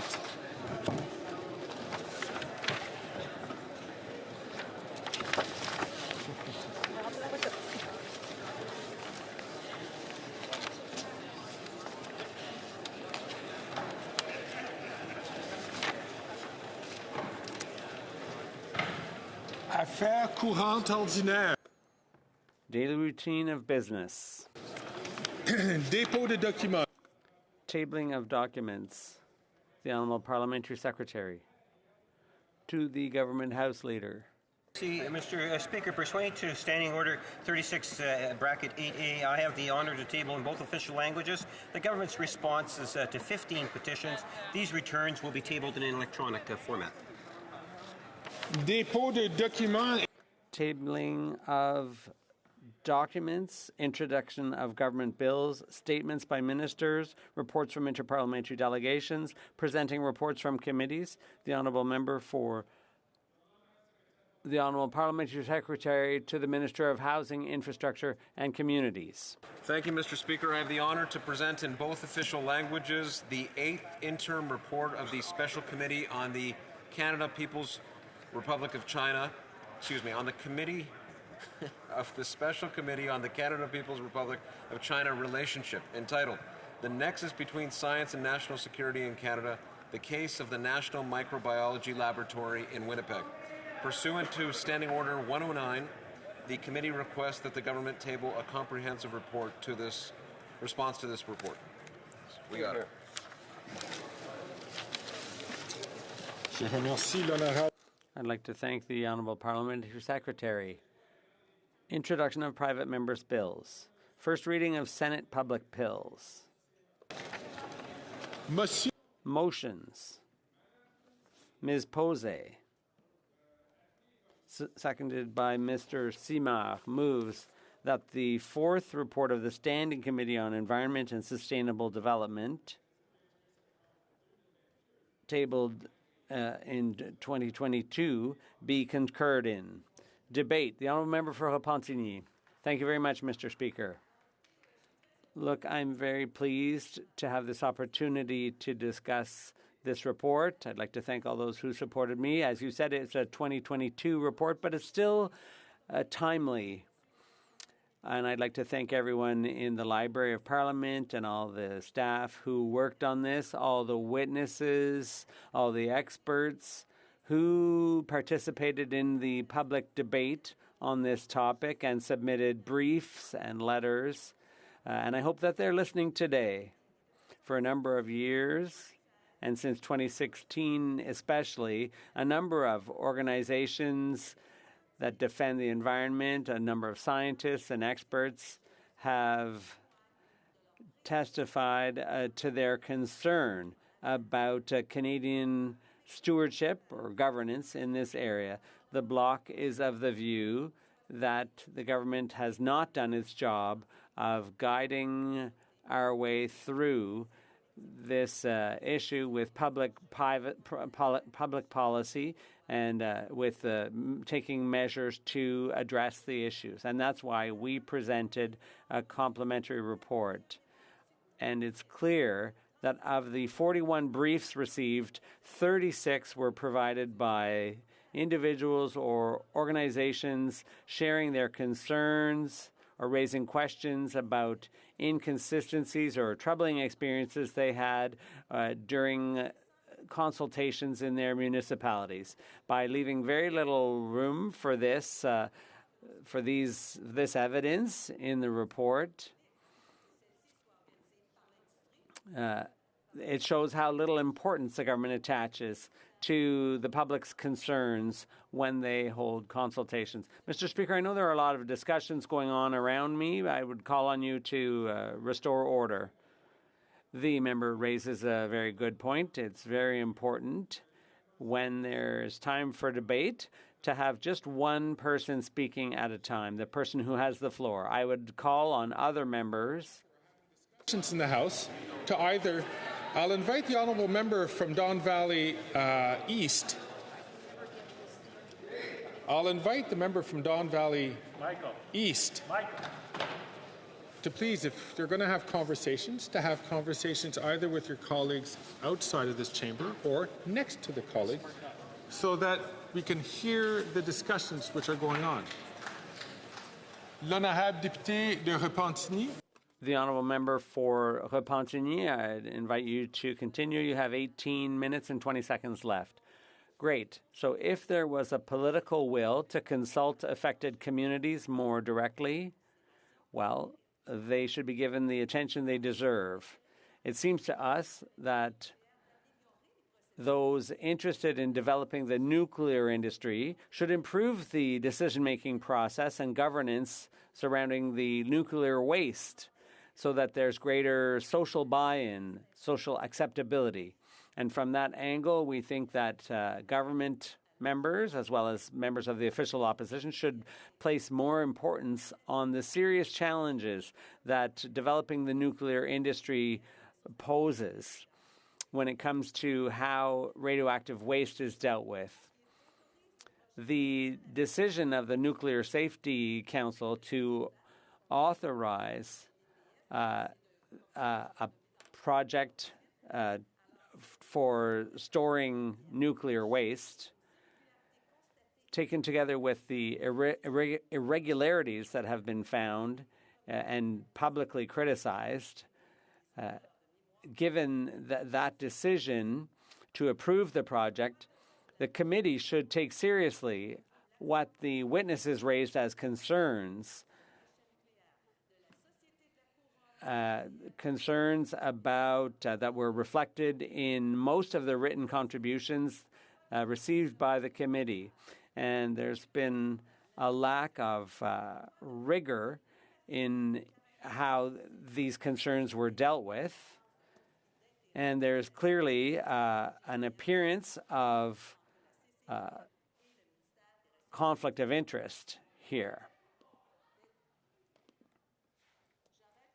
I'm going to stop my stopwatch here, Mr. Speaker.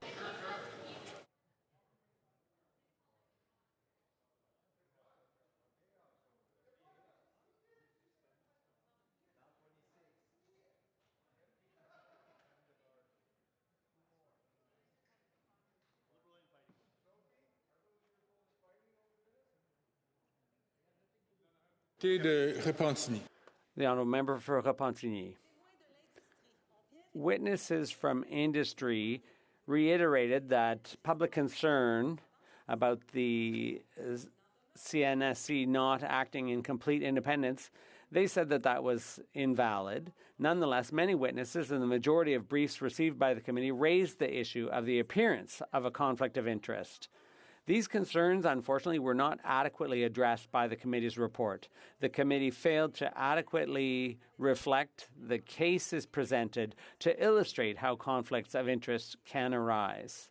For example, short deadlines for consultation processes, refusals to disclose requested information, and so on.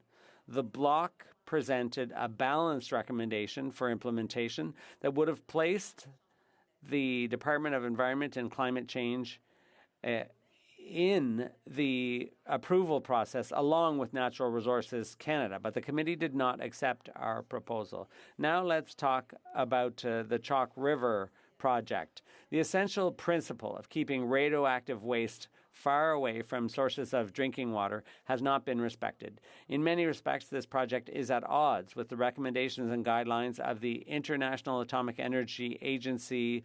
7 Chalk River is located at the junction of geological fractures and in the Western Quebec earthquake zone, which is a seismic belt that spans the Ottawa Valley from Montreal to Temiskaming.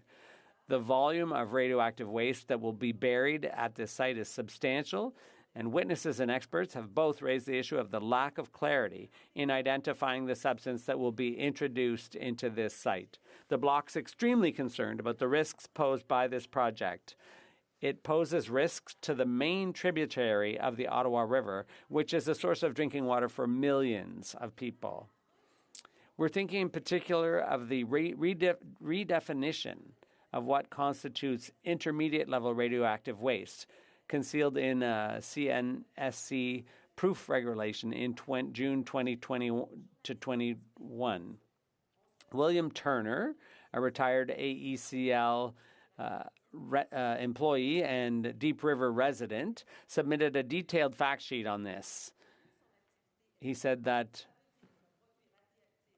the faster something decays, the higher its radioactivity. This means that a radioactive product with a higher activity would now be low-level waste, according to the new definition created by the Canadian Nuclear Safety Commission. Can't the impressive reduction in inventories of intermediate-level waste be explained, at least in part, by this new definition, this new categorization? It would certainly seem so. And with these regulations, waste considered to be medium level by physical science will end up in the site mixed in with low-level waste. There are also questions about the inventory at Chalk River. LNC claims that confidentiality is that the information is privileged, but we'll never know. The argument of corporate secrecy provides a convenient shield for LNC, but it should make parliamentarians cautious about this consortium's responsibility. And I would remind everyone what we recommended. We recommended that the committee recommend that the Government of Canada, in order to eliminate the appearance of conflict of interest and strengthen public trust in radioactive waste management and the nuclear industry in this country, we recommend the following changes be made, that the necessary changes be made to the Nuclear Safety and Control Act and the Financial Administration Act, such that the Canadian Nuclear Safety Commission report to Parliament through the Minister of Environment and Climate Change and the Minister of Natural Resources. From Abbotsford. Mr. Speaker, I think you have also heard the clamor coming from the Liberal lobby. I can't hear what my honourable friend is saying here in this House because of the noise coming from the Liberal side. So if you could address that, please. I'd like to reassure the honourable member, I already did before the honourable member got up. I'd actually had sent some senior pages back to ensure that that there's quiet back behind this place. The honourable member for Repentigny. I'd like to thank my colleague from the Conservative Party. Another recommendation from the bloc was that the Government of Canada, through the Department of Natural Resources, revise its governance practices on the boards of directors of AECL and the CNSC so that board members differ from one organization to the other, and that seats be reserved for members of Indigenous and non-Indigenous communities. The committee recommends that in order to respect the principles of public consultation and the 140 municipalities and a large number of Indigenous communities that have expressly requested more rigor in the Chalk River project, the Ministry of the Environment and Climate Change and the Canadian Impact Assessment Agency proceed with a regional environmental study as soon as possible. Here, I'm taking a lot of time to talk about this project because the drinking water of millions of Quebecers is at stake. And this is a concern that Indigenous communities raised as well. So I'll detail here the 10 reasons why this project should be opposed. And these were well explained by mobilized citizens who were well informed in the Renfrew County and surrounding area. 1, this site will drain into the Ottawa River. The site of the near-surface waste management facility was chosen because of its proximity to the severely radioactive soils of the Chalk River Nuclear Research Center. So this will be situated on top of a hill backed by wetlands that drain into the Ottawa River less than a kilometer away. The site is exposed to tornadoes and earthquakes as the Ottawa River flows through a major fault line. The site's bedrock is porous and fractured, and the water table is very close to the surface. 2, the huge mound will contain over 1 million tons of hazardous radioactive waste. This site will be the height of a 7-story building. Designed on the model of an ordinary municipal landfill, it will have the same surface area as 70 National Hockey League rinks. Waste destined for the mound has accumulated over 8 decades of operation at Chalk River. Other wastes will be brought in from other sites in Canada and even abroad. This includes tons of heavy metals, dozens of hazardous radioactive elements, and I'll spare you the list, there's really too many. But the sources, in particular, the sources of cobalt-60 and cesium-137 present in this radioactive dump will emit gamma radiation so intense that workers will have to take shelter behind lead shields. The IAEA estimates that these intermediate-level wastes should be stored deep underground, not on a mound. The landfill will contain dioxin, PCBs, asbestos, mercury, and hundreds of tons of lead. It will also contain thousands of tons of copper and iron, which will encourage trespassers to dig into the mound to retrieve them once it's closed over. It's just incredible how much waste will be buried there. Third, Algonquin First Nations and the Assembly of First Nations oppose this project, and I will leave it to my colleague to discuss the concerns of First Nations. Fourth, this dumping ground threatens the drinking water of millions of Canadians. The site is adjacent to wetlands that drain into the Ottawa River, which is the source of drinking water for millions of Canadians downstream, including Ottawa, Gatineau, and Montreal. It's anticipated that the mound will leak during operation and subsequently disintegrate due to erosion. Studies predict several types of leakage during the filling and after the closure of this facility. The wastewater treatment plant will discharge contaminated water rich in tritium, and these effluents will also contain smaller amounts of many other radioactive elements like plutonium. The proponent's performance assessment suggests the mound will collapse after its expected lifetime of 550 years, and then the contents will be released into the environment and into the Ottawa River. So we won't be around then, but we will have survivors. Fifth, there's no safe threshold for radioactivity escaping into the Ottawa River. Any leakage of radioactive elements will increase the risk of birth defects, genetic damage, cancer, and other chronic diseases. The IAEA maintains that radioactive waste must be isolated from the biosphere. 6, the waste will remain radioactive and dangerous for thousands of years. Once again, the IAEA considers that many of the waste produced by Chalk River laboratories, because there have already been there's already been waste produced by that facility, they are likely, the waste is likely to be of intermediate or high activity, and that's why it needs to be buried well underground. According to a former senior manager at Chalk River, the waste destined for this facility is of intermediate activity and should be buried underground. He claims that the mound will be dangerous and radioactive for thousands of years and that the radiation doses will exceed authorized levels. The radioactive waste will survive the disappearance of the facility for thousands of years. 7, over 140 municipalities in Quebec and Ontario oppose this project, including Ottawa, Gatineau, and Montreal, as well as Pontiac County. They've all passed resolutions expressing their serious concern about this project. The City of Ottawa specifically called for a halt to waste imports into the Ottawa Valley. The consortium completely ignored this request. 8, Canadian taxpayers pay, but a multinational consortium decides. It was estimated in 2015 that the cleanup of the site would cost $8 billion. When the Harper government entrusted management of the Chalk River site to the Canadian National Energy Alliance, a multinational consortium that was to dispose of radioactive waste from all federal government radioactive facilities. Since this consortium took over, surprise, surprise, Canadian taxpayers have seen the cost of operating and cleaning up Canada's nuclear laboratories skyrocket skyrocket from $336 million a year at the time to now over $1.5 billion a year. The current members of the consortium were the subject of accusations of fraud, bribery, and corruption.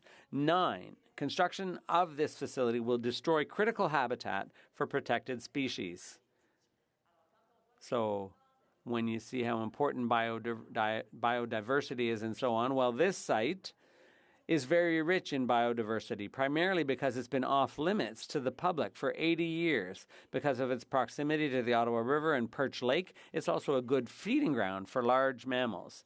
The wetlands that flank the hill provide excellent habitat for endangered Blanding's turtles.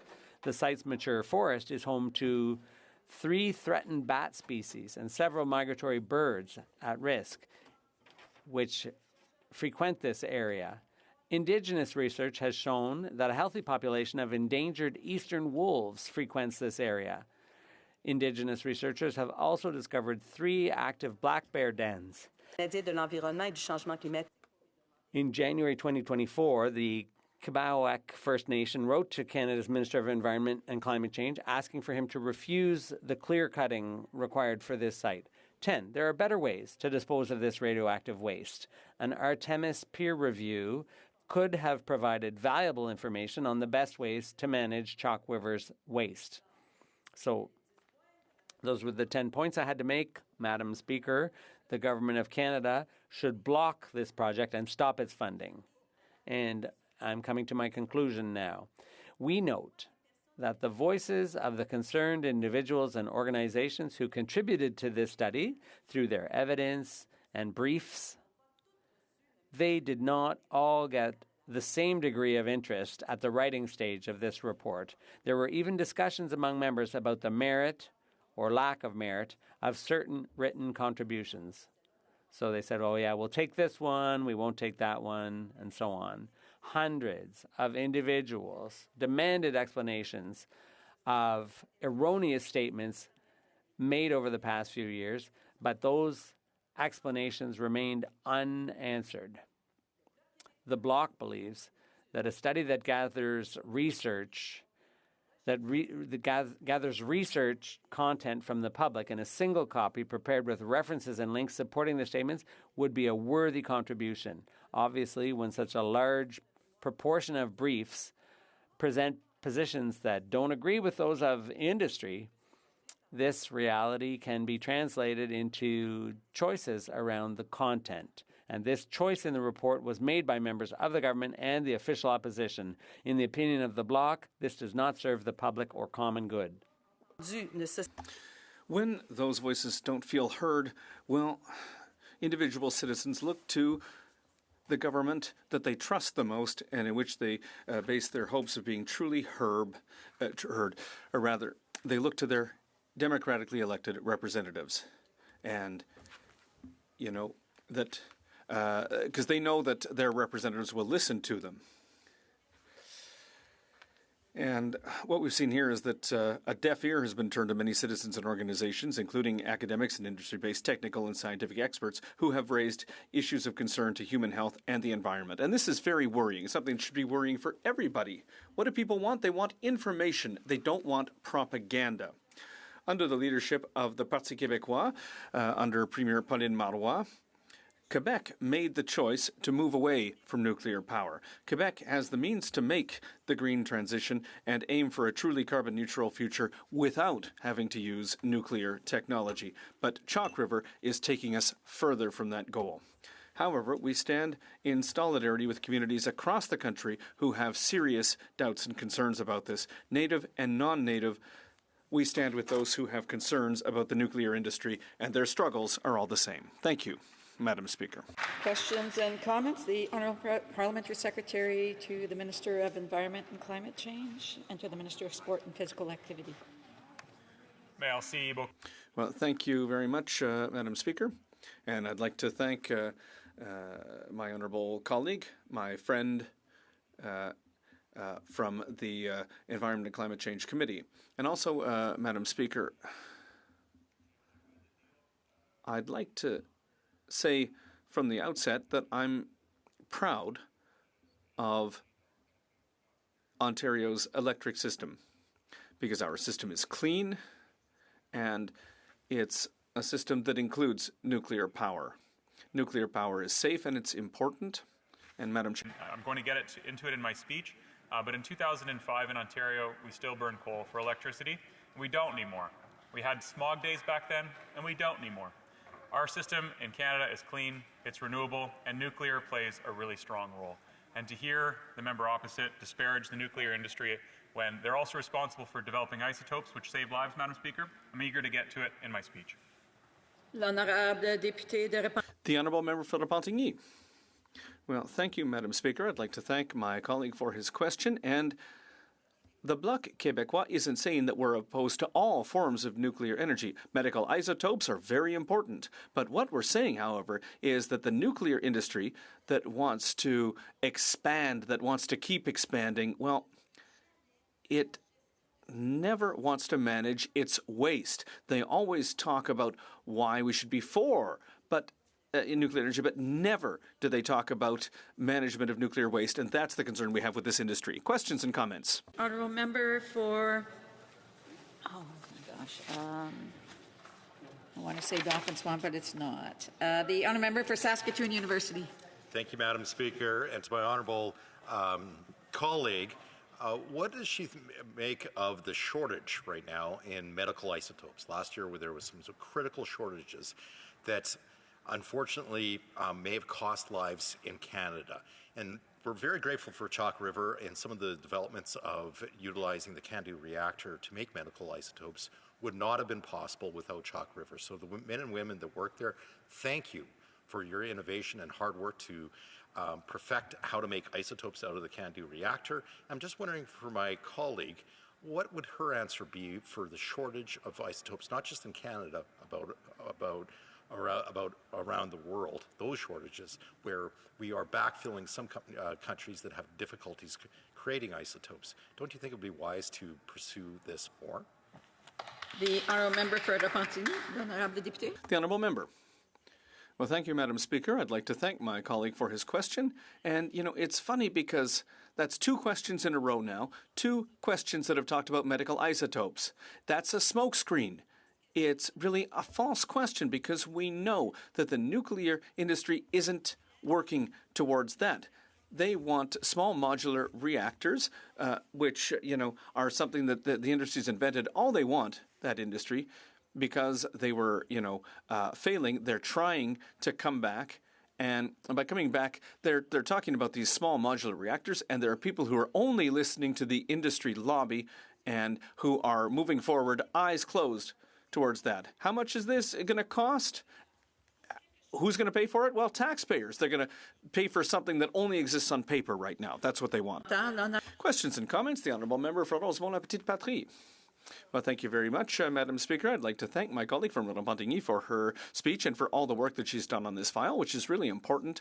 I've also met with citizens groups that are really concerned about nuclear waste management, particularly with the Chalk River project. On the surface, right next to groundwater, right next to a major river. We know that people are concerned, and we can understand why, for their health and the health of their children. It seems so obvious that this is a bad project. It's been badly mismanaged, which should be cancelled. With all the experience that my colleague has at committee and all the witnesses that she's heard from, can she explain why they're going ahead with such a dangerous project? Honourable Member for Repentigny. Well, I'd like to thank my honourable colleague for his question, Madam Speaker, and yeah, why? Why? Well, because there's 140 municipalities that are saying no. Ottawa is saying no. There are Indigenous nations that are saying no. Everyone who's been consulted on this says no. But the Canadian Nuclear Safety Commission says, yeah, it can move forward. So who's really leading here? What's the point of having consultations when you don't listen to the great majority? Out of all the briefs that were presented to the committee, a majority of them said no to expanding the nuclear industry. And people aren't being listened to. People just aren't being listened to because they're elected officials who are in the pocket of the nuclear industry and who are only listening to their lobbyists. Questions and comments? The Honourable Member for Saanich Gulf Islands. I'd like to thank my dear colleague, the member for Repentigny, for bringing this forward and for all the work that she's done and the Bloc Québécois has done on this, because I read their dissenting report for the Environment Committee, and I absolutely agree with all of the recommendations from the Bloc Québécois to better protect our environment and public health against nuclear waste. My only question for my honourable colleague is, why does she think that the government is taking such a pro-nuclear stance without proof? The honourable member for Repentigny. Well, I'd like to thank my colleague, my friend from Sandwich Gulf Islands, for her question. Well, I'll read something. The nuclear lobby is working to lighten regulations. You know, it's the same thing. The oil and gas sector, the nuclear sector, they're taking the same approach. They do a lot of lobbying. They're very present. And they're going through the Privy Council office to make recommendations to Cabinet. So they're sort of weaving around everything that might get in their way. They're going straight to Cabinet. Not only are most nuclear projects exempt from impact assessments under the law, but they also want exempted reactors not to have any limits on their development. So they're going directly to Cabinet. They're going directly to the Privy Council office to make recommendations to Cabinet. So, you know, they have their own fast lane to try and impose their will. And, well, unfortunately, the government of this country is perfectly happy to listen to the lobby and say yes to everything they're asking for. The honourable member for Beauport-Côte-de-Beaupré, Île-d'Orléans, Charlevoix. Well, thank you, Madam Speaker. I'd like to, first of all, thank the honourable member on behalf of all Quebecers and Canadians, and well, actually the whole planet, for the incredible rigorous, detailed work that my colleague from Repentigny has done. She's done incredible work on this. I have a lot of admiration for her, and I'll take advantage of this opportunity to say that. So I'll ask a question. Given everything that she has shed light on in the House today, what could be done to ensure that there's accountability for this incredibly powerful lobby? I mean, one day somebody is going to have to answer for these mistakes, so I'd like to know what she would say to them today. The honourable member for Repentigny. Well, I'd like to thank Madam Speaker, my colleague, for her question.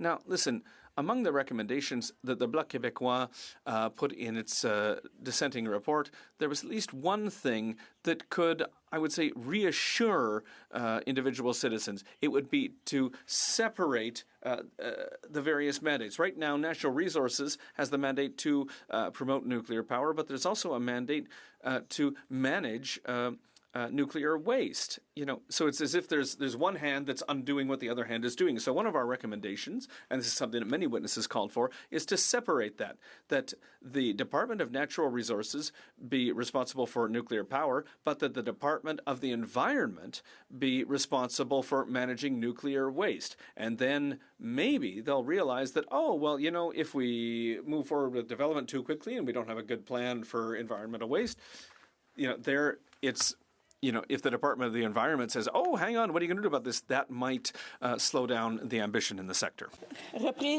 Resuming debate, the Honourable Parliamentary Secretary. A point of order? The Honourable Parliamentary Secretary, the Government House Leader, has a point of order. Yes, Madam Speaker, I suspect if you were at Canvas House, you'd find unanimous consent to allow me to be able to go to questions on the order paper, just so I could read off the questions as we've done in the past. It'll be very brief. All those opposed to the Honourable Parliamentary Secretary moving the motion will please say nay. Agreed? The House has heard the terms of the motion. All those who oppose the motion will please say nay. Carried. The Honourable Parliamentary Secretary to the Government House Leader. Thank you, colleagues. Just the questions on the order paper, Madam Speaker. The following questions will be answered today: 2966, 2970, 2976, 2982, and 2983. Furthermore, Madam Speaker, if the government's responses to questions number 2966 2963 to 2965, 2967 to 2969, 2971 to 2975, 2977 to 2981, 2984, and 2985 could be made orders for return. These returns would be tabled in an electronic format immediately. That the sub-mentioned questions be made orders for return and they be tabled immediately. Agreed. Ordered. The Honourable Parliamentary Secretary, the Government House Leader. And then I would ask that all remaining questions be allowed to stand, please. Agreed and so ordered. Resuming debate, the Honourable Parliamentary Secretary to the Minister of Environment and Climate Change and to the Minister of Sport and Physical Activity. Thank you very much, Madam Chair. It's a privilege to rise today to talk about nuclear energy and some other associated important issues related to carbon neutrality, related to net zero, related to all of the efforts that our government is making and various other governments across this country to encourage and join a green and clean revolution when it comes to how we generate electricity and how we get our energy in Canada and around the world. But Madam Speaker, I have to start by acknowledging the devastating impacts that climate change is having on planet Earth, but specifically here in Canada. Our planet is literally burning up, and climate change is the root cause. Already, we know that Canada is warming at 2 times greater rate than the rest of the world. The wildfires just last year blanketed Canada with smoke. They burned over 18 million hectares, which is a size that is unfathomable, larger than many mid-sized countries. Displaced 200 communities and 232,000 Canadians from their homes. Madam Speaker, in fact, 42% of the world's displaced people due to wildfire were Canadian. Let's put that in perspective. Canada's 0.5% of the world's population. We are responsible for 1.5% of global emissions, which means, for my Conservative members opposite, that means we're more than 3 times higher than average. So it's important to recognize that we measure emissions not by a flag, not by how many flags a country has, most countries have one, but by per capita. And in Canada, our emissions are very high per capita, but they're coming down because of technologies like nuclear. But Madam Speaker, despite our very small population, more than 40% of the world's population displaced from their homes due to wildfire in the last year were Canadian. If that doesn't tell you, and Conservative members who are now having a conversation, that we are vulnerable to climate change and the impacts of extreme weather, then I don't know what is. I think it's clear that they've drank the oil and gas Kool-Aid, and there's no coming back to reason for them. The cost of natural disasters has ballooned over 1,200% since the 1970s, and just this past summer, damages from severe weather cost over $7 billion just in insurable losses, making it the most destructive season on record. Madam Chair, doing nothing is not an option. There's no question that the threat of climate change is existential. But today, despite those challenges, Canada finds itself in a unique and actually highly enviable position. Because for Canada, action on climate change doesn't just mitigate floods, fires, and droughts, it also presents a generational economic opportunity, one that we haven't seen since the Industrial Revolution. We have seen that global finance and the global economy has begun to rapidly transform in ways that are creating many economic opportunities for those who approach the transition to a low-carbon future in a thoughtful and focused manner. In this global race to net zero, an electricity grid that powers our homes, our businesses, our industries, our cars, and our country with clean, reliable, and affordable energy is mission critical in every province and territory right across Canada. The good news is that Canada already has a head start with a very clean grid. More than 80% is non-emitting. That's because we have hydroelectric, we have wind, we have solar, and yes, indeed, Madam Chair, we have nuclear. It's true in Ontario and very much because of nuclear power, in fact. The story of nuclear in Ontario is one of considerable success. Nuclear energy helped make the phase-out of coal possible in Ontario, resulting in smog days going from 53 in 2005 to 0 in 2015, all while dramatically cutting carbon emissions. Madam Chair, I remember 2005 because I actually relied on the atmosphere for my line of work at that time. I was an endurance athlete. I competed in kayaking on a world stage for Canada. I was just coming off of a successful Olympics in 2004, when in 2005, the air in the Greater Toronto area was too dirty to breathe for my training. I actually had to travel to Germany that summer and train in Sweden and Germany and the Netherlands in order to benefit from a clean environment. And how tragic, Madam Speaker, that the air in the Greater Toronto area in the summer of 2005 was not compatible with endurance sport, where you have to consume hundreds of liters of oxygen every minute and hour in order to perform those activities. But since, Madam Speaker, because we phased out coal, our air is much cleaner. There are actually measurable impacts on health. People don't get sick and die from cardiovascular and respiratory related distress as frequently as they used to. And that, Madam Chair, is worth the investment. As we transition our energy grids to net zero, in the coming years, nuclear is not only a silver bullet, but in many provinces, it's likely to play a very, very important role as a source of baseload power. Canada is a Tier 1 nuclear nation, and we've been safely operating nuclear energy and managing nuclear waste safely for decades. Under the world-class independent regulation, the Canada Nuclear Safety Commission, there is no question that Canada is a leader. From medical isotopes to small modular reactors to responsible uranium development to CANDU technology, Canada is a nuclear leader. And this sector drives significant economic activity within the Canadian economy. However, Madam Chair, I just want to point out that earlier when I mentioned isotopes, the Bloc Québécois stood up and said it was some kind of a red herring, that I was distracting from the real issues.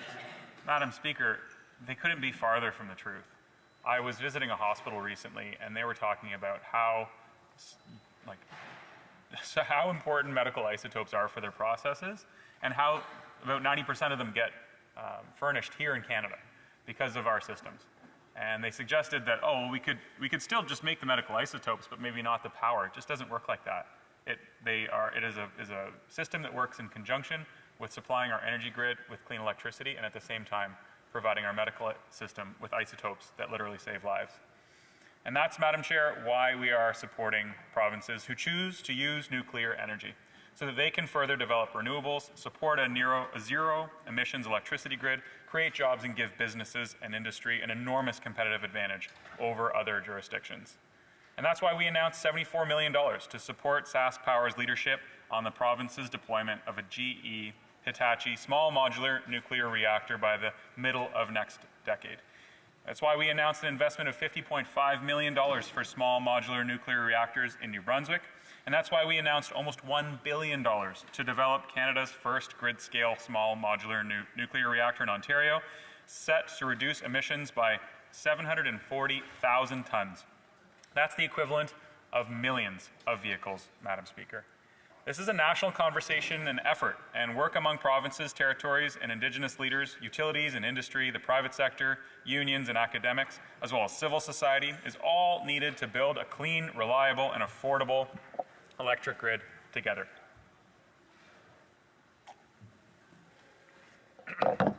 This is also an international conversation about how the world can have non-emitting baseload power that we need to fight climate change. Right now, Madam Speaker, when there's an on-demand power issue in Ontario, there is a gas-fired power plant just outside of my riding in Halton Hills that fires up and provides the grid with intermittent power when necessary. And Madam Speaker, I was driving by it yesterday, and the effluent coming out of that facility was very significant. It was not just steam, Madam Chair, as the Conservatives just suggested. It's not. Steam is not brown. And it's disappointing that in 2024, 2025, we still need to burn natural gas in order to produce electricity, because indeed we don't. We don't actually need it. There are other options. There are cleaner options. There are greener options. There are cheaper options, Madam Speaker, and those are the ones that we need in order to fight climate change. And we're going to continue to fight climate change and power low-carbon economies right around the world. Experts show the world that nuclear power is necessary if we're going to meet our objectives. Scenarios under the IEA and IPCC say nuclear is an important piece of that puzzle. And Canada can and will continue to play a role in this, just as we have for decades, helping our allies reduce emissions with our state-of-the-art technology. The world is looking for us for leadership in the fight against climate change, so they turn to us as we put a cap on oil and gas pollution, and they turn to us as we join them in putting in place a price on pollution, a carbon price as we build out that clean hydrogen sector and we promote a renewable energy boom, just as we support clean nuclear energy. But building out low-carbon electricity grids is not just a competitiveness issue, it's also a climate change issue, and it's a global security issue. And as I've pointed out, it's also a healthcare concern. Madam Speaker, when Russia launched its illegal, reprehensible invasion of Ukraine, the energy security apparatus moved to the forefront of the global conversation. Our European allies worked to replace Russian energy imports from other countries while accelerating their transition towards non-emitting and more secure forms of energy, including renewables, hydrogen, and nuclear. International interest in Canada's nuclear industry is coming from countries looking to refurbish their existing CANDU reactors, one of the greatest Canadian inventions, and to build new reactors as well. Canada was proud to support Romania's clean power future by making available up to $3 billion in export financing for Canadian CANDU reactors. This will help Romania reduce emissions while also removing their reliance on Russian energy.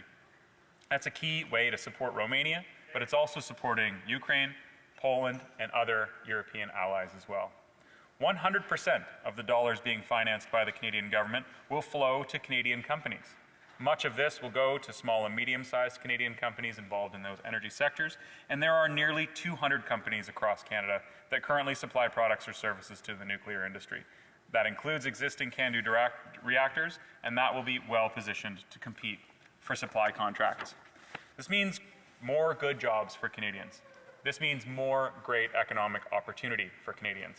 And Madam Chair, the benefits of nuclear energy is enormous. For the fight against climate change, for our economy, and for creating good jobs, however, it must be done safely.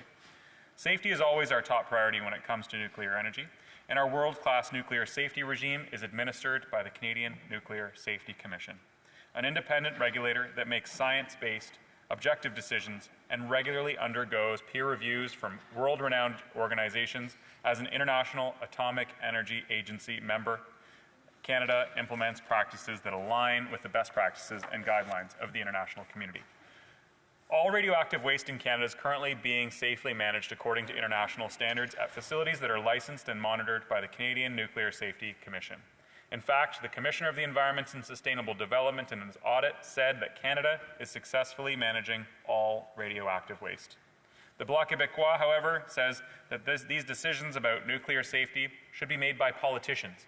And frankly, I could not disagree more. Madam Speaker, we in this House are not experts on dealing with nuclear waste. Elected members of Parliament should never intervene and override the international controls and safety measures that objective science says is needed, and we must always rely on experts and research and science in those decisions.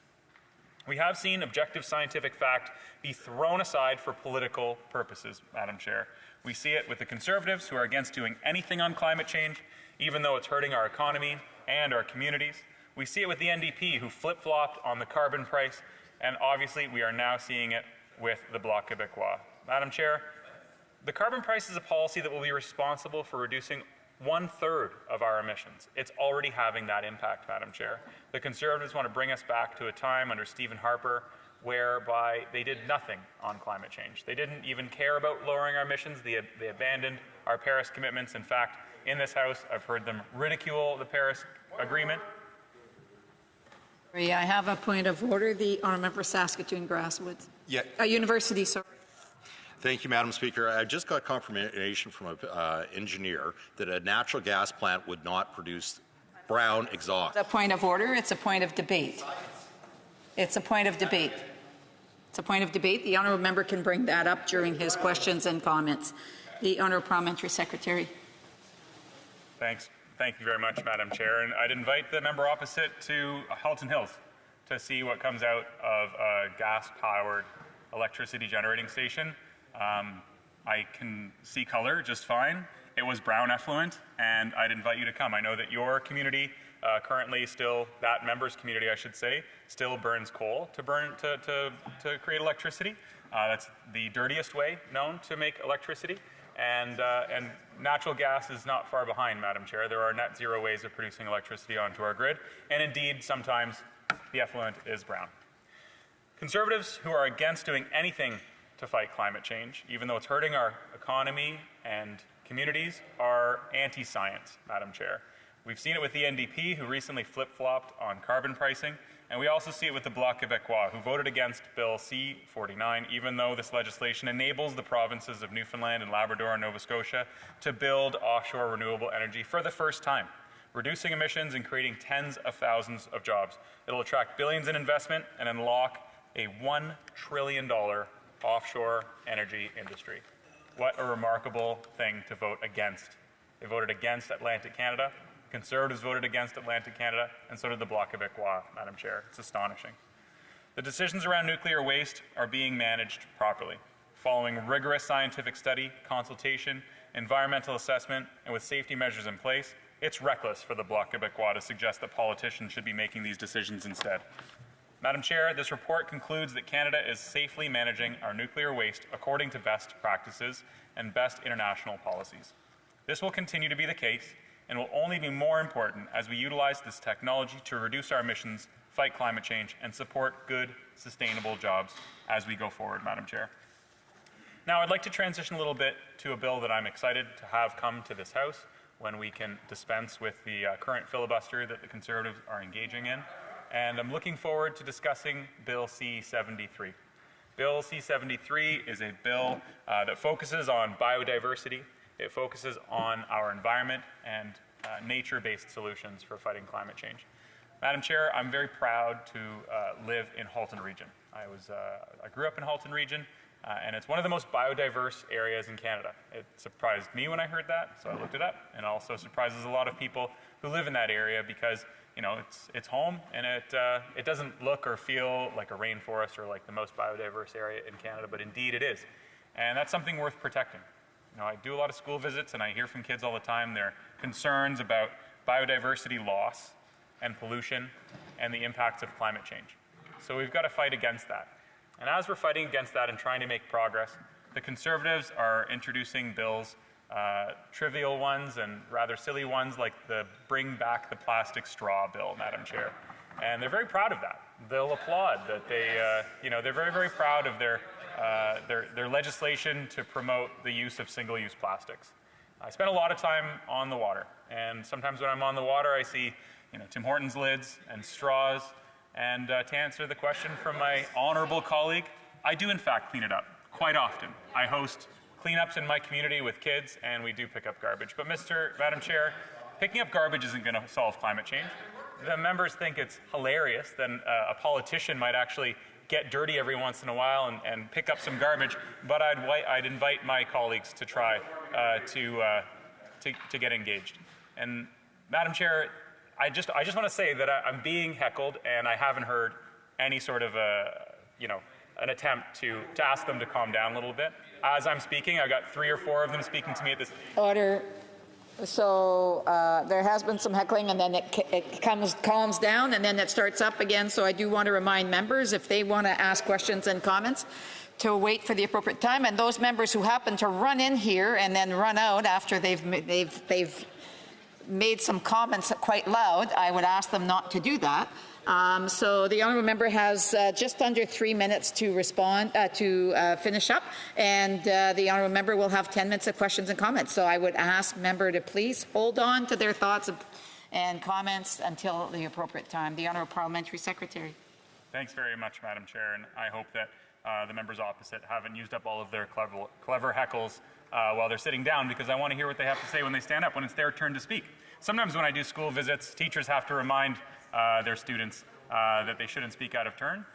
Those are usually grade 5s, 10 years old, 11 years old. It's disappointing to see the Conservatives using similar tactics as school children do. But I did want to talk about Bill C-73, and that's an act respecting transparency and accountability in relation to certain commitments that Canada has made under the Convention on Biological Diversity.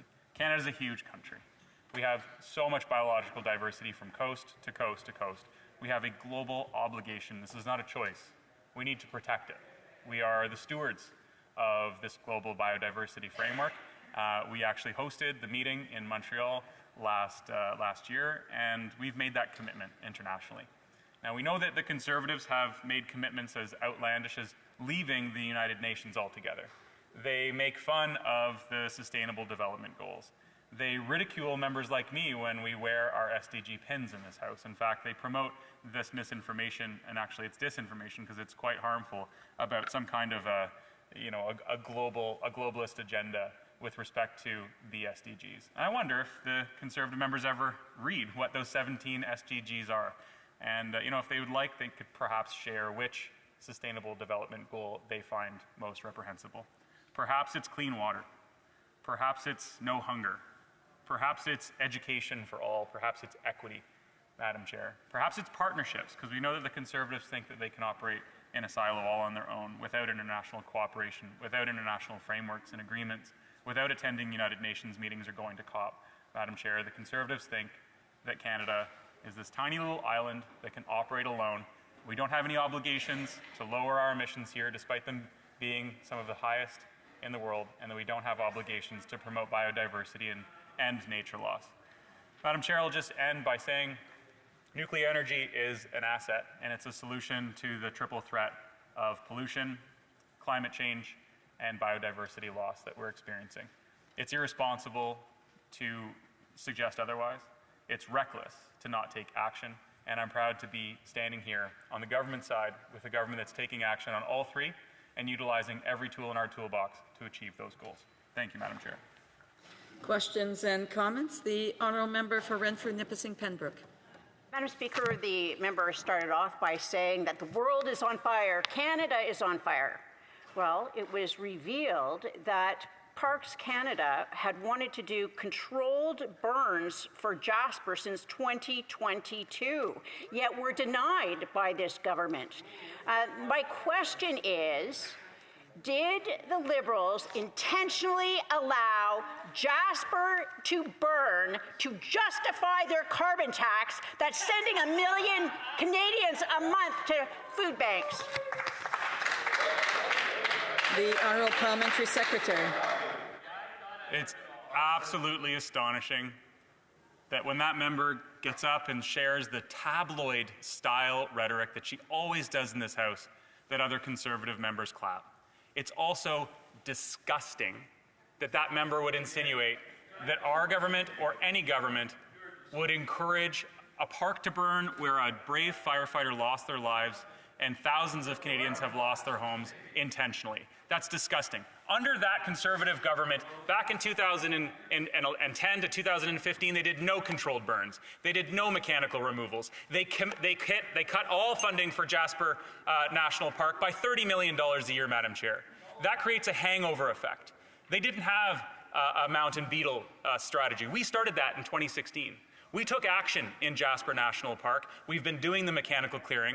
We've been doing the controlled fire and burning. We've actually employed the Indigenous Leadership Initiative and the Indigenous Guardians. And the members opposite who are on the Environment Committee know that because they listen to those amazing people like Dr. Amy Cardinal who have been doing that work for over a decade. Those members opposite ought to be absolutely ashamed of themselves, that they would insinuate that any government would allow a park to burn. It's that kind of rhetoric that leads to the misinformation and disinformation that leads to Canadians feeling less confident about science and the science of climate change. Shame on that disgusting rhetoric. Questions and comments? The Honourable Member for Repentigny. Thank you, Madam Speaker. The Bloc Québécois, and I would like to wait for my colleague. Members on both sides of the House to please wait until the appropriate time to be recognized. At this point, I recognize the Honourable Member for Repentigny, and I'm sure that everyone wants to hear what questions she's going to ask or comments she's going to want to put forward. Order. The Honourable Member has, on a number of occasions now, spoken out of turn. Unless he's recognized, and I would ask him to please be quiet. The Honourable Member for Repentigny. Thank you, Madam Speaker. My colleague across the way, with whom I work on the committee, spoke a lot about the fact that the Bloc Québécois is apparently against nuclear energy. The Bloc Québécois doesn't promote the development of nuclear energy, yes, but we recognise that it's a legitimate preference for a number of other stakeholders. To say that nuclear energy is clean, no. Sorry, Madam Speaker, but no. Radioactive waste is prevalent. I didn't note it in my speech, but I could enumerate them. It's highly dangerous. A couple of statistics. Wall Street estimates that renewable energy are already 3 to 7 times cheaper than nuclear energy, and even the International Energy Agency states that 98% of all new electricity production will be renewable energy, non-hydraulic renewable energies for new development. So this is interesting. It's cheaper and much cleaner than nuclear energy. Merci, Madame la Présidente. Thank you, Madam Speaker. I would like to thank my colleague for that question.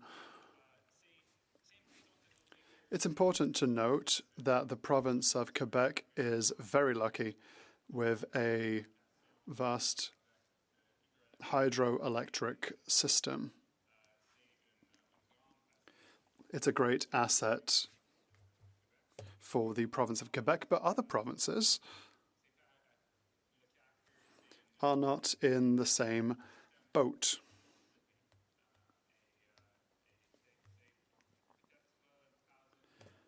It's perhaps not an option or a necessity for Quebec, but nuclear energy is essential for the rest of Canada. On that matter, Madam Speaker, on the subject of nuclear waste, Canadian nuclear laboratories confirmed that wastewater are not radioactive contaminants and do not constitute any threat to the public. It is important to note as well, Madam Speaker, that health and safety is the absolute priority of this industry. Comments? The Honourable Member for Timmins, James Bay. Madam Speaker, the member was speaking about Bill C-373. I'd like to ask him about Bill C-372. Antonio Guterres, the head of the UN, has called the fossil fuel companies the godfathers of climate chaos. He said that they are moving us to a living hell and that countries and governments have to stop acting as enablers. And part of that, for Guterres, is a ban on fossil fuel advertising as a threat to human health, as a threat to the health of the planet. Would the member be supportive of Bill C-372, which will limit fossil fuel advertising because it is a direct threat to human health? The Honourable Parliamentary Secretary. Well, thank you very much, Madam Chair. I'd like to thank my honourable friend and colleague for his work on his private member's bill. I've met with stakeholders who feel very, very strongly that we ought to pass legislation to ban fossil fuel advertising. Before I commit to supporting it, I also want to say that when I was an Olympic athlete, many of our activities were sponsored by Petro-Canada, who's owned by Suncor.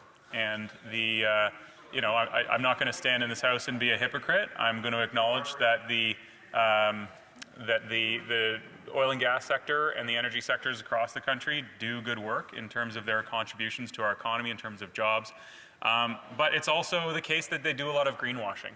And it's very dishonest, when we have a truck with billboards on it driving around town here in Ottawa, purchased by the Alberta government, promoting the idea of getting rid of a cap on pollution.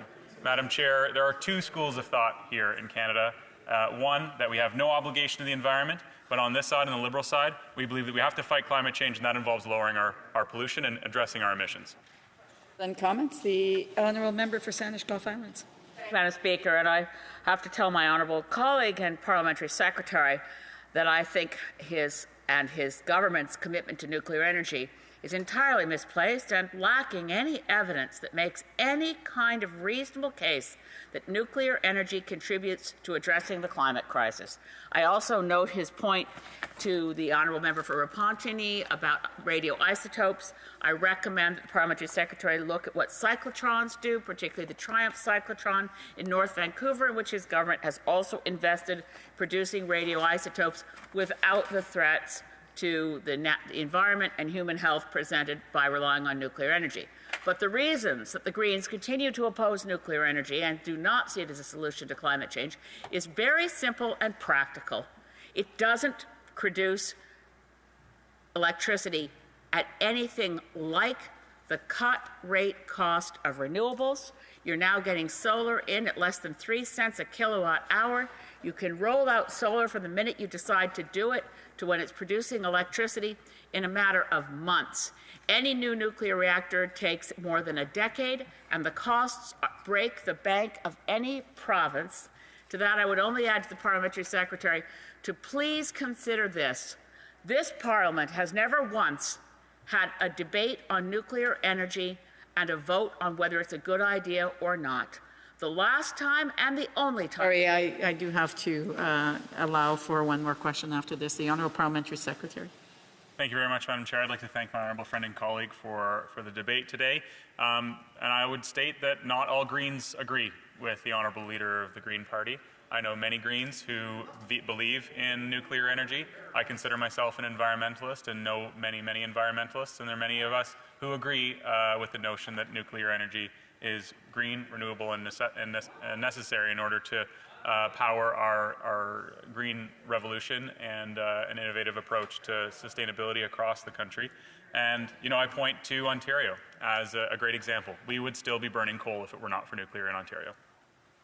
Question, the Honourable Parliamentary Secretary of the Government House Leader. Yes, thank you, Madam Speaker. Very briefly, the member made reference to Bill C-73, and I know in the Environmental Standing Committee of the House, there's been put forth a motion, not once, but I believe 3 times, to have a pre-study on that particular piece of legislation, given what's taken place inside the House of Commons.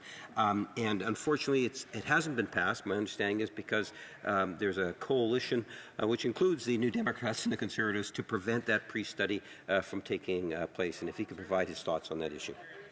The Honourable Member for the Honourable Parliamentary Secretary. Thank you very much, Madam Speaker. And unfortunately, it's true, the Conservative-led, now 3 and 4 week filibuster in the House of Commons extends to committee as well. They open most meetings by saying they would like to see the minister at the committee. I presented a motion today that would see the minister come to committee on Wednesday to discuss Bill C-73, and of course they'd be more than welcome to ask any question they'd like on any subject they'd like with the minister there. But they filibustered that, and they ended debate on that. So unfortunately, we will not be starting the debate on C-73. But I hope they'll change their mind sometime soon and end the filibuster. Resuming debate, the Honourable Member for Renfrew, Nipissing, Pembroke. Madam Speaker, I'm pleased to rise on behalf of the nuclear supportive residents of Renfrew, Nipissing, Pembroke to speak against the Bloc's dissenting report recommendations that puts my constituents' health and safety at risk. The Bloc calls on this government to pull the plug on over a decade of work towards securing low-level radioactive waste located on the grounds of Atomic Energy Canada in Chalk River, Ontario. Many of my constituents are deeply troubled by the anti-science ideology this motion represents. If this government were to even entertain the report's recommendation, it would set us back years, if not decades. Despite the government's best efforts, Canadians can be proud of our history, and in particular, Canada's incredible contributions to the development of nuclear science. Much of the science that was done at Chalk River, just 200 kilometers west of here. Now, what the scientists, engineers, and all the staff at Chalk River have accomplished over the years is remarkable. There is an incredible history here. It's a history not enough Canadians hear about. Maybe if Chalk River was in Montreal or Toronto, the CBC would have been told that story by now. While the Bloc dissenting report and its recommendations are environmentally harmful, and this debate provides me with an opportunity to tell more Canadians about the proud legacy of ACL. I think it's important that we understand the history of how we got here, the science behind how we got here, and where we go from here. Before I dive in, if any Canadian watching at home or half listening in the House want to know more about the plans for securing the low-level waste, they can check out my YouTube channel. That's where I posted a series of videos from an interview that I did with the former president of Canadian Nuclear Laboratories about their plans to secure the waste in what is now known as the Near Surface Disposal Facility, or NSDF for short. all they need to do is click the videos and scroll down, way down, way down, in fact. That's because the interview is from 7 years ago. 7 years ago was essentially the halfway point in what has been a long and thorough process. In the years leading up to that, Canadian nuclear laboratories had been conducting in-depth studies in where to locate the near-surface disposal facility to contain the low-level radioactive waste from nearly 80 years of operation at Chalk River. The reactors at Chalk River did not produce electricity. They were research reactors. And alongside the Nobel Prize-winning research, the reactors also produced more than 1 billion life-saving medical isotopes. Hundreds of thousands of people are living happy, healthy lives because of the work at Chalk River. And during those 80 years, the staff at Chalk River always sought to apply the best methods to contain waste that were available at the time. This included burying some types of waste in sand pits on site. In fact, 90% of the waste that is to be stored in the facility is at the site right now. So let me be clear, 90% of the low-level waste is located at Chalk River on the shore of the Ottawa River right now. What this block report is recommending is for the government to politically interfere in the operations of AACL and restart the entire process.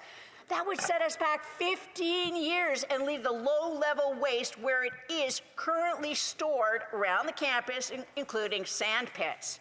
The separatists can't claim to care about the Ottawa River, then demand we delay cleaning up the waste sites along the Ottawa River. That's like putting a round peg in a block hole. The dissenting report calls on the government to restart the review process, but this time under the Liberals' unconstitutional Impact Assessment Act. Opponents of nuclear science can restart the process as many times as they like. It'll not change the fact that the site selected was the best location based on a detailed geological analysis of the lands around the campus. Those opposed to the project claim its location is the problem. That's only a kilometer away from the Ottawa River. I'll be sharing my time with the member from Saskatoon University, by the way. How far or close the river is not as important as what is underneath the chosen site and its elevation. The selected site sits on bedrock, and the foundations will be 50 meters above the water, and that ensures it's safe from flooding. Moving the site further from the river would increase the chance of flooding and leakage. That obviously sounds counterintuitive, but countering our intuitions is why we invented the scientific method. The scientific method allows humans to check their bias. It'll give some credit, I'll give some credit to the Bloc. The separatists are open and upfront about their bias in the report. Here's what the Bloc wrote in the dissenting report, quote, "The Bloc Québécois energy policy does not support the development of the nuclear industry. Under the leadership of Pauline Marois' Parti Québécois government, Quebec made the choice to leave nuclear power behind. Quebec has the resources to accomplish the energy transition and move closer towards a truly net zero future without nuclear technologies," end quote. And Madam Speaker, most people know not to make virtue out of a necessity, but the Bloc seek to make a virtue out of opportunity. And as the Bloc make clear, who needs nuclear power when you can flood more Indigenous territory for your next dam project? Quebec's access to hydropower does not make it more virtuous. Claiming you oppose nuclear science based on environmental and Indigenous concerns is highly hypocritical for a party which seeks to build a new nation atop the legacy of Hydro-Quebec. The Bloc believe that Quebec can reach net zero carbon emission without nuclear science. They are wrong. Whether it's fission or fusion, nuclear power is the only way humanity could power a net zero world. The laws of physics set an absolute minimum amount of energy required to pull CO2 out of the air. Unless the Church of Climate Socialism has a plan to have all animals stop exhaling, the energy of the future will be powered by nuclear science. Ontario's electric grid operator examined the power requirements to reach net zero. If it found that using renewables would require an area of land 400 times the size of Toronto. There's no future in which Canadians are going to accept the destruction of the environment in order to save the planet. If the far left truly wants a net zero future, it must reconcile with a fundamental truth. A net zero future is a nuclear-powered future. Now, I don't expect them to accept that truth. They'll cover their ears and stomp their feet in their Marxist temper tantrums. They resist pursuing the leading-edge technology to reduce emissions because for them, this is just the latest excuse to pursue their socialist agenda to deindustrialize and decapitalize the world. While the government's response to the committee's report says all things about nuclear science in Canada, it was prepared by the Minister of Natural Resources.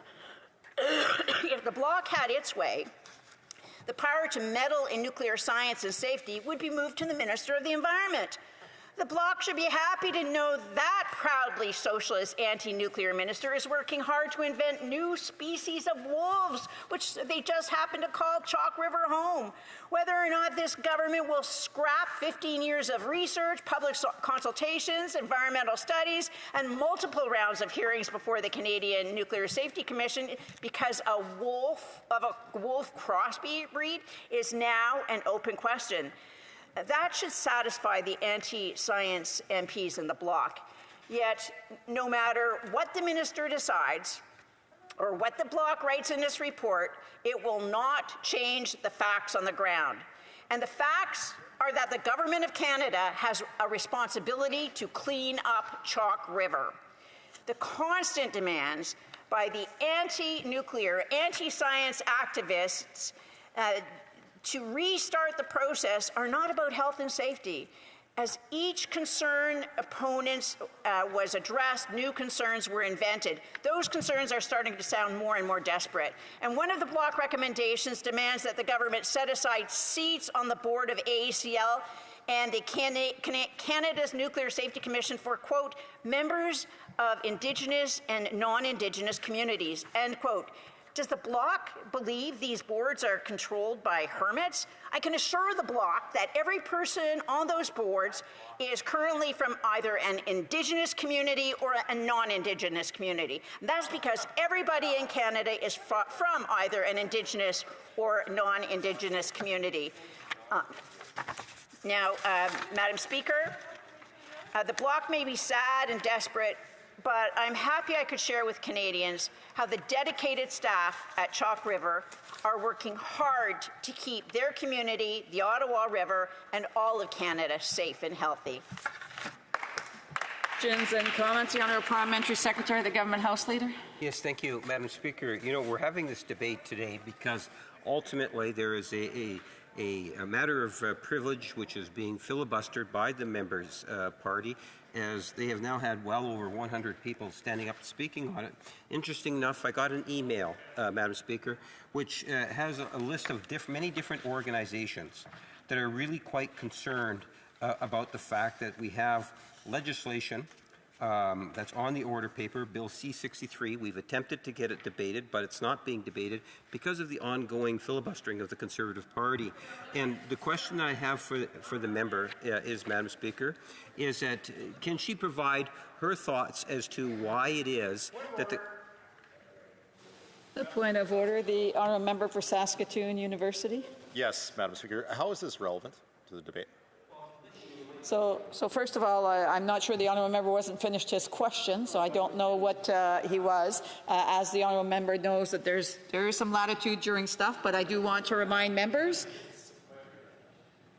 that they are to speak to the issue that is before the House. So I'm assuming that his question will be in reference to that. So the Honourable Parliamentary Secretary. Yes, thank you, Madam Speaker. And when you take a look in terms of what's taking place today, where there seems to be a will to talk about an issue affecting our environment, a very important issue. I hope to be speaking on it shortly. But the issue that constituents are saying is, why not allow for other debates to take place. How would the member respond to her constituents or individuals that are genuinely concerned about other types of debate, not only on nuclear energy? Member, Parliamentary Secretary. Quite apart from the debate that we're having today on an actually environmental statement, be it wrong-headed and totally full of disinformation, we're correcting the record now. The fact that $400 million at least was misappropriated and Canadians want it to be paid back, it just goes to show you how little disdain that they think Canadians have for their waste of money. Canadians want to see that all the documents are presented so that we can get to the bottom of what exactly happened and perhaps how deeper this corruption on the part of the government goes. Questions and comments. L'honorable député de Repentigny. The honourable member for Repentigny. Thank you, Madam Speaker. Well, there are a number of things I could go into here. But first of all, when we speak about civil society, there are experts, academics, engineers, physicists. They are all concerned about Chalk River. And they are also worried about the matter of money, because nuclear energy is very costly and often ends up going over budget. It takes time to build nuclear facilities, and this is a climate crisis. Whereas currently, solar and wind and other renewable energies are very efficient. So my question to my colleague is, why is there no credible estimate of costs for this near-surface facility at Chalk River?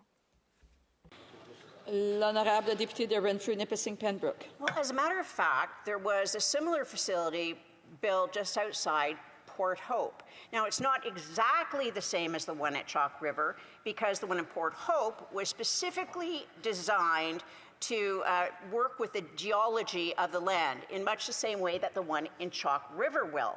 And now, with the nuclear production, in any type of nuclear business, what is required is that before they get their license, they have to have a legacy plan and have that legacy plan fully funded. My question back to the bloc is, with all this renewable energy, the wind turbines, the millions of acres of solar panels, where's the plan and money put aside when those fields become inoperable and go to waste? Questions and comments. The honourable for London Fanshawe, a brief question. Thank you, Madam Speaker. I just had a quick question now. In the NDP supplemental report on this report, we spoke about the fact that AECL, which the member acknowledged in her speech, used to be government-owned. It was a Crown Corp, but actually the Conservatives under Stephen Harper sold it in 2011 to SNC-Lavalin.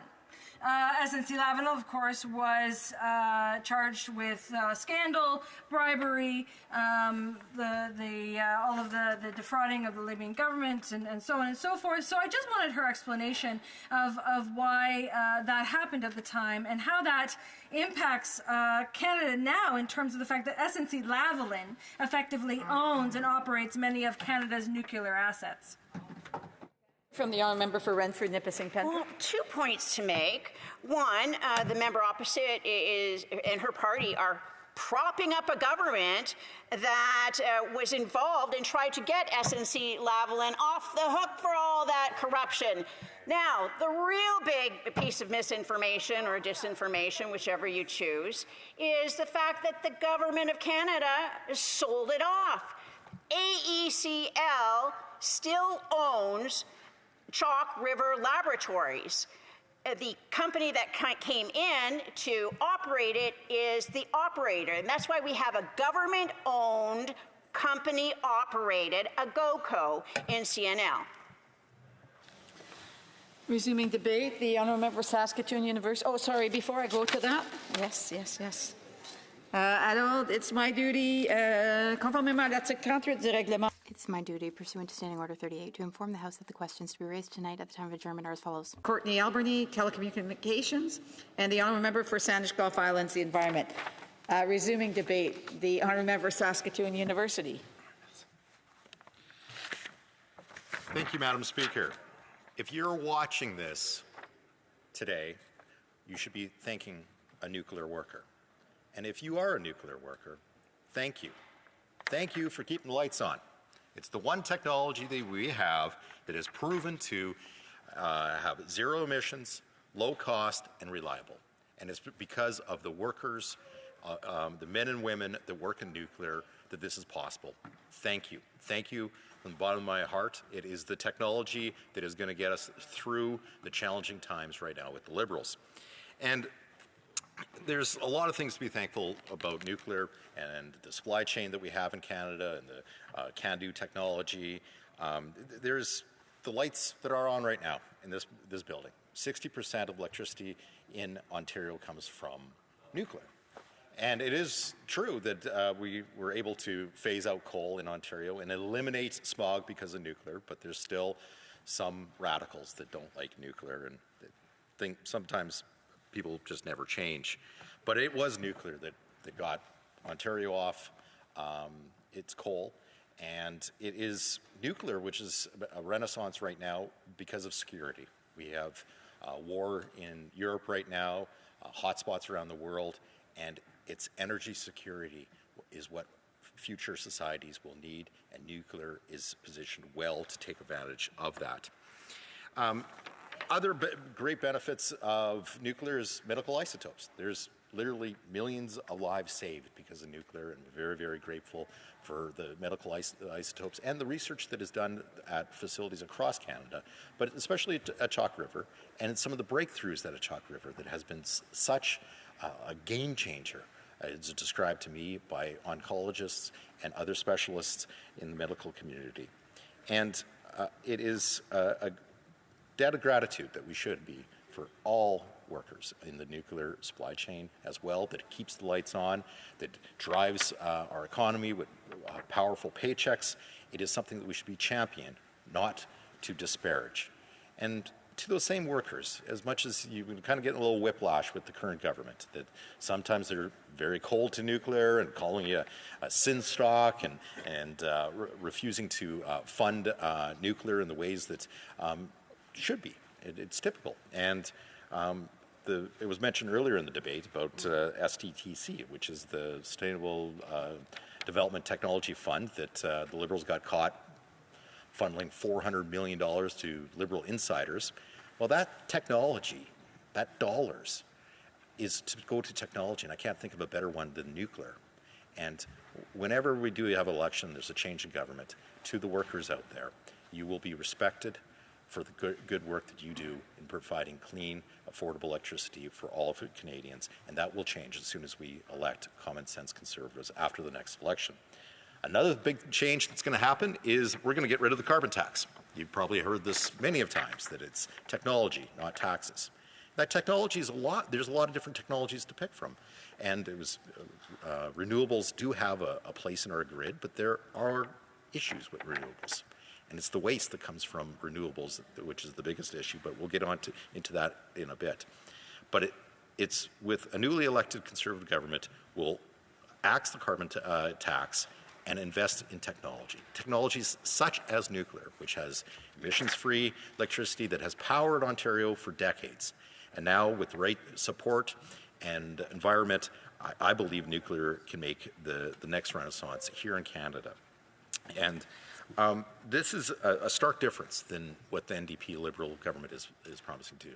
They're talking about quadrupling that tax to 61 cents per litre. And when that happens, the economic carnage that would be across coast to coast to coast, because of we all are suffering in a cost of living crisis, and they are planning to quadruple that tax. Want a better solution? Why don't we invest in nuclear? We should be having the conversation on what is the best way to encourage more nuclear power production across Canada. And it's happening.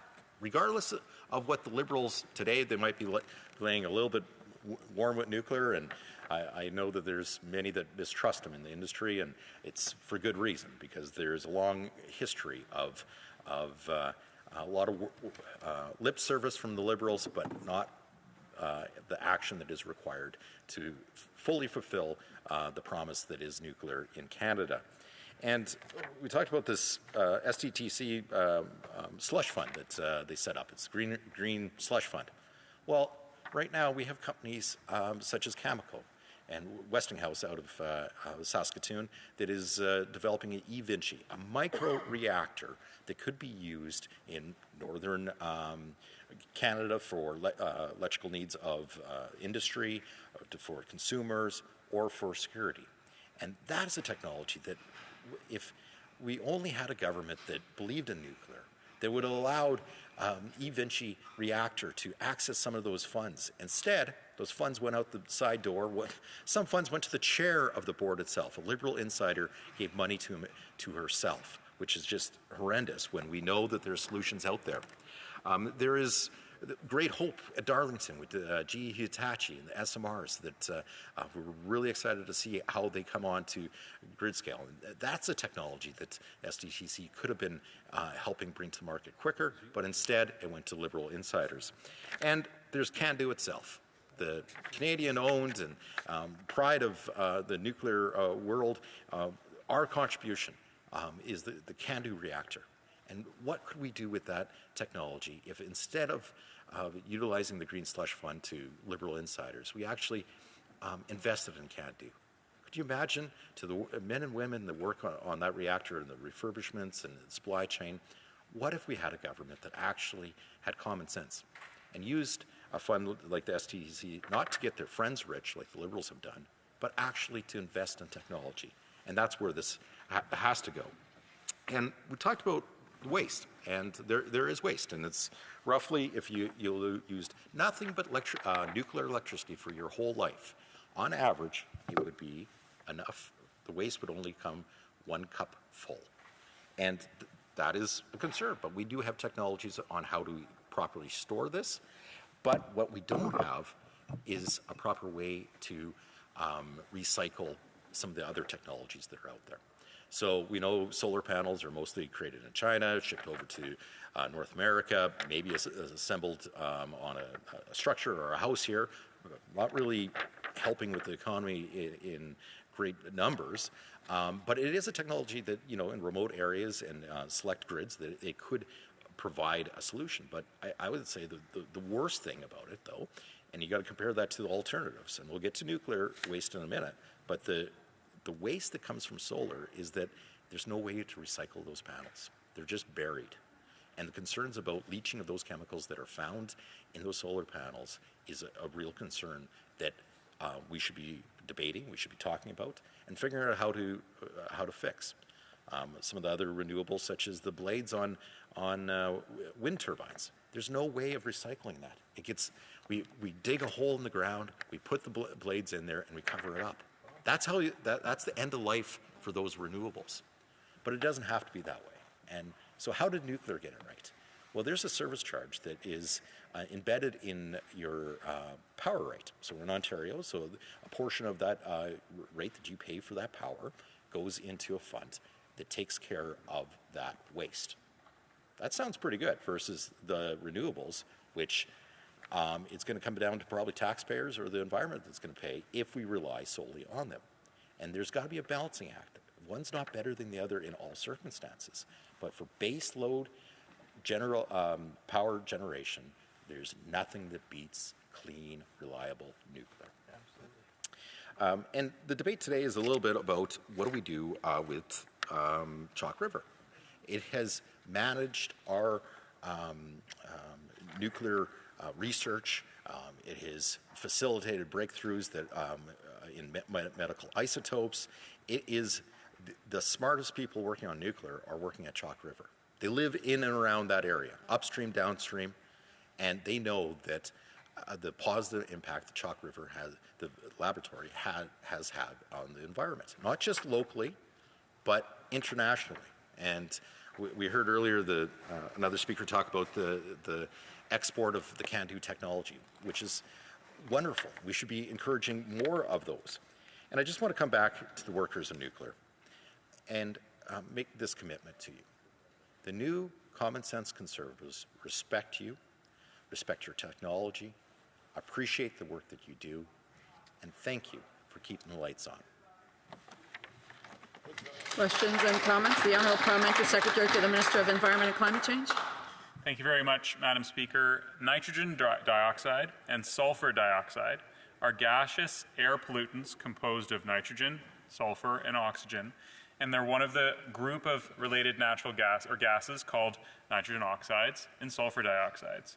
The health effects of nitrogen dioxide pollution include increased inflammation of the airways, worsening coughs and wheezing, reduced lung function, increased asthma attacks, and they are, in fact, all a group of gases which, when we burn fossil fuels like natural gas and diesel, they're burned at high temperatures.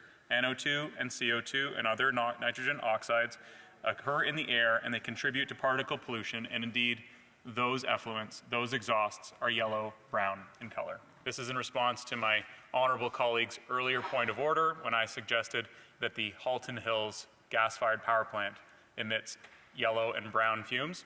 It does. The honourable member for Saskatoon University. Well, that's a lot of hot air. Coming from that politician, there's no words to describe the hypocrisy of this. And as we have a prime minister that jet sets all over the world, not worrying about carbon tax or the carbon that he's emitting, and then lectures you to turn down the heat. Don't drive your car. Be better for the planet. As his boss is jet setting everywhere and anywhere that he wants to be. The carbon footprint of this prime minister is larger than any other prime minister combined, Madam Speaker. It is the hypocrisy in the Liberal Party that is worried about brown smoke coming from stacks. They got to look at what's coming out of the backside of the prime minister's jet to understand how much of a hypocrite these guys are. Questions and comments, Honourable Député de Repentigny. The Honourable Member for Repentigny. Thank you very much, Madam Speaker. I'm happy because the member talked about small modular reactors, and I was happy to hear him talk about that. In 2023, there was the first SMR project in the United States. It was called the NuScale project. The project was cancelled. And why? Because potential clients, pardon me, Madam Speaker, I'm just going to have a sip of water here. So potential clients were reticent about increasing costs. The costs were set to increase because in the United States, transparency is a requirement. We do not have that requirement here in Canada. Some provinces have begun developing small modular reactors, but we don't know how much that costs. So what are my colleagues' thoughts on this? How does my colleague feel about a transparency requirement in developing such projects? University. Thank you, Madam Speaker. And the question on SMRs, the GE Hitachi reactor that is being developed at Darlington is the first of its kind. It's the very first. We don't know what the price is actually going to be on that SMR, just like when we have innovations and we try a new model of something, we don't. And it was accurate, the story that she recounted. NuScale SMRs were actually leading the campaign to bring a grid-scale reactor online. And not that I would celebrate anyone's failure, but this is almost a good thing for Darlington, because once we do hopefully prove the technology with GE Hitachi, we'll know the cost, we'll know its reliability, and we'll be able to lead once again in nuclear, similar to when we brought forward CANDU. We have time for a quick question. The Honourable Member for Rosemont-La Petite Patrie. Yes, I'll ask a very quick question. The Chalk River project is being met with by a lot of resistance from the population, that people around there don't want it, and they're very anxious. Also, there are 10 out of 11 Algonquin groups opposed to the project. So how does my colleague feel about the fact that there is no social license? Does he want to ram this project down people's throats, even though many people feel it's a dangerous one? The Honourable Member for Saskatoon University, a quick answer. Support it from day one. So his facts are wrong. And as for the process, we are and most government programs should be run this way, is that we welcome feedback. Doesn't mean you get your way, but you will get a say. And there is encouraging dialogue that's taken place with Indigenous groups, suppliers, local communities that do want this technology and do want nuclear in their community. Reprise de débat, l'honorable député de Resuming debate, the Honourable Member for Rosemont-la-Petite-Patrie. Thank you very much, Madam Speaker. Right off the bat, I'd like to say that I'll be sharing my time with my incredible colleague, the member for Windsor West, who will also speak to us about this critically important topic. Madam Speaker, I'd like to talk to you about the environment. Today, the Environment Minister made an important announcement. An announcement about the emissions cap for the oil and gas sector.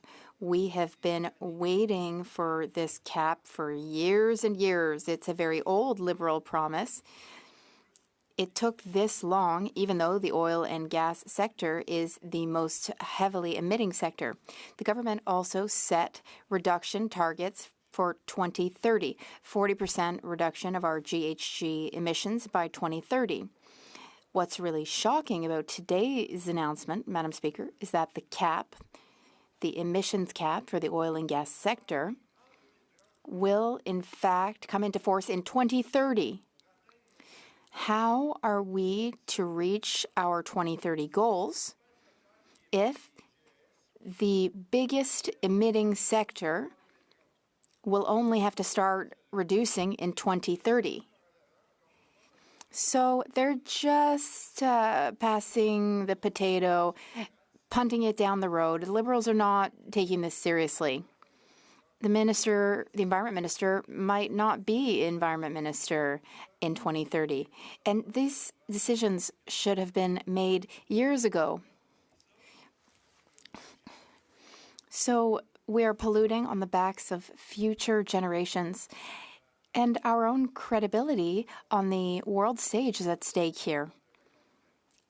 We are not meeting our commitments through the Paris Agreement. Now, I'd like to talk about the environment in general, Madam Speaker. People are legitimately worried, that is, people who live near nuclear facilities. The Liberals and the Conservatives are both proud proponents of the nuclear industry, but neither is talking much about renewable energy. Back to the Environment Minister's announcement made today. Nuclear energy in and of itself is not the end of the world. It's not harmful. That is legitimate technology. And it's very impressive that that's possible, feasible technologically speaking.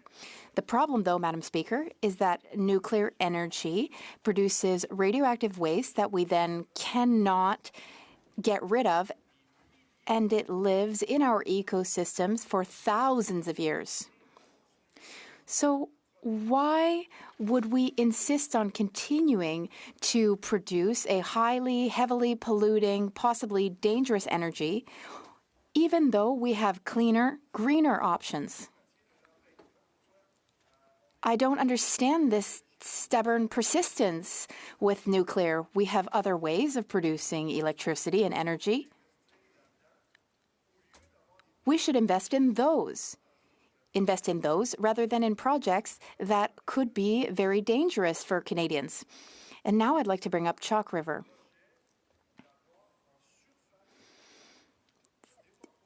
There will be a deposit, a nuclear waste deposit at the surface near the groundwater table, near a river which provides drinking water to hundreds of thousands, if not thousands of people. And they're very worried, Madam Speaker, because if there were a leak, if ever the water were to become contaminated, the health of those individuals downstream would be seriously affected.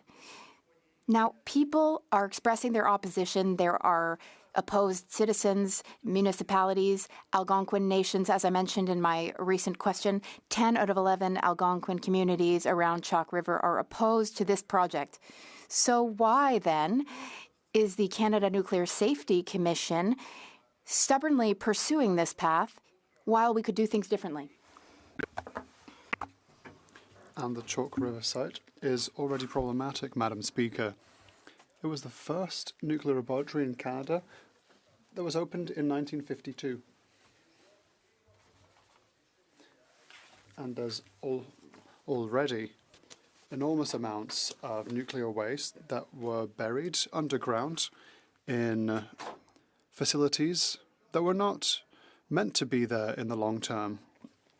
These facilities were meant to be temporary, but they were never moved thereafter. So I understand the concern in people.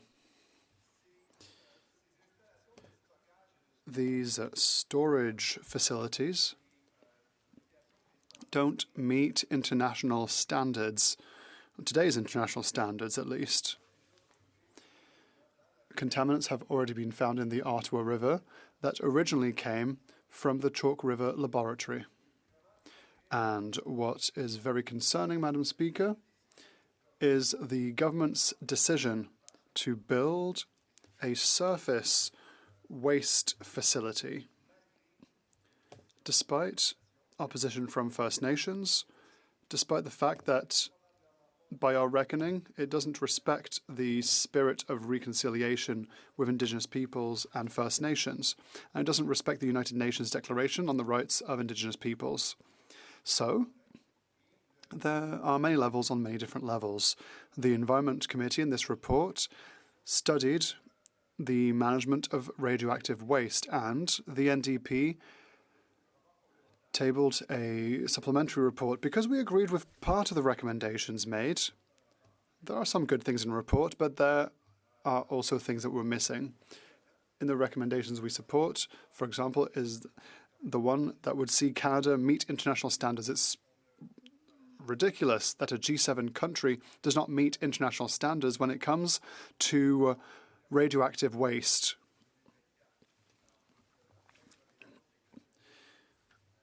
We should be able to bring ourselves to international standards. The committee also studied other matters with regards to nuclear waste. Irrespective of the future of nuclear energy in Canada, radioactive waste that already exists and that will exist with future nuclear energy is an urgent project that we have to deal with urgently to protect the health and safety of Canadians. The committee heard witnesses and got a number of briefs with regards to concerns on the matter of wastewater, of nuclear waste, including the one that will be close to the surface near Chalk River. We have to take these concerns very seriously, and Canadians need to be able to truly take part in decision-making processes that can have serious consequences on the health and safety of Canadians. With regards to the governance structure for nuclear waste, conflict of interests and worries about the independence of the industry were concerns raised before the committee. The CNSC answers to the Parliament through the Minister for Natural Resources and promotes and regulates the nuclear industry. Perhaps this is not a real conflict of interest, but some witnesses said that there could be perceptions of a conflict of interest which harms people's trust in Canada's management of nuclear waste. There's too close a tie between the Commission that oversees the industry and the industry itself that promotes the energy. We need to guarantee Canada's compliance with international standards. And so the NDP recommends that the government implement improvements to the CNSC Act and the Public Financing Act so that the CNSC goes through environment and climate change and not natural resources. The company that manages nuclear waste is funded and run by the industry itself. And so the industry has to implement Canada's plan for the safe and long-term use of waste, of nuclear waste. Am I to the end of my time? 13 seconds. Okay. This concern of the independence of the Commission is something that is at the very heart of what we heard during the committee, but I will be able to speak to it during my questions. House Leader. Yes, thank you, Madam Speaker. There are some within our communities that are concerned about the New Democrats' what appears to be a shifting in policy. One of them is in regards to the price on pollution and backing away from a price on carbon. Another one is just dealing with the Bill C-73, a very important piece of legislation, very beneficial to the environment. And now we've had, at least on 3 occasions, where we've been trying to get a pre-study done on that legislation. And it seems that the NDP are siding with the Conservatives, and it's causing some frustration. I'm wondering if he could just provide some clarity in terms of what is the NDP position in regards to Bill C-73. Would he be okay with getting a pre-study? Keep in mind what's taking place today in the last number of weeks inside the House in terms of the Conservative filibuster.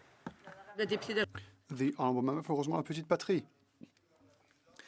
Madam Speaker, I don't want to speak on behalf of the member for Victoria, who is our environment critic. I don't know the file well enough to give a specific answer right now, but I would like to continue on the matter of the Liberal government's responsibility in the fact that there are now concerns about the independence of the Commission. Witnesses stated that it's as if we gave foxes the run of the hen house. And when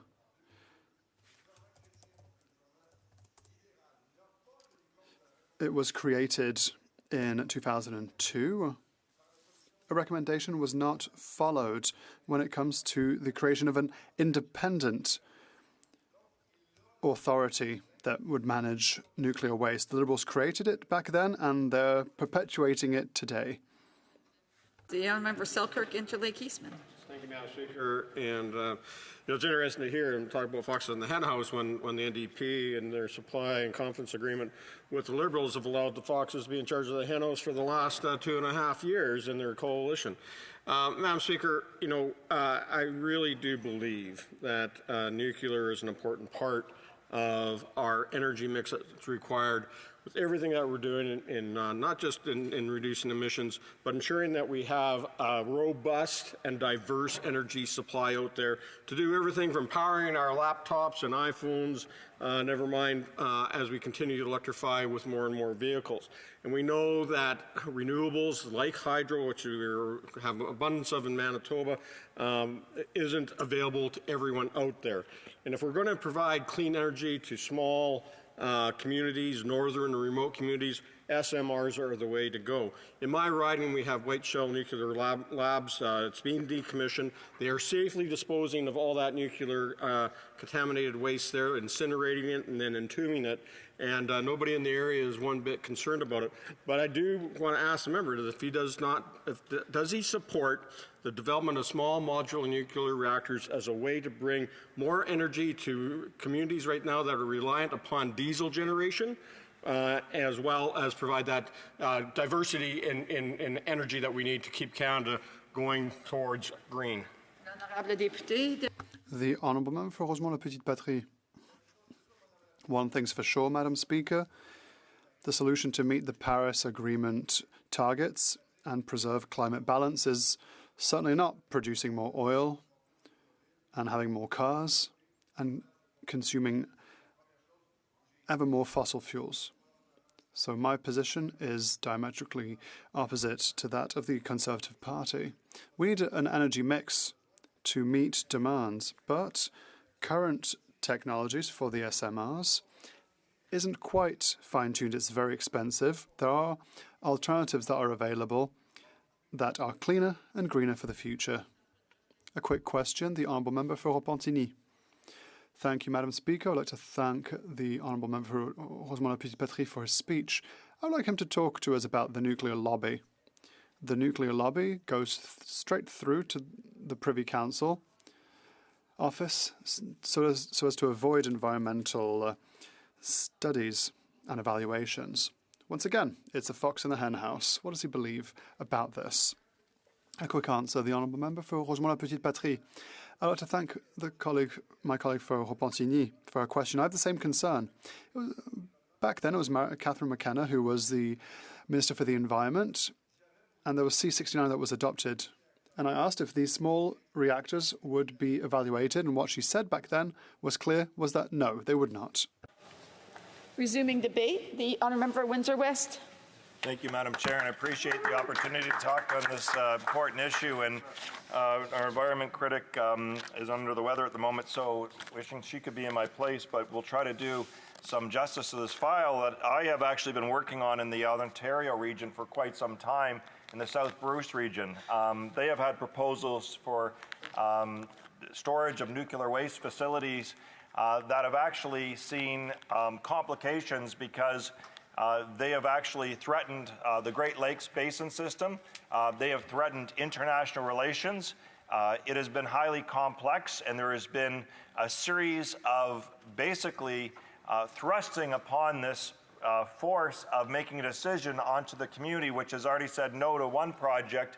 And recently there was a referendum for another project that only passed with 51%. Despite the fact that it passed, the lobbying was intense and so significant in the voting process, I have to say, was rather suspect in the sense that there is no paper balloting that was allowed. There was people that didn't feel that they could get their vote in, never got their vote in. It passed at only 51%. And ironically, it still has to go through some more hurdles, but some of these proposals that they faced in the past have been basically suggested and failed in other countries when it comes to nuclear waste. In fact, when you go back to what I learned about this, was from an OPG scientist that was involved, who was a whistleblower, that showed that basically the proposal at that time to bury intermittent nuclear waste, basically the length of the CN Tower into the ground in Ontario, within about 1 kilometer of the Great Lakes Basin waterway system, into rock formations that were known to be suspect for the containment, and expect that to be there in safety and in perpetuity for over 100 million years, was boiled down to basically a decision on that small community. Now, ironically, in the past, it was the Conservatives under Joe Clark, who was a progressive Conservative. I was fortunate enough to be in this chamber when he was here, and I can tell you it was a much different Progressive Conservative Party of that day versus what we're faced with now, which is really the Canadian Alliance took over the Conservative Party. But at any rate, he was Foreign Affairs Minister at that time, who then intervened in the U.S. decision saying, don't put nuclear waste next to our Great Lakes. And that was something that was lived up to. And now we have series of letters from congressional and Senate United States members that have been actively lobbying against Canada's proposal for another project. And the Chalk River project is similar to what they went through. And Chalk River, of course, is by fresh water as well, too. It is something that's very significant heritage-wise with First Nations, similar to South Bruce as well, too. And it has been described, the Nuclear Waste Management Organization, being the fox guarding the hen house type of approach, is it's actually, I think, more significant than that, because it's an active lobby organization that gets deep-rooted into the actual communities, and what was sad, that divides communities against each other of promises of a magical vision of how things will be versus what can actually take place and will take place afterwards. And ironically, conservative and liberal governments successively have tried to pass on basically the Nuclear Waste Management Organization as basically something they can't touch or be involved in, or it's independent. And in this case, that just happened most recently on October of this year, and when you think about it, 1,604 people voted in favor of hosting a nuclear waste facility versus 1,526 against it, to determine really the outcome of the Great Lakes and its future should there be a failure or a problem. And to think about the gravity that took place, and I have been in South Bruce several times over the years to meet with the people there, and I've met with Michelle and others who have very much done the right thing. These are farmers, and what they won't tell you, and what is always pushed down against them as I try to put neighbor versus neighbor, is issues come up about even whether or not their properties can be used for the businesses that they have right now. So you'll see some businesses, like the famous Chapman's ice cream business, be opposed to this because on U.S. export and import laws, there's different conditions that can actually be put on products that go into the United States that have nuclear waste around them. Then there's also issues, as I've mentioned, some of the farms, whether they be sheep farming, whether they be cows and other livestock and dairy farming, that could lose their insurance, or their insurance companies threaten them by saying they're not sure if we'll insure you in the future. So we are looking at some of the largest operations of farms, of significant businesses and health, that even if there was never to be a problem, there would then be consequences on them, their families, and also the agriculture food industry that are very significant in a practical, immediate term, but heaven forbid something else happen, it would be in long term. And then what's always put to the residents, which is insulting, is that they have to come up with the solution. The solution that there's been a couple recent developments that have some elements that are new and different, but in the history of storage of nuclear waste have failed. And we have gone through some really wild rides when it comes to nuclear waste. There was at times those people that proposed to putting it in rockets and sending it off into space. There's been other times when nuclear waste machinery, equipment, and so forth has been proposed to be shipped across the Great Lakes over to Europe to get processed and shipped back. And the only concern people should have is that they might get nuclear radiation similar to that as an X-ray if you were standing on the shore. But heaven forbid that there would be an accident or something else that took place. And nobody will talk about as well, too, in this situation, is the fact that we have to transport nuclear waste across communities. So they focus specifically on the hosting communities about these, lobbying, supporting organizations, trying to get money into the hands of different projects that electorally are significant to people and so forth, to put pressure on winning the vote. And the winning the vote becomes the excuse, I'm concerned, about saying to those people and those organizations, whether it be Chalk River or whether it be in South Bruce, is that you asked for this. And that'll be forever remembered. And there's no funding or response of a no with regards to the situation of all the community orgs. There's no commitment there. And so when the first one in South Bruce failed, then they just moved a little over. And then another project has emerged. And so, yes, we have to deal with the storage of nuclear waste. And I had a chance, and I want to thank the Bruce Power Corporation for being down there and touring the facility myself to see that. Now, they are independent because of the way that Ontario has set up the system of the production of the energy versus that of the transmission versus that of the storage.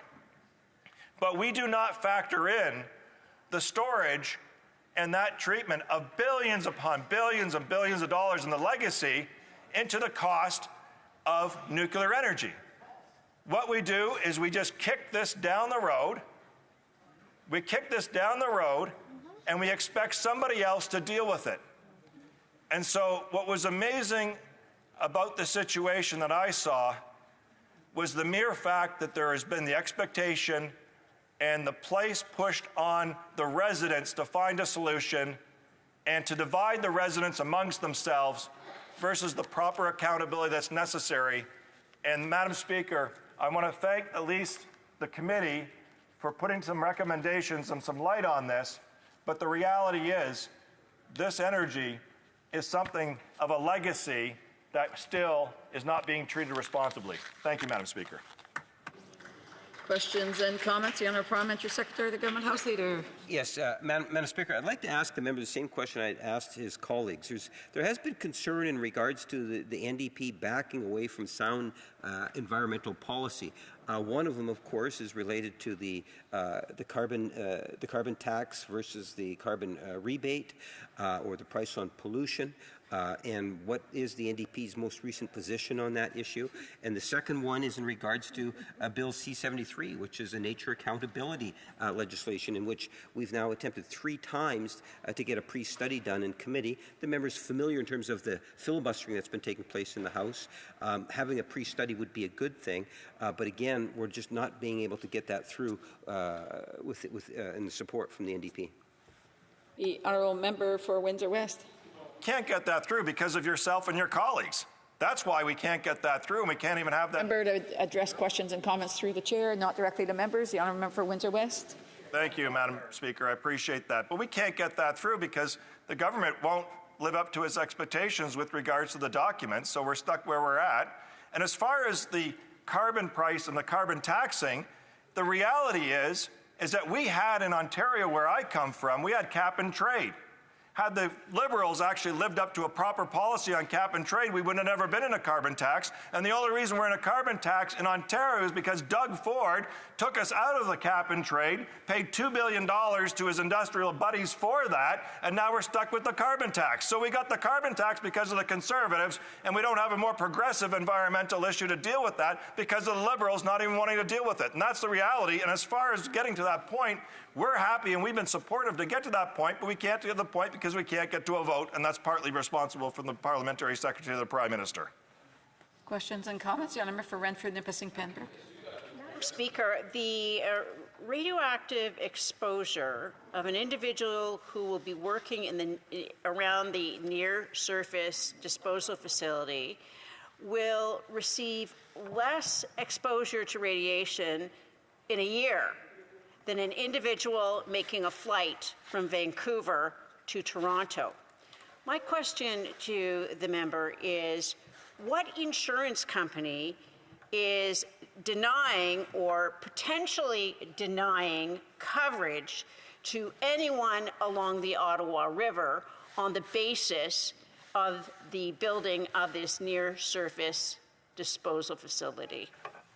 The Honourable Member for Windsor West. Well, I can only speak to the people farms I went to in South Bruce, and she could go there herself as well, too, where the insurance companies have said to them that they don't know if they're going to cover their insurance in the future should this go ahead. And that's what the farmers have said. These are from agriculture livestock.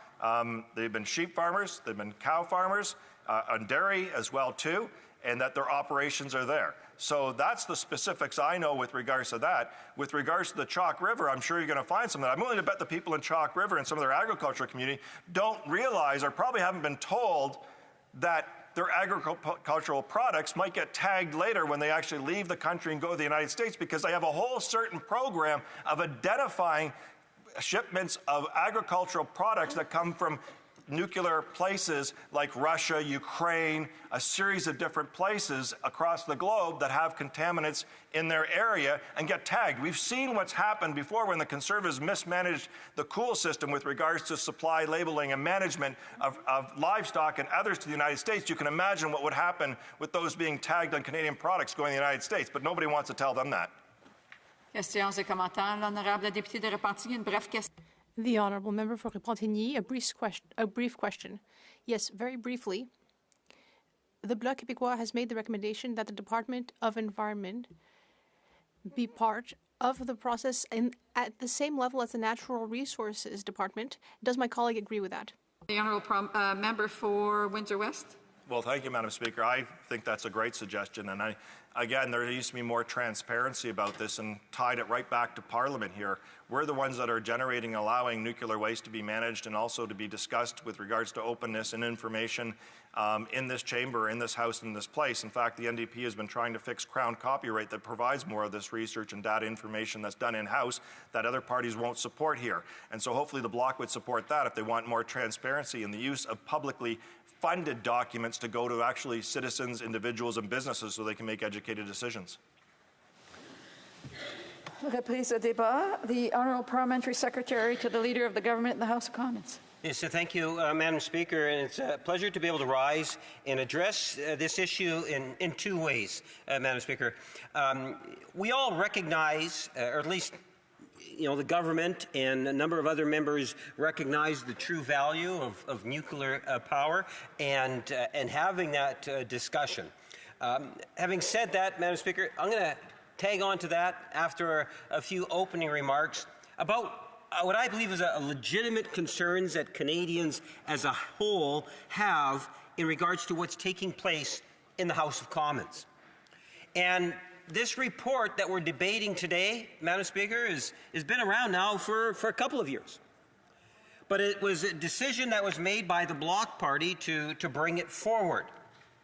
And I suspect, as we have witnessed more and more concurrence reports being brought to the floor of the House of Commons, Madam Speaker, it's because it's all a part of members being upset with the Conservative Party and the multi-million-dollar game that the leader of the Conservative Party is actually playing, Madam Speaker. That's the reason why we're actually debating nuclear power today. And it's interesting, Madam Speaker, because I had a letter from a, well, I don't know if it's a constituent or someone that's been mailing a number of members of Parliament. And I must say, I will be sharing my time, by the way, with one of my friends from the Bloc. Wonderful compromise, I must say. But, Madam Speaker, this email that was received was in regards to a plea of all members of the House of Commons. And it's signed off by some very impressive groups of individuals that is in support of actually Bill C-63. Now, one might wonder, well, why is that relevant? It's relevant because, Madam Speaker, the Bloc have brought forward a motion, and they brought forward that motion because of frustration of the Conservative game that's being played. And as opposed to debating the game, they want to talk about the importance of the nuclear industry here in Canada. When in fact, Madam Speaker, if everyone stopped playing the game and we dealt with the concerns that Canadians have, like the email that I've received, Madam Speaker, and organizations, and as I say, it's a long list of organizations, we will have actually talked about what it is that they're asking us to deal with. And that's that Bill C-63, the Online Harm Act. And as I say, it's not an individual. If I was to go through some of them, Madam Speaker, the Canadian Centre for Child Protection, the Canadian Pediatric Society, the Association of School System Administrations, Children's Health Care, Canadian Medical Association, Children's Hospital of Eastern Ontario, Empowered Kids Ontario, and it's a very lengthy list, Madam Speaker. And what they want us to be talking about is issues that they know we can actually deal with. legislation that's before the House. But instead of dealing with that, we're talking about nuclear power. And nuclear power is an important issue. I don't question that, Madam Speaker. What I question is the motivation that is being utilized within the House in terms of changing the channel in terms of what we should be dealing with. We should be dealing with issues that Canadians want us to deal with, not the desires of the leader of the Conservative Party to become the Prime Minister or the filibustering that the Conservatives do day in and day out, Madam Speaker. That is something which I believe ultimately does need to be addressed. When I think of the issue of nuclear power, Mr. Speaker, as we see a change in guard, I think it's important for us to recognize that as an industry, it does have a role to play. You know, we hear a great deal about the benefits of nuclear power. I don't know to what degree people realize that there is actually tens of thousands of Canadians that are directly employed. We actually have two provinces in particular, Ontario and New Brunswick, Mr. Speaker, that nuclear power plays an important role in their economy and their communities as a whole.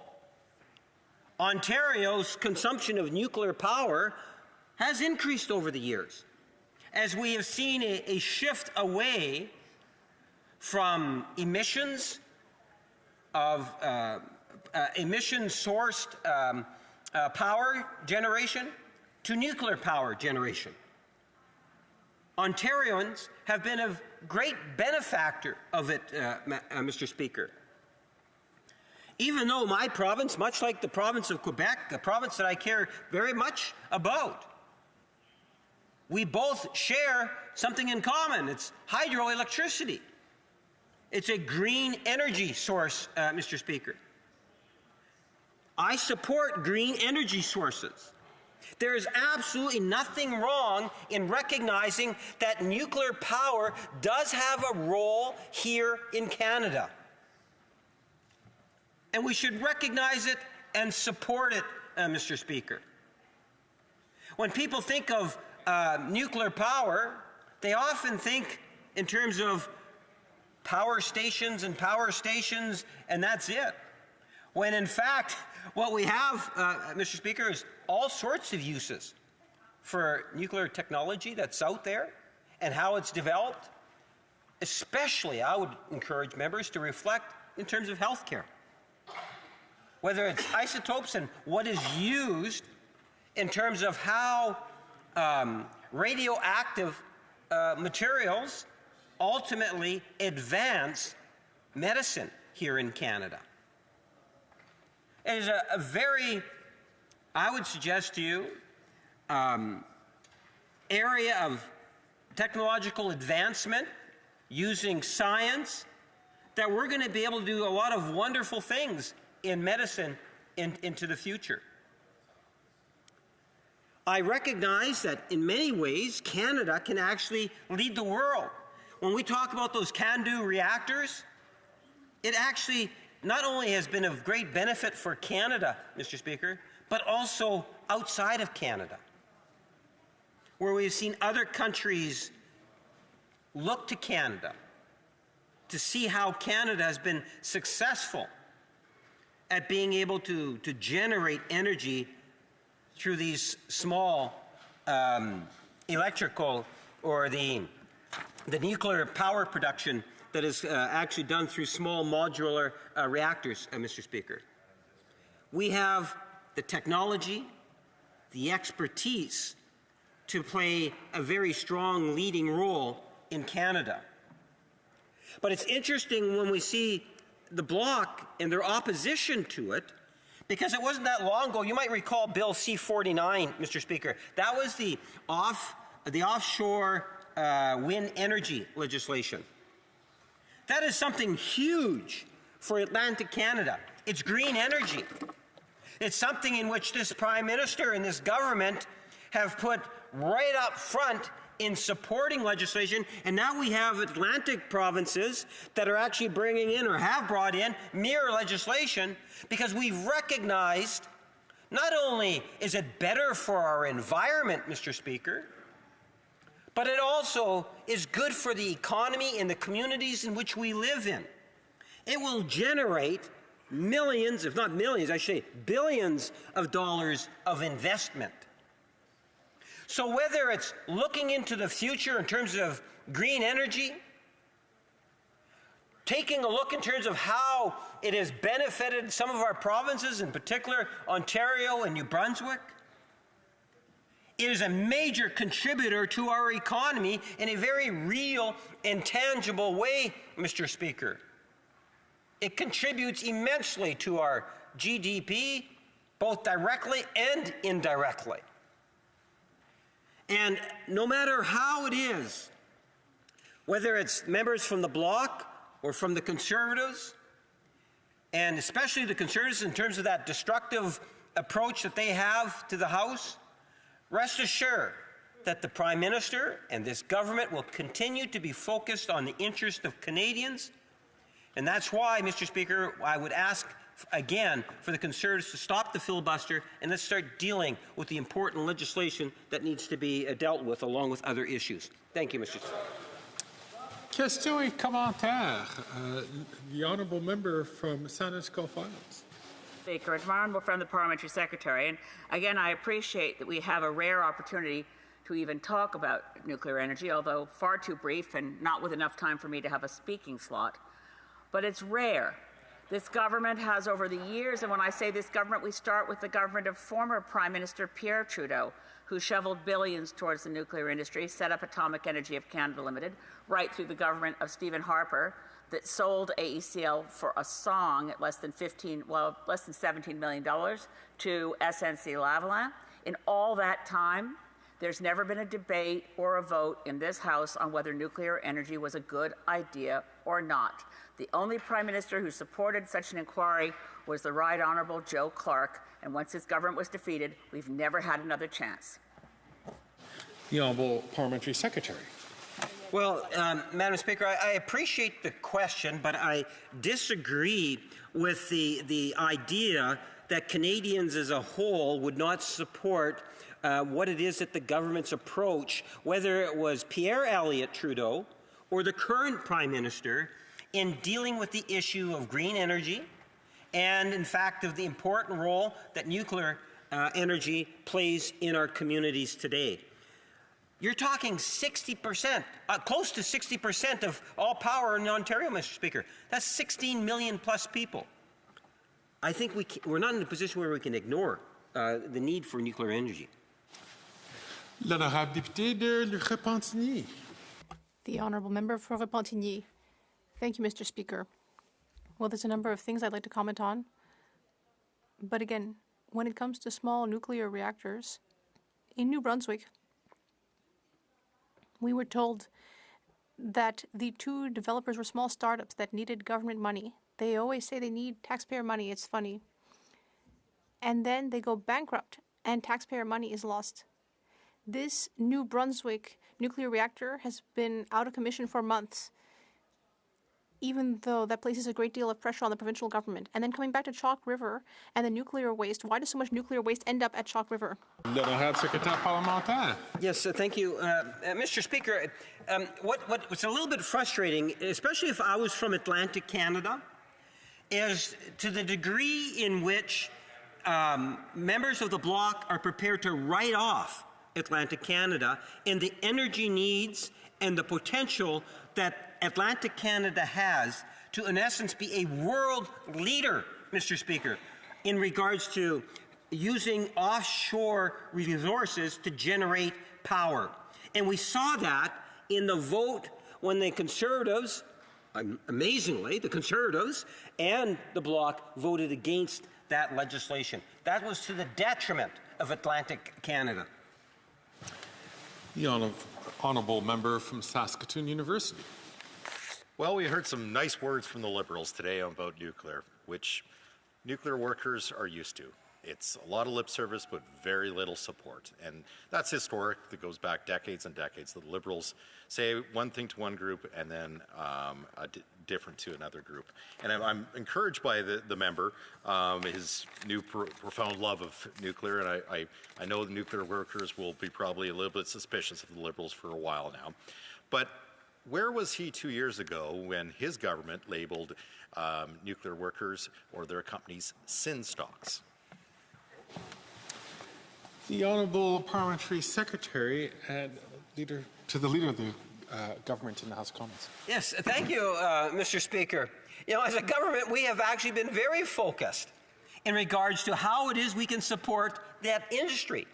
In fact, when you think about the legislation that we passed in regards to net zero by 2050, legislation that they voted against, of course, how we need to recognize that nuclear energy has to play a role in Canada being able to achieve that net zero, Mr. Speaker, by 2050. If one of the things that this Prime Minister and this government has done consistently is shown that they're looking towards sustainable development, caring for the environment, developing a stronger economy. All of this, Mr. Speaker, builds a stronger middle class in Canada. A stronger middle class in Canada is good for all of us. On the other side, we continue to work, developing programs that the Conservatives continue to oppose, such as the dental cares and so forth. And I didn't get a chance to even talk about the foreign interference, Mr. Speaker, and asking for the Leader of the Conservative Party to do the right thing and get that done. Thank you, Mr. Speaker. Reprise du débat, l'honorable député. Resuming debate, the Honourable Member for Abitibi-Témiscamingue. Thank you, Mr. Speaker. First, I thank the member for Winnipeg North for agreeing to share his time with me. I'd also like to thank the member for Repentigny for her leadership and for her vision for a greener, cleaner Canada, and for the debate today. I rise to talk about nuclear waste and about the 4th Environment Committee report on this topic. This is not the first time I've talked about nuclear in the House. I've asked many questions of ministers, but no one has ever been able to give us an answer on the botched consultations with the First Nations on the installation of a surface nuclear waste dump on the banks of a vital waterway which supplies drinking water to the cities of Gatineau and Ottawa, among other cities. Just last night, on my way out of Témiscamingue, after their Remembrance Day ceremony, I drove past the Deep River site where a surface nuclear waste dump is being considered in the same area as the Chalk River Nuclear Laboratories, CRNL. First, I can't believe that we are taking such a risk with drinking water. It makes no sense. It's a decision that defies all logic. Why consider burying nuclear waste near our source of drinking water, which is so important to us and our lives? We are putting our drinking water at risk from highly toxic waste, which we know can cause irreversible damage to our health and our environment. That is an absurdity. It makes no sense, and we cannot ignore it. The surrounding areas are home to precious biodiversity that could be irreparably damaged by this project. This would be really wasteful and shameful. The INAN Committee is currently working on C-61. It is a First Nations water bill. I hope we can put a stop to projects that carry a risk like this and that ministers can stop being purposely blind and commit to respecting the wishes of the Anishinaabe, whose land it is, and on that land they practice their culture. That said, there's also a case of false Indigenous claimants because some claim to be Indigenous. That's also part of the issue. In consultations, the government made room for pretendians, and in doing so, the government caused harm to Anishinaabe. It is inconceivable that in 2024, we are not aware of when we're on the wrong track.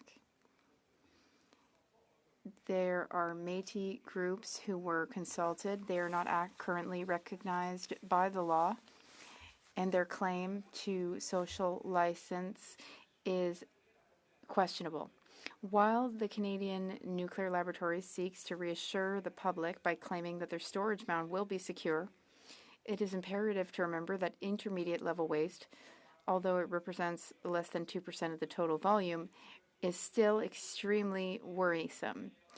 This is waste that can last for thousands of years, well beyond the promised monitoring period. We cannot afford to gamble with the safety of our environment and our health for a project that, despite technical promises, could have long-term consequences for our precious river. It is our duty to question and to denounce this short-term vision, because the future of our region and its water resources is at stake. They want to store 1 million cubic meters of waste along the Ottawa River, the Kitchissippi River. And let's not forget that this river flows right behind the hill. So this affects us directly. Secondly, this contravenes the United Nations Declaration on the Rights of Indigenous Peoples. This declaration stresses the need for informed and respectful consultation with communities affected by such projects. However, we all know that the consultation did not occur adequately or sufficiently. I was there in August 2023 when they opposed the project, and I was also present at the Supreme Court, Mr. Speaker, when they challenged the court's ruling because they were not consulted. I would like to commend the Anishinaabe community of Kibawek in my riding for their leadership. Their traditional territory is where Chalk River flows. Now, there's a very disturbing pattern of overlap between the roles of government, the private sector, and lobbyists. And I'd like someone to explain this to us. Liberal appointees who worked for ministers under the government are out in the field campaigning for the nuclear industry. Examples: former Liberal candidates, advisors to ministers of justice, environment, Indigenous affairs, and industry. The former commissioner is currently in Europe lobbying for her company. The Speaker of a Ministerial Advisory Committee is appointed as chairman of the commission, who is also, can you believe it, the owner of a nuclear company. Lou Riccoboni, a former Liberal ministerial advisor and civil servant, is now listed on the Canadian Nuclear Laboratories website as CNL's Vice President of Corporate Affairs and Vice President of Business Development. How much is he being paid from public money, public funds, to lobby ministers? He's a partner at Prospectus Associates, where he boasts having assisted in procurement captures in the defense and nuclear sectors, including the first government-owned, contractor-operated Canadian Nuclear Laboratories management contract. But that's not all, Mr. Speaker. There's more. He is also the president of Nexus Government Services, a lobbying firm described on its own website as helping international companies pursue, position, capture, and execute major federal government procurement contracts. Wow, lots of buddies and chums out there. Mr. Speaker, we have to start asking questions. We have to get to the bottom of things. And the committee's report is just the beginning of another scandal. The federal government is paying a high-priced consortium to manage its nuclear facilities, and the consortium is lobbying the government to renew the contract. How much public money was used to pay the salaries of these private industry executives to lobby for big money? Have they declared it to the lobbyist registry? Well, no, Mr. Speaker, they have not. When will there be real transparency? Because, frankly, we're telling you, Mr. Speaker, there is a scandal here. The Auditor General of Canada certainly has something to say about the renewal of the Chalk River Laboratories contract. Why such contempt for Indigenous peoples? Why are hazardous materials being moved on their territory without their knowledge? You tell me, colleagues, because I don't understand it. I can't wait to see who's behind the actions of all these people in this House, because on this side of the House, we have a real knack for getting to the bottom of things. We need to really question the lack of transparency in this project. The contract for this dump is about to be renewed without thorough review and open discussion by the House of Commons. This raises fundamental questions about the accountability and diligence of our elected representatives. How is it possible that an expenditure exceeding the entire budget of CBC Radio-Canada, which is a considerable sum, is so disconnected from public discussion and democratic debate? This goes against the very principles of long-awaited transparency. Given the recent declaration of bankruptcy of Ultra-Safe Nuclear Corporation, which was involved in an ambitious small modular reactor project at the Chalk River Laboratory, how much has the government already invested in this project? Also, what are the financial risks incurred by the government as a result of its strategy of partnering with the private sector on nuclear projects? Mr. Speaker, I hope that these questions will be answered in this place. In conclusion, I invite you all to think deeply about these troubling issues and facts. It is not up to the Anishinaabe people to pay the price of political decisions that are designed to keep them away from their traditional territory at a time of reconciliation with Indigenous peoples.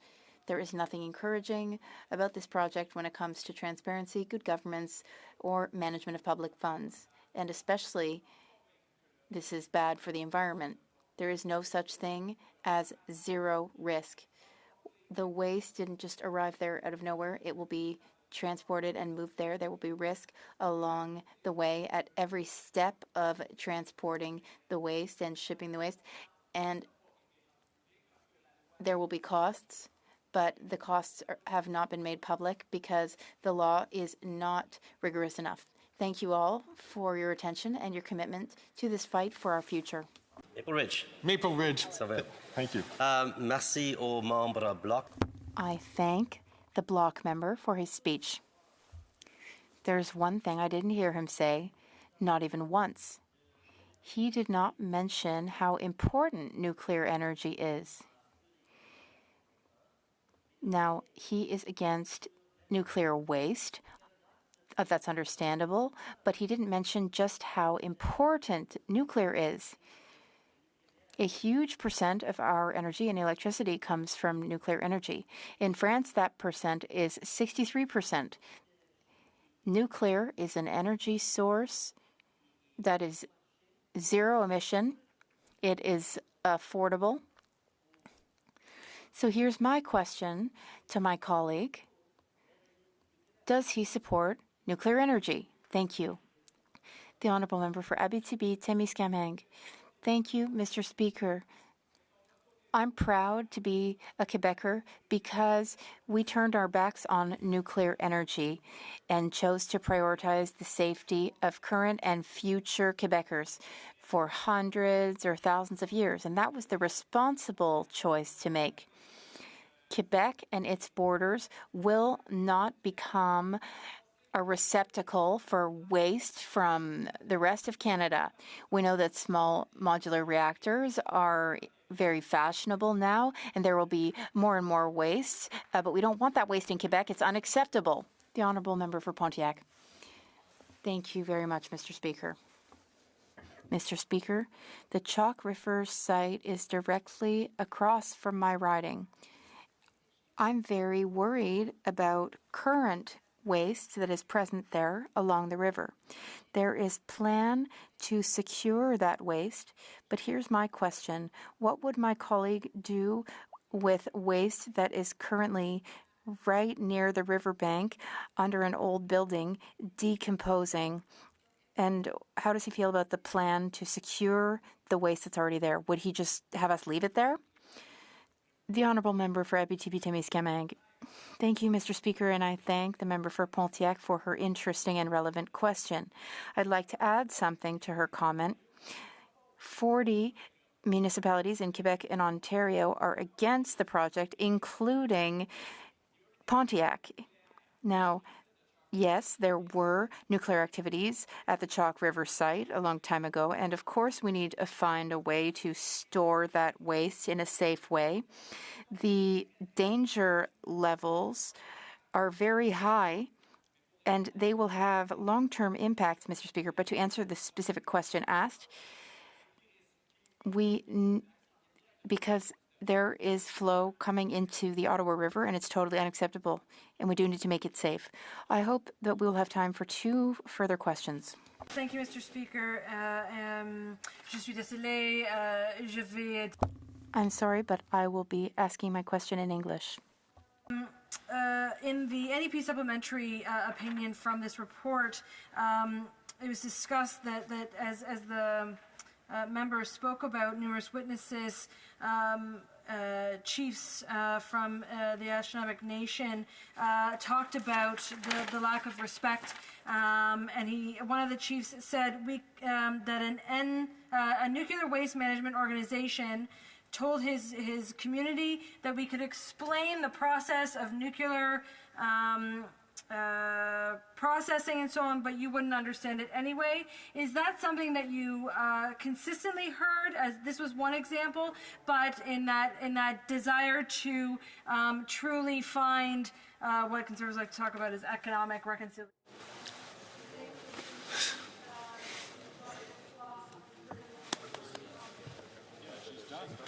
I'm sorry, I just want to leave enough for the honourable member to answer the question as to have an equal time as to answer as he does to ask the question. L'honorable député d'Abitibi-Témiscamingue. The honourable member for Abitibi-Témiscamingue.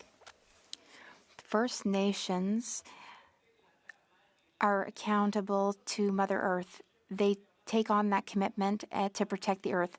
I would also like to commend the Kibawek Nation. They are challenging this before the courts, and we are anxiously awaiting the Supreme Court's ruling. Now, I'd like to share an anecdote about how afraid I am of nuclear.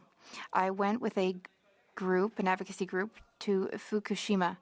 When we arrived on site, we saw a radioactivity indicator near a site that exploded 10 years ago. There was still radiation above 72. So that means that the problems that we could create would maybe last forever. So we shouldn't take these short-term choices given the long-term impacts. Resuming debate, the Honourable Member for Louis Saint-Laurent. Thank you, Mr. Speaker. I'm very happy to participate in this debate about energy that Canada and the world needs. That is, nuclear energy. Nuclear energy meets our energy needs. It's one of the 5 types of energy that we have been promoting for years now on this side of the House, because we absolutely need to transition off of coal, but we need practical energy sources, and nuclear energy is just that. I visited the Chalk River site in March of this year. Like all Canadians, I'd heard about it. I'd read some news articles. I'd seen some documentaries, and I had some legitimate concerns about the site, which, let's not forget, has been there for about 80 years. It offered jobs to hundreds of people, and also a lot of money was paid to people to help them get through cancer and have cancer treatment. So this is an important part of our history. It has had significant public health impacts and applied health impacts and also environmental impacts. So here's the question. Where will we put the nuclear waste? Well, Mr. Speaker, the site as such already has a nuclear waste storage site and has had this for decades now. It is located about 1 kilometer from the facilities from the research center. But yes, it is also very close to the river. The configuration of where the waste storage site is makes it such that it's protected. There have been analyses throughout the years. For instance, in 2016, Atomic Energy Canada conducted thorough analyses and also consulted Canadians, especially Canadians living near the site, to determine what options people preferred. That was determined to be the best place to store and treat waste based on dozens of years of experience, and also based on the fact that we're not talking about nuclear bomb waste. We're talking about waste, nuclear waste that was used, for instance, for tools that people use when they work in research center, or building debris that was used in the production of buildings. So 90% of this waste is low emission waste. But that doesn't mean that it's insignificant. Quite the contrary. It's very significant and important. So for decades now, every possible measure and action has been taken. And I'll come back to that. But on the whole, the situation is under control and properly managed at the Chalk River site. Mr. Speaker, the location of the storage site is 50 meters above the river and 200 meters above sea level. So it's not directly right by the river. And the site has already been secured. The water quality has been tested, and it's been determined that it's safe. Now, of course, Mr. Speaker, there have been incidents, as I mentioned earlier, but on the whole, we do know that that is the safest possible space for the storage. There are also First Nation groups which are worried, and there are some groups which are less worried. But we have to take into account the whole situation, and how would I put this? There's a word that we use in my region that has to do with a hot topic. That is, not in my backyard. But those who work directly in the industry, who work at Chalk River, believe that there's no particular concern. There are people that have been there for generations, and they're not concerned about the situation. I will be sharing my time with the member for Durham. I'm here just to warm everyone up because the MP for Durham is an amazing speaker on the matter. In any case, let's take this very seriously. Let's be rigorous. Yes, drinkable water needs to be there. There have been incidents in the past, yes, but generally speaking, the water there is perfectly drinkable. As I said, for over 80 years, Chalk River has existed. Millions of isotopes have been produced there. We have Nobel laureates who've worked there, and Canadian nuclear energy was developed there as well. Let's remember, Mr. Speaker, that in a number of regions in Canada, for example in Ontario, which isn't a small player in Confederation, 60% of energy comes from nuclear power. So we could ask ourselves the following question. Here in Ottawa, but in my province of Quebec, yes, there has been expertise in nuclear energy. Tests have been done, but let us realize that it was not a success, to remain polite. There were only about 700 days when nuclear energy was able to be used in Quebec. Let us remember that at the beginning of the 60s, when we were at the very beginning of the hydroelectric boom, thanks to decisions made in the 40s and 50s and applied in the 60s with regards to the building of hydroelectric infrastructure. The Lesage government, the Johnson government, the Bertrand government studied the possibility of having a nuclear energy stream as well. In Quebec, at the beginning of the 70s, a decision was made. Let us move forward, but we have to focus first and foremost on hydroelectricity with the Bay James mega project. And let us remember, Mr. Speaker, that there were people back then who wanted us to put that program aside to invest fully in nuclear energy. Mr. Bourassa, Premier of the time, said, we'll try and do both at the same time. But let us remember, Mr. Speaker, someone said they weren't against hydroelectricity, but they thought that we already did a lot. It's not because there's a river that speaks French and is Catholic. It's not because that river exists that we have to put a hydroelectric dam over it. This was Jacques Parizeau who said this, but he changed his mind since. In Quebec, yes, there was that nuclear stream, but it didn't bear the expected fruit. As you know, we are currently revisiting nuclear energy in Quebec. And it's not impossible, like important stakeholders have said, that perhaps in a couple of decades we may need nuclear energy. And so we're studying the possibility of reinvigorating Gentilly 2, which was closed in 2010 or 2012. I remember that I was one of the last politicians in Quebec who was defending nuclear energy. Not to put our eggs in one basket, but what I wanted to see was that different energy streams be used. Chalk River started in 1942, and amidst the Second World War in 1944, General de Gaulle, who was at the head of the French Republic's Provisional Republic, came here on the 11th of July and met three French scientists who worked at Chalk River who were developing nuclear energy. And as we know, later, in 1945, it was used for war. There were a number of incidents that happened throughout history. Mr. Speaker, on the 13th of December 1952, there was a significant incident in Chalk River that needed the response, and not everyone knew what nuclear power was. A dozen experts from the States had to come, and they came to work on a nuclear submarine. It's a young lieutenant who led this initiative. This young lieutenant would one day have a high level of power in his country. This lieutenant became Jimmy Carter, and he came to Canada to help with the Chalk River incident in 1952.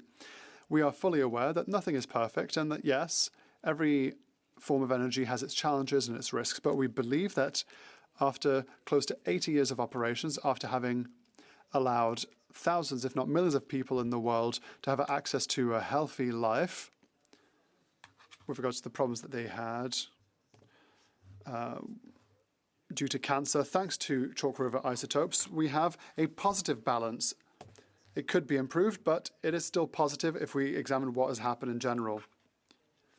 Having studied the matter for 8 years, after having studied 15 sites, our choice is clear. Yes to Chalk River for this waste facility, because these are radioactive products, but with very low emission levels. The Honourable Member for Abitibi-Témiscamingue. Thank you, Mr. Speaker, and thank you to my colleague for Louis Saint-Laurent for his intervention. It represents his values. But I would like to talk to the Quebecer. The federal government announced major investments in Volkswagen, in Stellantis, in all of that. But that's all in Ontario. Why? Because Ontario is going to have to pay the bill, but they've chosen nuclear now. But Quebec is going to take the risks for Ontario. If Chalk River were to have a catastrophic failure, 5 million Quebecers could be affected by the Outaouais River. My colleague talks of experts. The CNSC states that these are industry experts. Is he for Artemis so that experts, neutral international experts, can actually talk about Chalk River, not just Canadian industry experts? I would like to just stop the clock a second, just to explain to everyone. I tried to give everyone 45 seconds, which gives you the opportunity not only to ask your question, but to have an answer that's 45 seconds as well. That would allow us to have a great number of questions. The Honourable Member for Louis Saint-Laurent. Thank you, Mr. Speaker. I think I was clear. Nothing is without risk. And I was clear that for the last 80 years, Chalk River has existed. I think I was clear in saying that millions of people have been able to benefit from what's happening in Chalk River. And there was a major incident in 1952. And perhaps those who were listening didn't know that Jimmy Carter came at the time to help. But the reality is, in 80 years, the record is positive as a whole. I have no lessons to learn about Quebec nationalism, because when I'm here, I represent the people of my riding, Quebecers. And when I'm here, I'm very proud to talk on behalf of Quebec and on behalf of Canada. Questions et commentaires. L'honorable député de... The honourable member for Rejoindre la Petite Patrie. Thank you, Mr. Speaker. I'd like to thank my colleague for Louis Saint-Laurent, and I'm proud to represent Quebecers. I have a question for about the next Chalk River waste facility. Many people are very concerned. There are a number of municipalities who have noted their opposition to this, the Algonquin people as well. What does he have to do? What does he have to say about social acceptability of this project? The honourable member for Louis Saint-Laurent. Thank you very much. I'd like to thank my colleague for his question. Yes, he also proudly represents Quebec, as is the case for the Bloc, as is the case for Conservative MPs and Liberal MPs from Quebec. No one has any lessons to learn or teach about Quebec nationalism. So I took that personally, Mr. Speaker. With regards to social accessibility, the MP is right, but that's why there have been consultations and investigations done. And there were people who were for, there were people who were against. That's part of the public debate. It's always suspect when everyone agrees on something, but it's fine. That's called democracy. Sometimes we have to change, and our choice is based on history. In 80 years, we believe that the record is positive for Chalk River in the last 80 years. We have to be concerned, with valid concerns. We have to take into account people's concerns. We have to respect them, and we can't force anything upon them, but they have benefited from it, like was the case for millions of people around the world. Honourable member from Renfrew, Nipissing, Pembroke. Okay. I know that my colleague had some reservations when the issue of the near-surface disposal facility arose, and that the member who just asked a prior question from the bloc talked about a catastrophic failure. I don't believe he has actually gone there and understands that there is no active reactor on site. I'd like to know whether or not my colleague took the time to go to Chalk River and have all his questions answered, because it doesn't sound like anyone else in this chamber has. The honourable member for Louis Saint-Laurent. Respect to my colleague who asked my question, and by the way, she's a member where Chalk River is, so I know she knows a few things about that, so I will answer in English. Yes, Mr. Speaker, I had the pleasure, and I had, I would say, the professionalism to have been there at Chalk River. I was there on March 22nd, and yes, I asked a lot of questions. I was asking myself, well, why do we have to put it there while there is billions of a place where we can put it here in Canada? We have Le Bouclier Canadien. There is a lot of place for that. But based on the experience of the 88 years that we have, I think this is the safest spot. D'autant plus, Monsieur le Président, qu'on va éviter. We will, through this, avoid transporting nuclear waste too far if the waste facility is close to Chalk River. Honourable member from Durham, and I'd like to let the honourable member know that he'll have 6 minutes of his 10-minute speech to give before we must move to the next rubric. Sure. Thank you, Mr. Speaker, and I promise to make the most out of the 6 minutes. I've been sitting here listening to the Bloc Québécois, the NDP, the Green Party, spread anti-nuclear energy propaganda, attacking an industry that is a part of my community, jobs in my community, energy in my community. So I'm very happy to stand here and correct the record. You see, we are home to the Darlington Nuclear Facility in Durham. We are home to workers and members of the Power Workers Union. We're home to members of UA Local 401, the hardworking men and women who put their time and energy into powering our region and powering our province. And to sit here and listen to the Bloc Québécois and their buddies and the other parties in this House spread anti-nuclear messaging is mind-blowing, because they go to great lengths to promote a conflict between economic growth and environmental stewardship. And you would think that they would respect an industry that is proving that those two things are not at odds with one another. In fact, we are proving locally in Durham and the nuclear industry across Canada that you can pursue economic growth and environmental stewardship hand in hand. And instead of appreciating that and celebrating the hardworking men and women who make that possible, we're getting slander from the other parties in this House. So let me be very clear. The Bloc Québécois has, through their dissenting report, tried to couch this as some sort of generational issue. I will quote from their introductory paragraph. The Canadian governance of radioactive waste raises important issues that will have a significant impact on future generations. Mr. Speaker, let's talk about those future generations. Let's talk about the young people in our country right now. The young people who are proving that you can pursue economic growth and environmental stewardship hand in hand.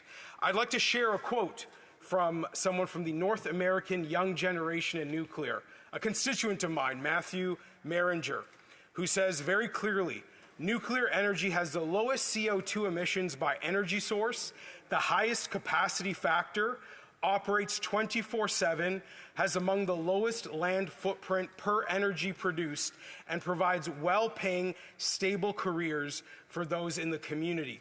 As a young professional, supporting nuclear energy is one of the best ways I feel I am helping society move forward. This is from a young man who works in the nuclear energy industry, but he is far from alone. The data shows that the nuclear industry generates over $2 billion in labor income and $2.5 billion in direct and secondary economic activity annually in this country. The sector also contributes $1.5 billion in tax revenue to federal and provincial governments, accounting for approximately 89,000 jobs nationwide. And this gets back to the young people of this country. Do you know, Mr. Speaker, that around 40% of the workers in the nuclear industry are under the age of 40?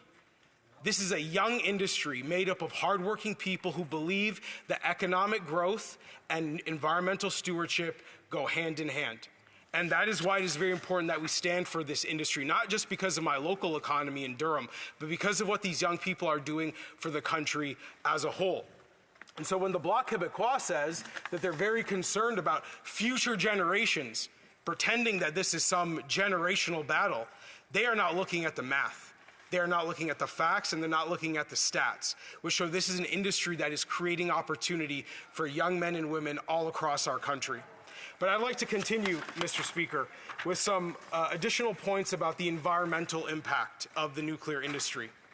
Over 180 private sector suppliers, 95% of which are based in Canada, benefit from international nuclear projects that utilize Canadian intellectual property and manufactured goods.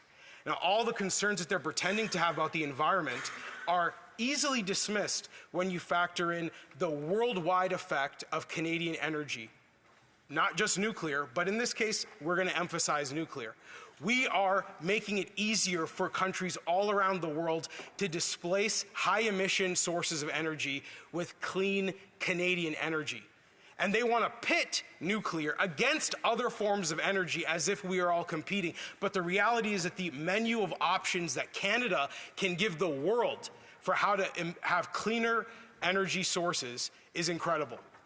So, Mr. Speaker, I want to emphasize once again that the hardworking men and women in the nuclear industry, including in my home community of Durham, deserve strong advocacy at the federal level. They deserve a strong voice shining light on all the wonderful work that they're doing every day, including to power places like where we stand right now.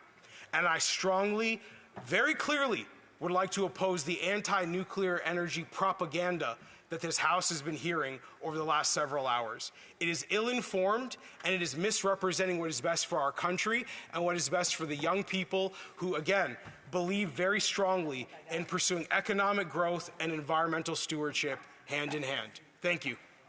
Good job. Great job.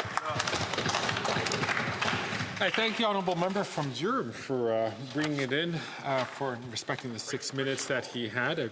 That is very kind of him.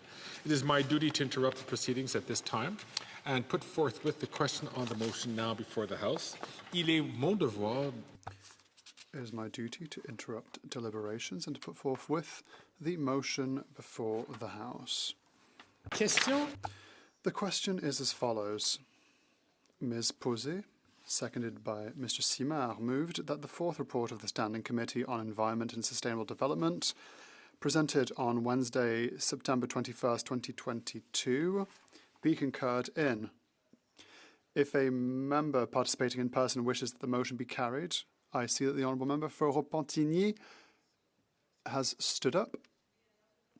Yes, I would ask for a recorded division, Mr. Speaker.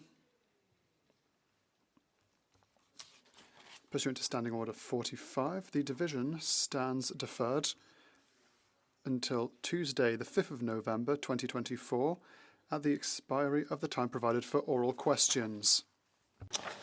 The House will now continue with its routine proceedings. Motions. Presenting petitions. The Honourable Member from Dauphin, Swan River, Neepawa. Thank you, Mr. Speaker. It's always an honor to present a petition on behalf of constituents. Mr. Speaker, I rise for the 55th time on behalf of the people of Swan River, Manitoba, to present a petition on the rising rate of crime. The community of Swan River is struggling with the rising rate of crime in their area. Statistics Canada reports that after 9 years of this Liberal government, violent crime has risen by over 50%, and gang-related homicides have nearly doubled. Within the last 5 years, the town's crime severity index has increased by over 50%. The people of Swan River see the devastating effects this crime has on the community's safety and economic stability. The people of Swan River are calling for jail, not bail, for violent repeat offenders. Mr. Speaker, the people of Swan River demand that this Liberal government repeal their soft on crime policies that directly threaten their livelihoods and the community. I support the good people of Swan River. So do we all. I thank the Honourable Member, and I'd like to remind all Honourable Members, please, during this rubric of petitions, it's important to summarise the petition. And please, although the Honourable Member did mention that he supports his people, it's important just to let other members know not to say you support or do not support the petition at hand. The Honourable Member from Renfrew, Nipissing, Pembroke. Mr. Speaker, I'm pleased to rise to present a petition signed by the great people of Pickering, Ajax, and Whitby. They call on the Government of Canada to end all wasteful spending that's fueling inflation and the cost of living crisis, confront the bureaucrats and the gatekeepers that prevent new housing construction, ensure all federal infrastructure funds be earmarked for increased home construction. Thank the Honourable Member. Presenting petitions, the Honourable Member from Courtenay, Alberni. I again rise on behalf of frustrated constituents of mine from Union Bay on Vancouver Island, trying to draw the House's attention and the government's attention to the fact that Canada does not have strong laws when it comes to ship breaking and ship recycling. In fact, they have extremely weak ones, if anything. They cite that they're calling on the government to develop enforceable federal standards to reduce the negative environmental and social impacts of ship recycling that meet or exceed those set out in the EU ship recycling regulations, provide assistance through loans or grants to long-term reputable ship recycling companies that are close-contained in a floating dry dock to facilitate implementation of new federal standards into their operations, and develop a strategy for recycling end of life for federally owned marine vessels. And they cite the significant risk to workers and the environment associated with ship recycling due to the presence of a wide variety of hazardous materials in end-of-life marine vessels. And also, unlike other jurisdictions, Canada lacks standards on ship recycling and unregulated ship recycling activities, which are putting our oceans, coastal communities, like where I live on Vancouver Island, and workers at risk. And the lack of domestic oversight of ship recycling and disposal of end-of-life marine vessels frustrates Canada's ability to ensure compliance with its international obligations under the Basel Convention.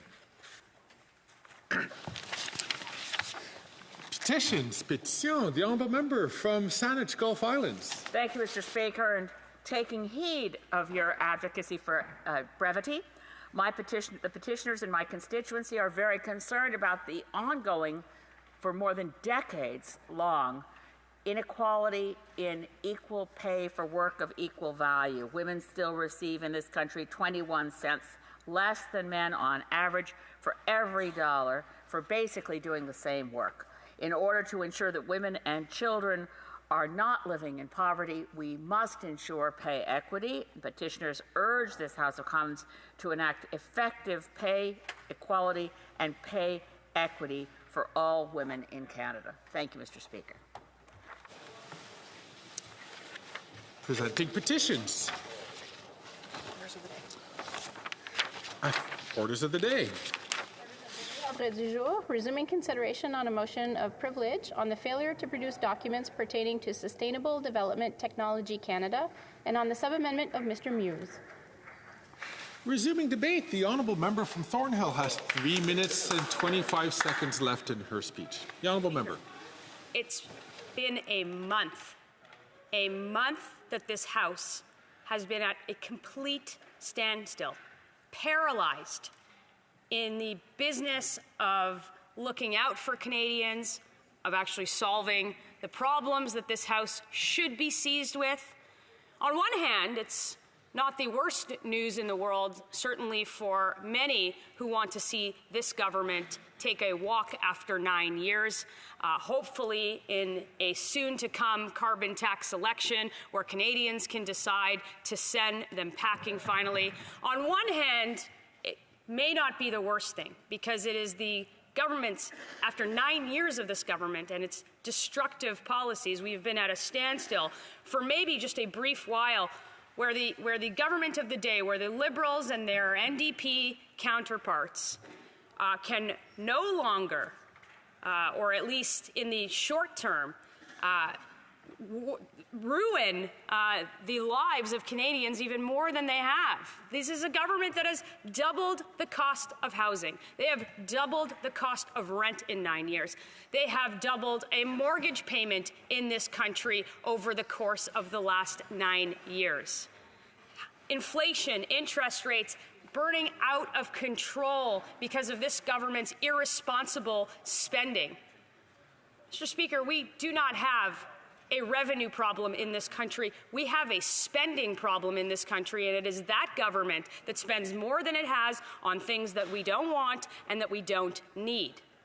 More than that, there are 2 million people eating in a food bank in a single month. Hundreds of tent cities popping up in Toronto and all across the country from coast to coast to coast. Crime, drugs, chaos, disorder in our streets. Violent offenders turned out on bail as soon as they commit a crime. We saw this weekend in Toronto a scene from what seemed to be a movie. Police chasing down criminals who have stolen a car, who hurt a police horse, who put citizens shopping on a weekend in jail, who ruined a business, all to find out that these culprits were out on bail because of the government's weak on bail policy. And the Justice Minister today told this House that he's not responsible for any of it. That he is not responsible for Bill C-75, which allows that to happen. He also can't count, trying to make slogans using 3 words, 4 words. I don't know what that answer was, Mr. Speaker. But the issue is that the Justice Minister in this country does not think he is responsible for the justice system, and it is on this motion. We could be speaking about anything else in the House, but it's because this government will turn the documents over to the police that we are here debating this, and we will continue to do that until they hand them over. Questions et commentaires, et puis j'aimerais juste informer la Chambre. And I would just remind the House that we only have 2 minutes left for questions and comments. Thank you, Mr. Speaker. Mr. Speaker, I just want to start by saying to everyone celebrating Happy Bandi Jor Divas, Happy Diwali.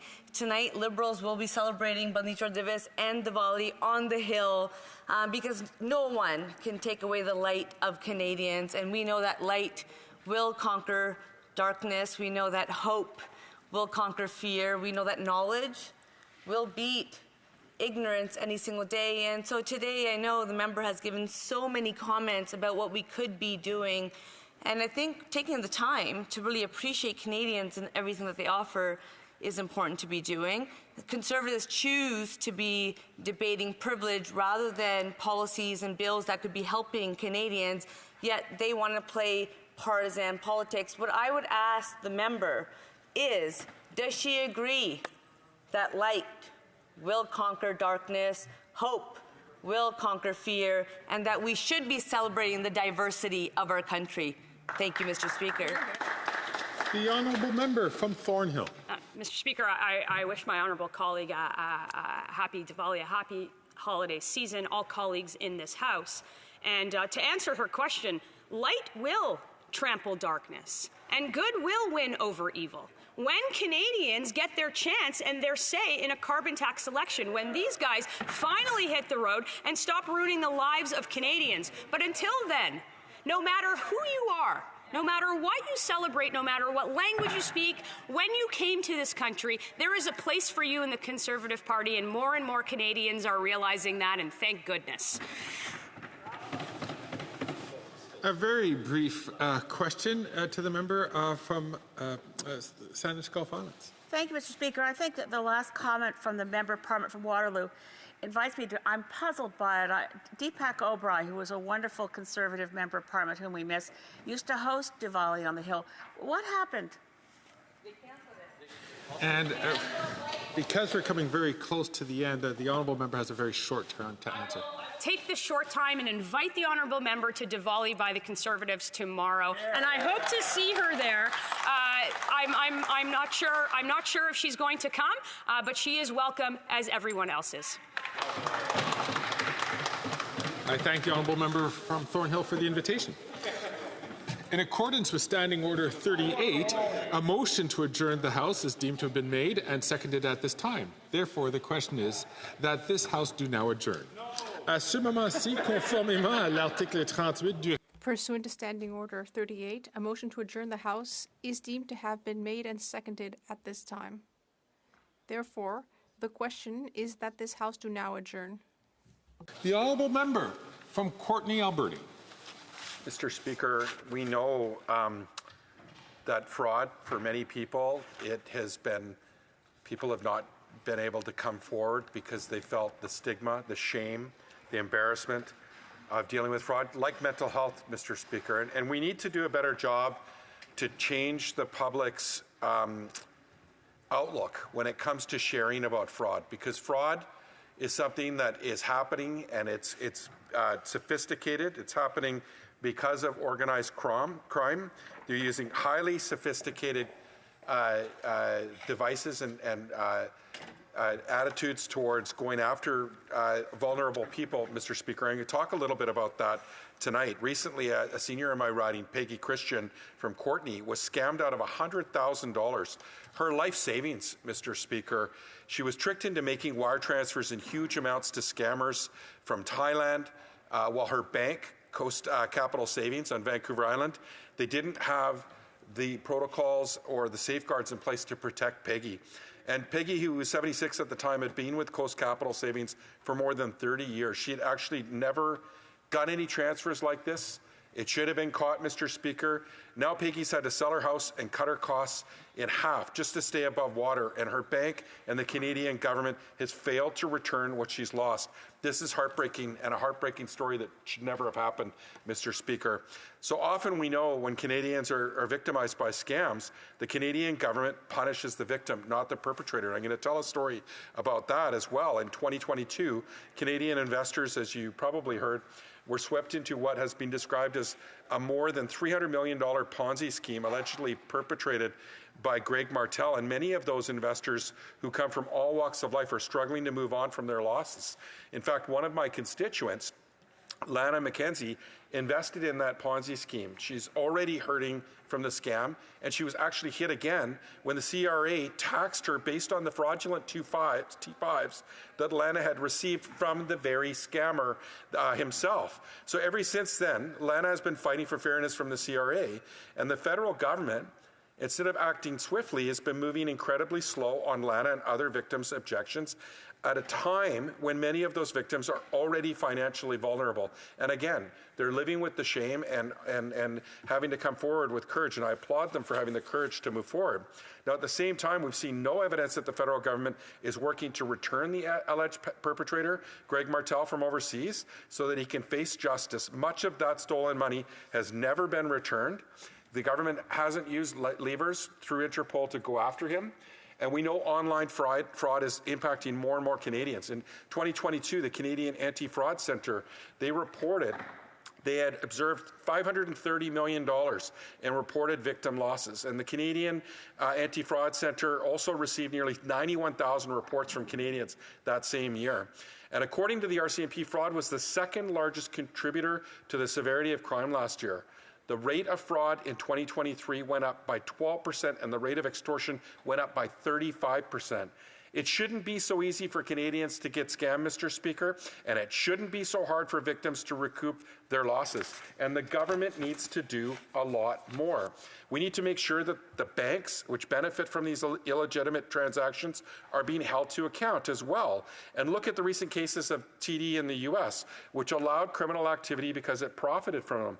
In fact, there's a quote from from Merrick Garland, the U.S. Attorney General, who said that TD had, they created an environment that allowed financial crime to flourish by making its services convenient for criminals, and it became one, Mr. Speaker. That's what he had said. That's how bad it's getting. The Honourable Parliamentary Secretary to the Minister of the Environment and Climate Change. Thank you very much, Mr. Speaker, and it's an honour to be here for adjournment debates with my friend and colleague from Courtney Alberni. First, before I start, I'd just like to extend my sympathies to Peggy, who's experienced this fraud in her life. I've had constituents in my riding as well who have lost sizable amounts of their life savings to these heartless scammers. It's a disgusting practice, and we certainly do need to find solutions. We carry these little devices around in our pockets now, and I take it for granted that I can achieve so much on that phone. But people who are less familiar with that technology, because it's just been in the last 5 or 10% of their lives that it's become commonplace to have a very high-powered computer in your pocket with the capacity of going on into your bank account and everything. It's intimidating for a lot of people, and I think that onset of that technology has caused a lot of harm across our society with respect to seniors and that fraudulent activity. So my condolences to the member's constituent. Mr. Speaker, fraudulent telephone calls are a significant source of concern for Canadians. They're not just annoying, they're very damaging as well. That's why our government continues to take concrete actions to combat these crimes. The Canadian Radio, Television and Communications Commission, that's CRTC, Canada's National Independent Telecommunications Regulator, has developed a series of requirements for industry to combat fraudulent telecommunications and help Canadians. To help protect Canadians. First, the CRTC works with telecommunications companies to block incoming scam calls. For example, the CRTC approved a proposal from Bell Canada to permanently implement a call blocking solution that uses artificial intelligence to prevent scam calls originating from outside of Canada from ever reaching Canadians. I'm happy to share that from January 2020 to 2023, this program prevented over 1.6 billion calls from reaching Canadians. That's a large number, Mr. Speaker, 1.6 billion. The CRTC also requires service providers to block calls when the originating phone number doesn't conform to a standard numbering plan, a common sign of a fraudulent call. Furthermore, the CRTC is also working to improve a call traceback solution used to trace unsolicited calls back to their point of origin. As part of this process, in late February 2024, the CRTC launched public consultations to identify solutions to particular operational issues with the traceback process. We know that this approach to combating fraud calls requires close collaboration with industry, tech leaders, and experts. The CRTC is also working with industry to alert Canadians if an incoming call might be part of a scam. This approach, known as STIR or SHAKEN, works by notifying Canadians whether an incoming call originates from a real number. While it's not currently possible to authenticate all incoming calls, this approach will become more effective as telecom companies upgrade their networks and more Canadians use telephones that work with this approach.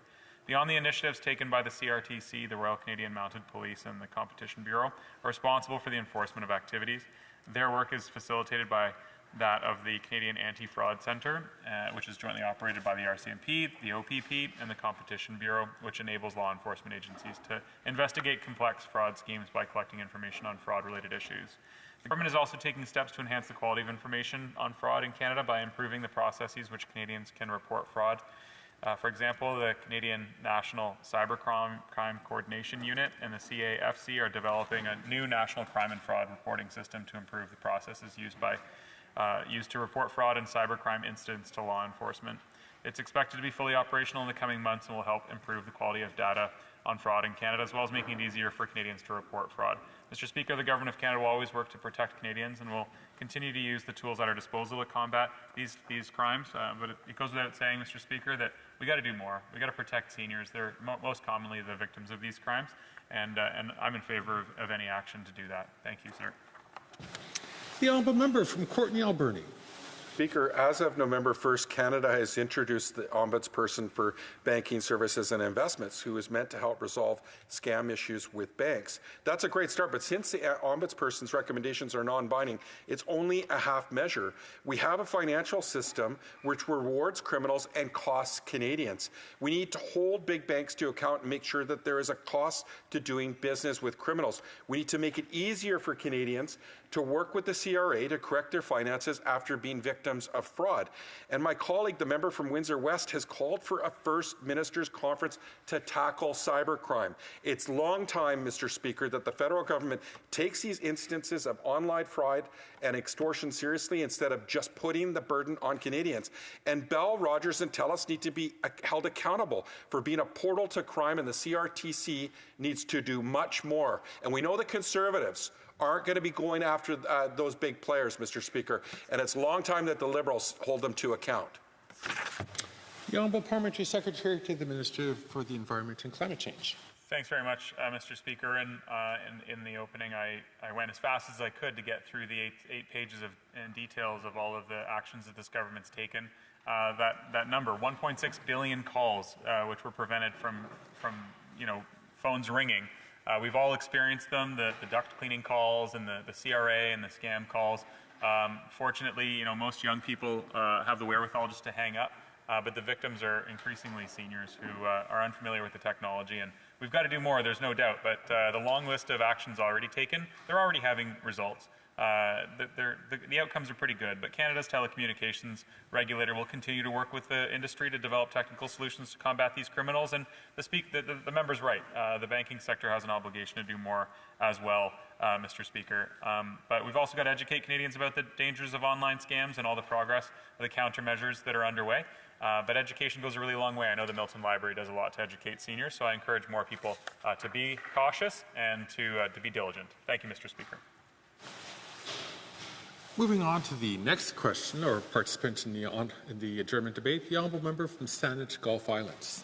Thank you, Mr. Speaker. I'm picking up on a question that I asked on World Environment Day. That's June 5th every year, June 5th, 2024. I asked the government and the Prime Minister how they can reconcile claiming to want to protect the endangered southern resident killer whale while so expanding the activities that we know put the survival of that species at risk. The activities I specifically mentioned were the expansion of the Trans Mountain Pipeline, now developed, paid for, and owned by the Trans Mountain Corporation, which is a Crown corporation, which means the people of Canada had to spend the $34,000 million to expand a pipeline that had not been approved by the First Nations over whose territory it crossed. I note that earlier today, the Minister of Finance claimed that the First Nations along the route were compliant, but it doesn't meet UNDRIP because it sure wasn't free or prior consent. It was often after the fact that Trans Mountain Corporation, now a Canadian Crown corporation, coerced nations into signing agreements saying, well, you can't stop the pipeline now, so you might as well sign here so we can give you some money. As it's been described by other First Nations, this amounts to economic smallpox, referring to smallpox in blankets in our first wave of colonial settlement on this continent of Turtle Island. I also noted in my question, Mr. Speaker, that the expansion of the Trans Mountain Pipeline has vastly increased the noise of the traffic of tankers as well as the risk of tanker accidents involving dilbit, which can't be cleaned up in a marine environment. In fact, recently Simon Fraser University found that since the pipeline's completion, the increase in tanker traffic is tenfold. That again is one of the most severe risks to the survival of the southern resident killer whale. And should a spill occur, or should I say when a spill occurs, the damage is incalculable to all marine species.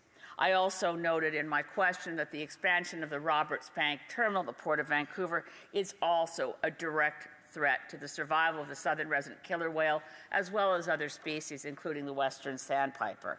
The response I got from the parliamentary secretary at the time was to mention a number of commitments that I don't think are at all sufficient to the climate crisis, but were not responsive to the fundamental question of how we think we can protect the southern resident killer whale, to which the government is bound to do by the Species at Risk Act, while vastly increasing the threats to that very species. When I asked the question on June 5th, I referenced that there are only 75 whales left in that population. Since then, the number has declined. We now have 73 southern resident killer whales left. I want to again thank the local volunteer groups that work so hard, particularly the Southern Gulf Islands Whale Sighting Network, which keeps a close eye on the number of vessels that are violating the rules, recreational vessels coming too close to the whales, commercial vessels violating the interim protocols that were supposed to be created for sanctuaries in the areas of most critical habitat. In other words, Mr. Speaker, to the Honourable Parliamentary Secretary, to the Minister of Environment, to everyone in this government, if there is any concern for the survival of the species, the government has to pay attention to reducing the noise, reducing the volume of vessels, and prosecuting those who violate the protocols and the distance requirements to save our whales. The Honourable Parliamentary Secretary to the Minister for the Environment and Climate Change. Thanks, Mr. Speaker, and I'd like to thank my friend and colleague from Saanich Gulf Islands for her advocacy for killer whales tonight, and I know that she's been a steadfast champion of mammals that don't vote. It's important to recognize that many aspects of our environment depend on us to be their stewards and their stakeholders, because killer whales are very intelligent animals, but obviously they don't have the right to cast a ballot. But back in 2019, the Government of Canada announced an enhanced recovery strategy for the southern resident killer whale population. Environment and Climate Change Canada and 3 other federal partners took measures to help with the conservation and recovery of this population. This specific group of orcas, the southern resident killer whales, faced a triple threat of pollution, declining numbers of the Chinook salmon that they feed on, and acoustic and physical disturbances from busy shipping lanes and other marine activity. This is not new, but it is undeniably urgent. And that's why our government is taking action throughout an enhanced recovery strategy. This past spring and for the last 6 years, the federal government announced the implementation of new seasonal measures and funding to protect these whales, restore their population, and conserve the health of their food sources. Environment and Climate Change Canada continues to fund and support this chemicals management plan. This is one of several pollution prevention initiatives that have implemented measures and allowed enforcement officials to intervene to protect the killer whales and the environment from harmful pollutants. In addition, new approaches and innovations are changing how we ship goods through the waters, and Canada's marine safety system must also evolve to continue to protect Canadians and the environment. Last summer, the Minister of Transport announced the passage of Bill C-47, which took budget funds and allocated them to specific protecting our ocean protection measures, and we created better compensation for communities that would feel the impact in the event of a hazardous substance spill. Canada's Ocean Protection Plan strengthens marine safety within our waters, and we now have vastly faster responses to emergencies, such as marine firefighting and emergency towing. The vessels that travel the Trans Mountain Terminal in British Columbia and Burnaby are monitored and must adhere to strict safety and incident regulations because our government is committed to protecting our waters. Canada targets problem vessels. There is a fund and a protocol in place to remove hazards to navigation and to wildlife, and these measures were created in response to feedback from Indigenous peoples, stakeholders, and Canadians. I imagine some of the whale sighting volunteers that the member from Saanich Gulf Islands mentioned as well. We all agreed the oceans are hurting, and the protection of our oceans is a national priority. It's in everyone's best interest to advance this federal government's Ocean Protection Plan. We stand with all Canadians in our love of these BC orcas the natural environment around us, and we stand behind the protections that we've written into Canadian law. Together, we walk a delicate line between preserving the biodiversity and species at risk, tackling climate change, and keeping our economy evolving. And Mr. Speaker, with the remaining time, I would just like to acknowledge the extraordinary work on this subject that Senator Murray Sinclair did. He was a steadfast advocate for whales and for dolphins and for other marine mammals, particularly when they're being held in captivity for entertainment. We lost Senator Murray Sinclair today, and Canada is a poor nation without his mind and advocacy. But we are so much richer for his many contributions. Thank you, Mr. Chair. Certain that sentiment is generally shared by all members. The Honourable Member from Saanich Gulf Islands. Thank you, Mr. Speaker. And again, thanks to the Honourable Parliamentary Secretary for the reference to the late and extraordinary Judge Murray Sinclair, who was the sponsor in the Senate of the bill I took through the House of Commons to ban the keeping of whales in captivity. He'll be deeply missed. In the 45 seconds I have left, Mr. Speaker, let me just say to the Parliamentary Secretary that the Southern Gulf Islands Whale Sighting Network is documenting increasing intrusions and violations that affect the southern resident killer whales. Things are getting much worse, and no matter how many press releases the Liberals issue, it isn't affecting the numbers of southern resident killer whales because we are not enforcing our laws, and with the increased numbers of tankers and the commitment to expand the Roberts Bank terminal, we're going in the opposite direction of what the whales need. And if there ever were a spell, no matter how fast the emergency vessels can get there, all I can imagine is that they stand on the side and weep because we have no technology to clean up a dilbit spill. The Honourable Parliamentary Secretary. Thank you very much, Mr. Chair. And once again, I'd like to thank the member from Saanich Gulf Islands for her extraordinary work on this file, which goes back many, many years, if not more than a decade. As the new Canadian clean energy economy matures and oil and gas pollution measures are made toward Canada's net zero targets, stricter controls on protecting our waters and marine life are absolutely critical. In the event of a spill, there is a faster and better emergency response, and there is better compensation for all types of harvesting impacted between fishing, hunting, gathering of Indigenous traditional medicines. Canada's transforming our economy incrementally. But I'd also like to be optimistic in the hopes that we never have to endure such a horrible event. Oil spills are really, a disgusting event of capitalism and depending on shipping fossil fuels across the ocean. I saw an infographic recently about how far fewer ships would be necessary if we didn't send fossil fuels across the ocean in that regard. But our government is committed to protecting our natural wonders, and I thank the member from the Green Party for her advocacy. Thank all honourable members for their participation in this adjournment debate. La motion portant que la Chambre s'adjourne est maintenant. The motion to adjourn the House is now deemed to have been adopted. Accordingly, this House stands adjourned until tomorrow at 10 a.m. pursuant to Standing Order 24-1. To adjourn the House is now deemed to have been adopted. Accordingly, this House stands adjourned until tomorrow at 10 a.m. pursuant to Standing Order 24-1. Good night, everyone.